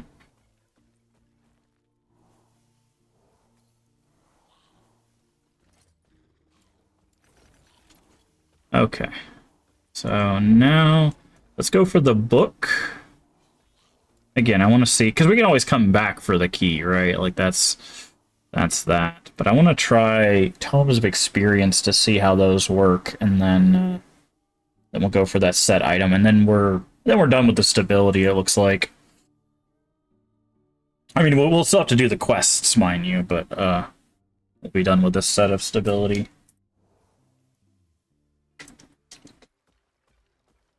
Alright, slay enemies to locate the Savage Gate, seal the Savage Gate.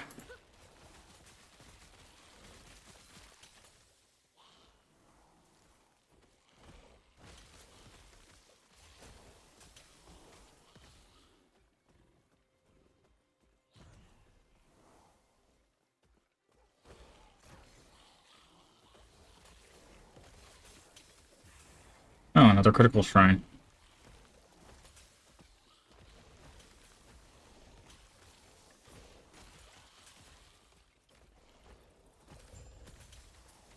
And the gate is over here.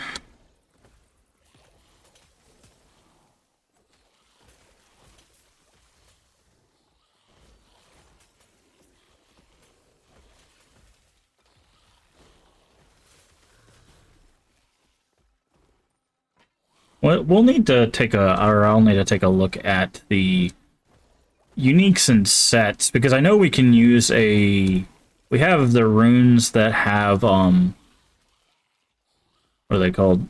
You could turn something into a unique, and if we know which items we need to be unique to make this, like, really pop off, then we could probably start doing that with those.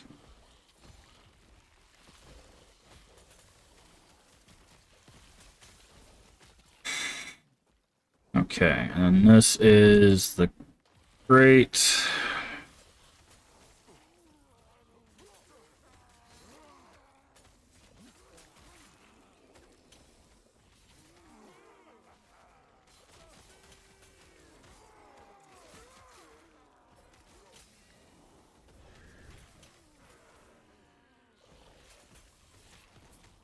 One of these missing.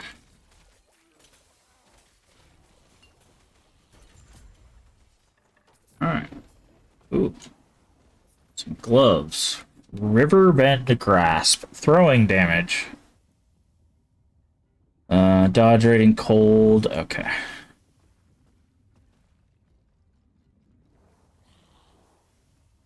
That's a lot of minion health.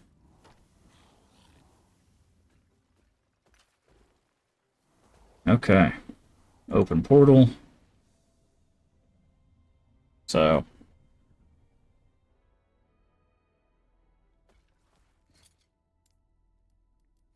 No. This button.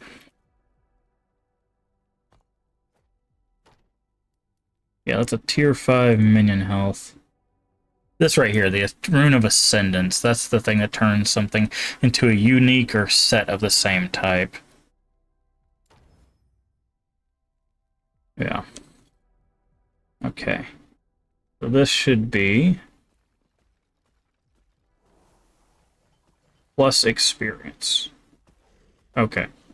Okay. Interesting that it does it that way. Offhand cattle. Ooh, Rot Pine. Poison damage for damage over time. Poison leash just health. Okay. So, unfortunately, not for our build, but still cool. We do like seeing uniques. Shop.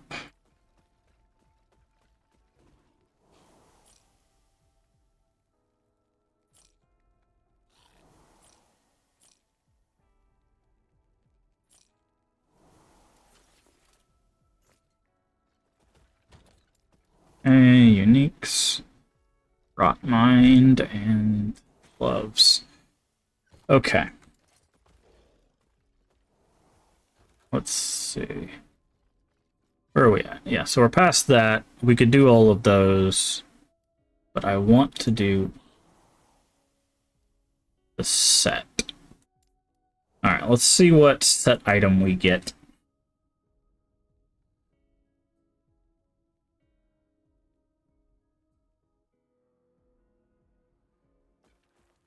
Play enemies to... okay.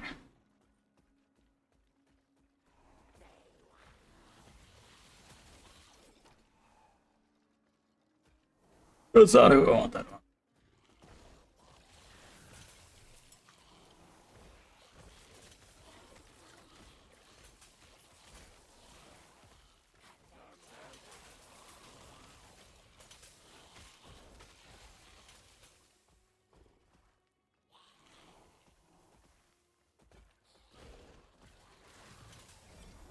Ooh. Lightless Arbor Key.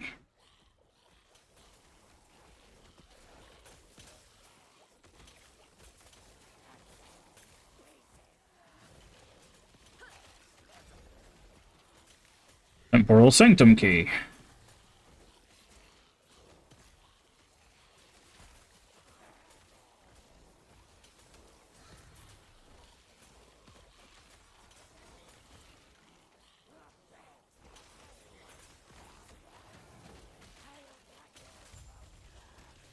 And now I've got that.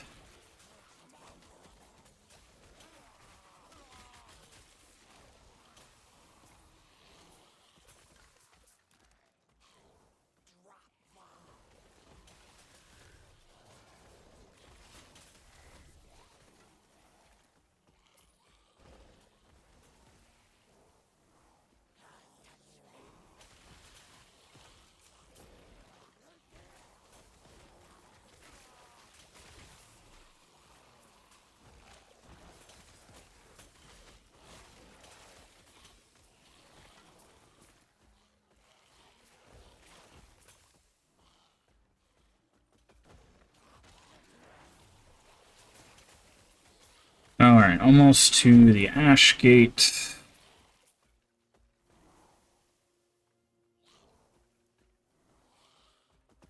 Let me take those out.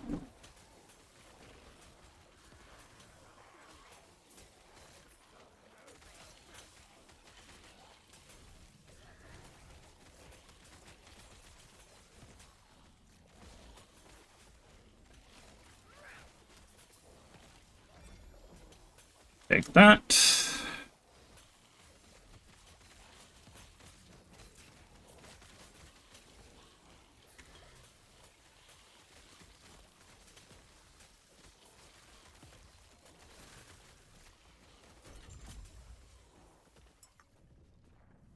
Okay.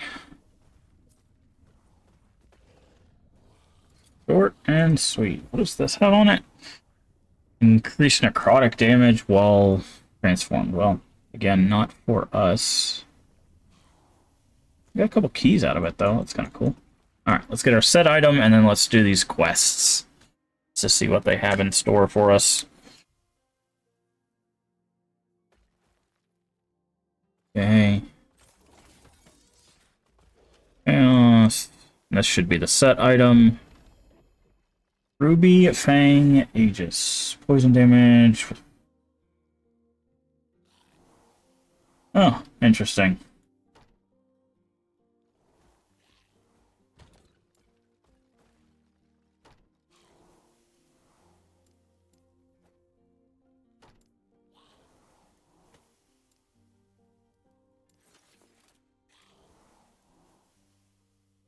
Yeah, I think we're gonna have to... How much is this? 5,000? That's fine. We're gonna have to make another tab. I'm gonna do this, but then it's gonna be green, and we're gonna call this set. And then we're going to do. We don't have a lot of sets, but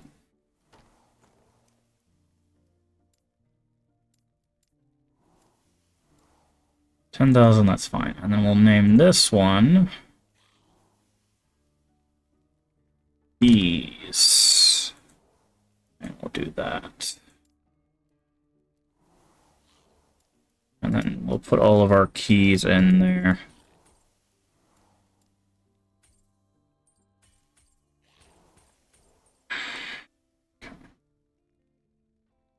And I think I'm also going to change one more thing with this loot filter.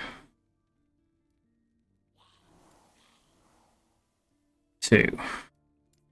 So only things that have 2 of them on there should show up.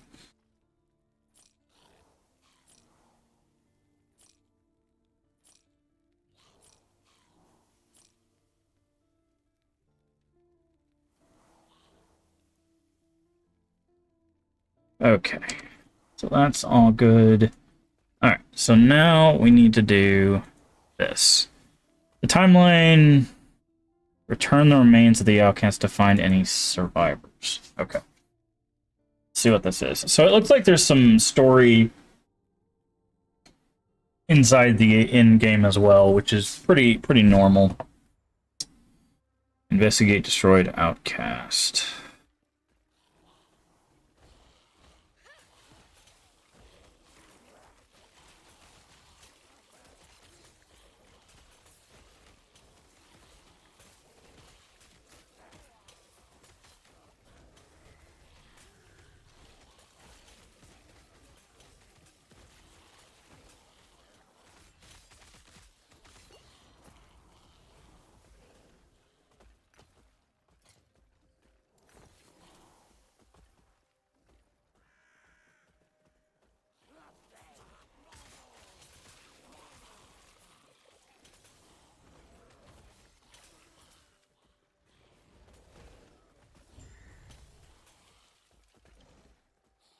Defeat the 2 necromancers. Will do.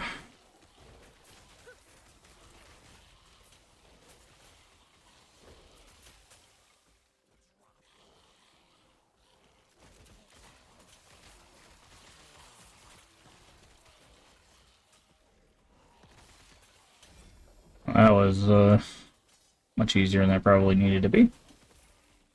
So we actually, like, the way that we have this build set up, it actually does some pretty good single target damage. That's one thing with minion builds that is a thing, is like usually it like falls off on like one type of damage, whether that's AoE or single target, but this one seems to be doing pretty well in both.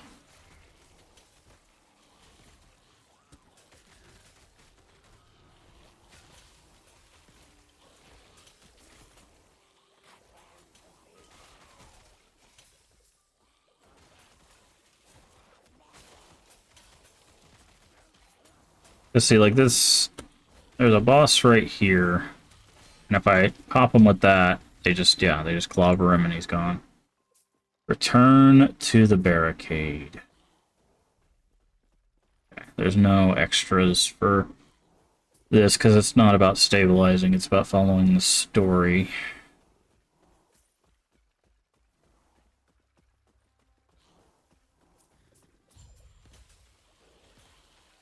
Defeat the Imperial reinforcements.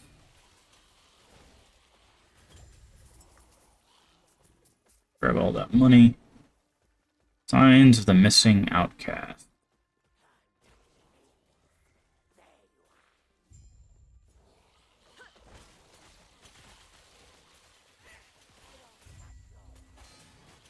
Okay. Alright, so that's done. Now we can do the next one.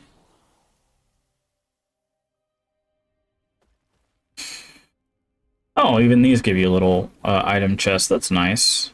Oh, but didn't have anything in it. What is this? Red armor on hit. Yikes.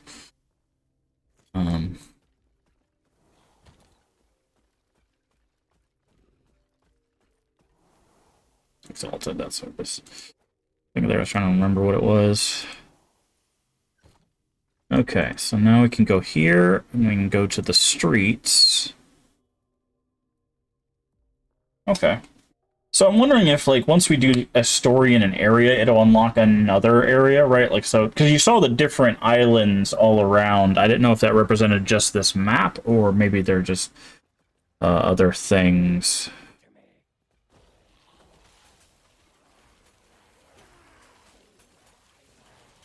I guess we'll find out.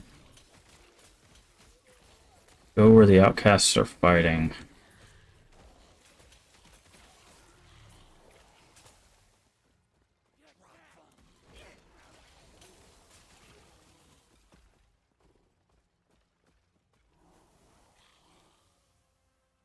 Why is this... This stuff shouldn't be showing.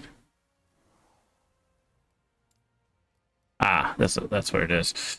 We need to add rare to this.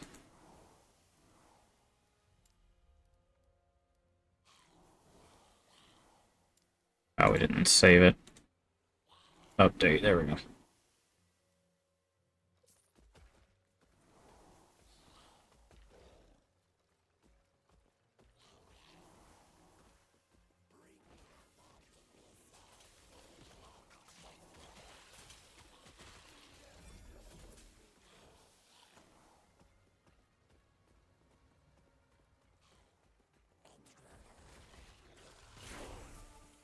$64.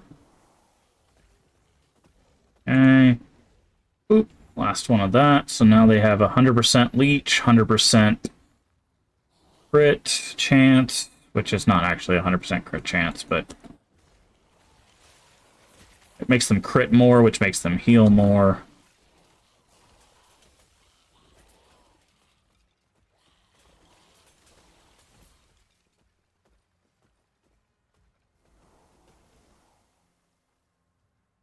Okay.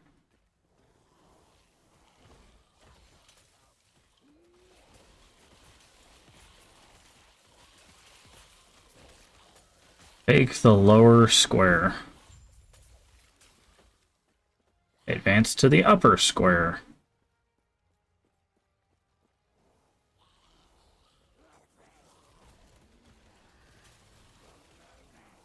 Stand between those. There we go.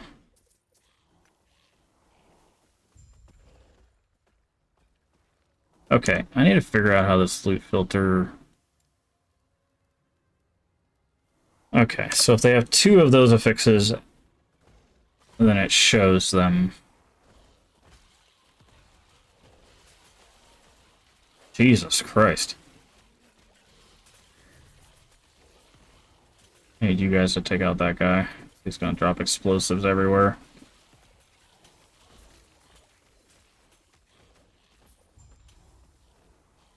Okay, defeat the Imperial Commander. Okay.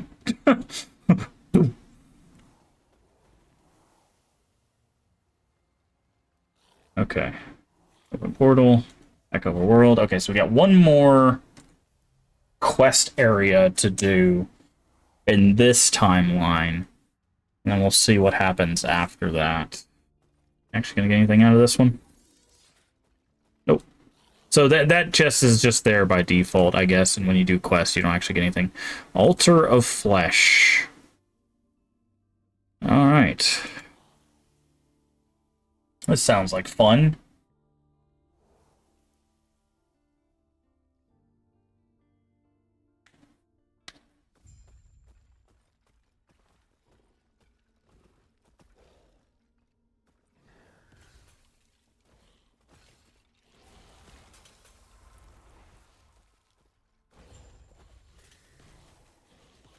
Vulnerable until soul vessels are destroyed. Ah, I see. These? These. Okay.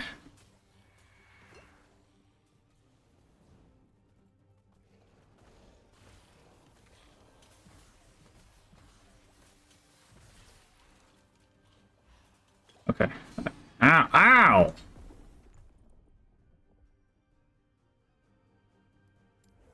Okay. That's gonna be, a little harder than I'd like. Really, it's not gonna have anything in it.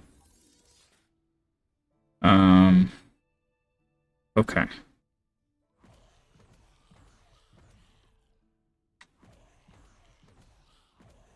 Okay.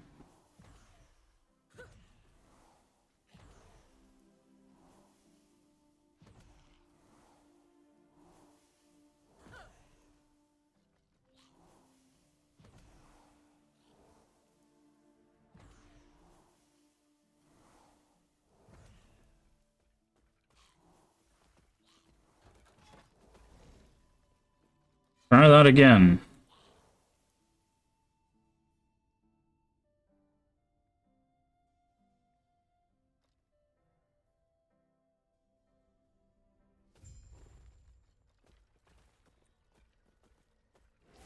Okay. So we need to come over here.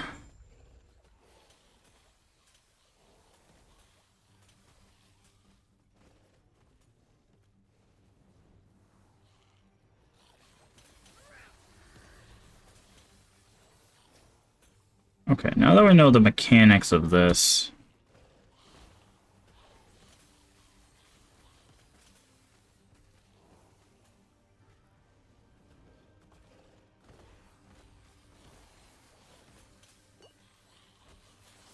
Okay. Soul vessels are destroyed. Okay.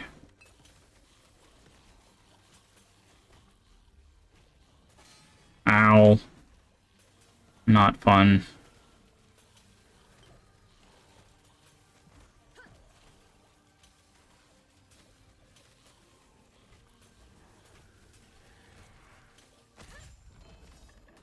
Okay. Ribbons of Blood. Ooh.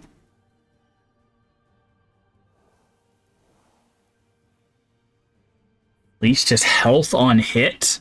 Yes, please.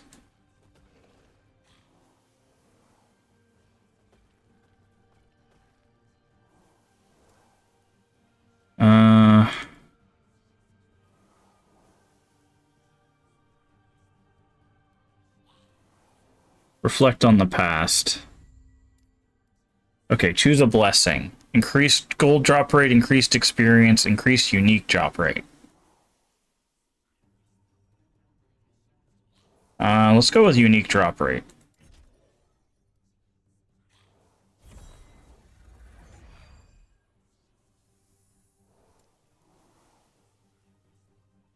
Okay.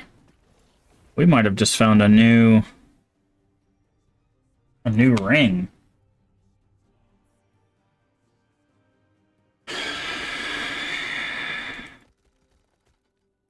Okay. So now I'm guessing we're in a totally new timeline.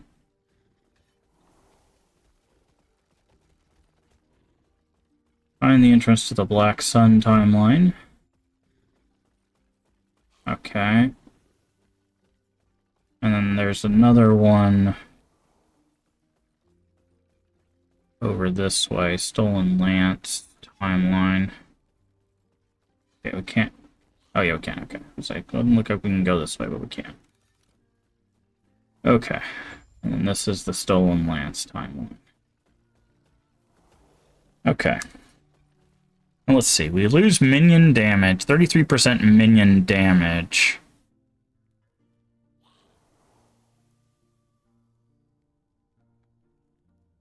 But this is just better. They can't be crit. They do physical damage. They leech health, and they leech health on hit.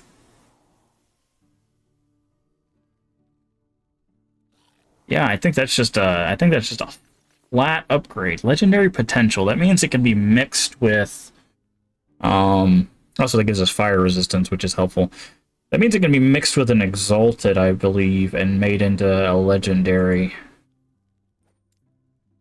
That's solid. Very, very solid.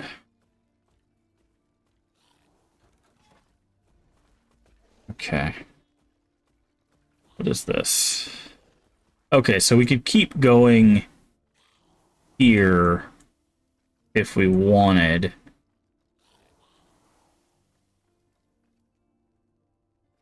Or we could go to a different one.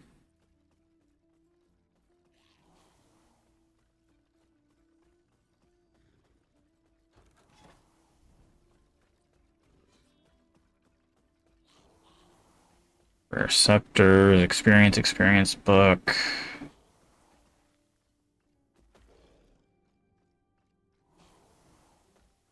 I think we want to go this way. Go like that. Because these are only experience paths, but... Okay.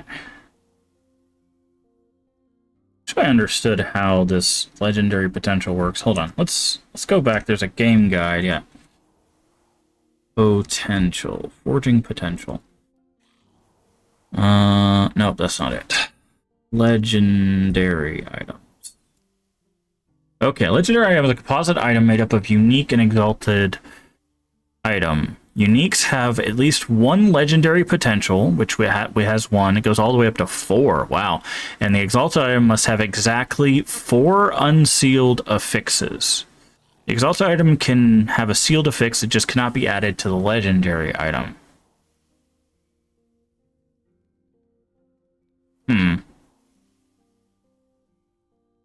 When combined in the Eternity Cache, you are granted a legendary item. The Eternity Cache is located in the Temporal Sanctum dungeon. Running higher tiers of the dungeon will allow you to create legendaries out of higher level uniques. Okay. Legendary item is the same as the unique item with affixes added to it from an exalted item. Number of affixes selected is equal to the legendary potential of the unique item used. The affixes are selected at random and cannot be influenced.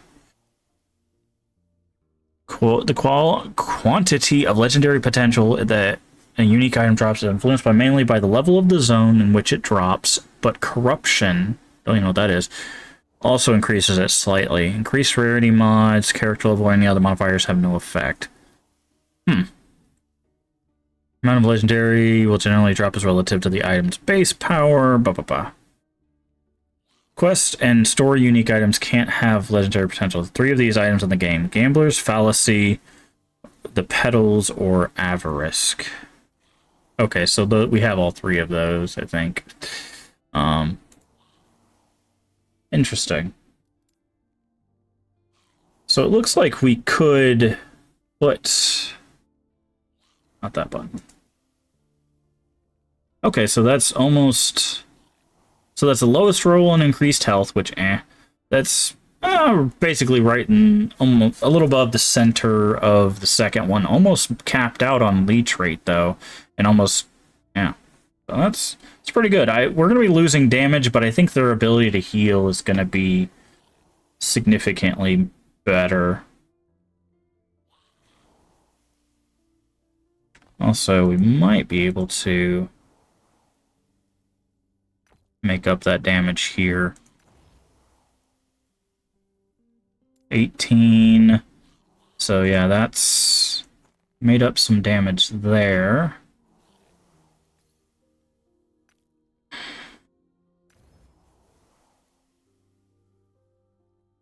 $15. 18 and 15 is 33? So I think we just made up our damage by upgrading those 2 items. So now the only thing we really lost out on here was the cold and physical resistance. So there we go. We alleviated what we just lost. Alright, so let's go ahead and... What time is it? You know what? I think that's actually a great place to go ahead and call it a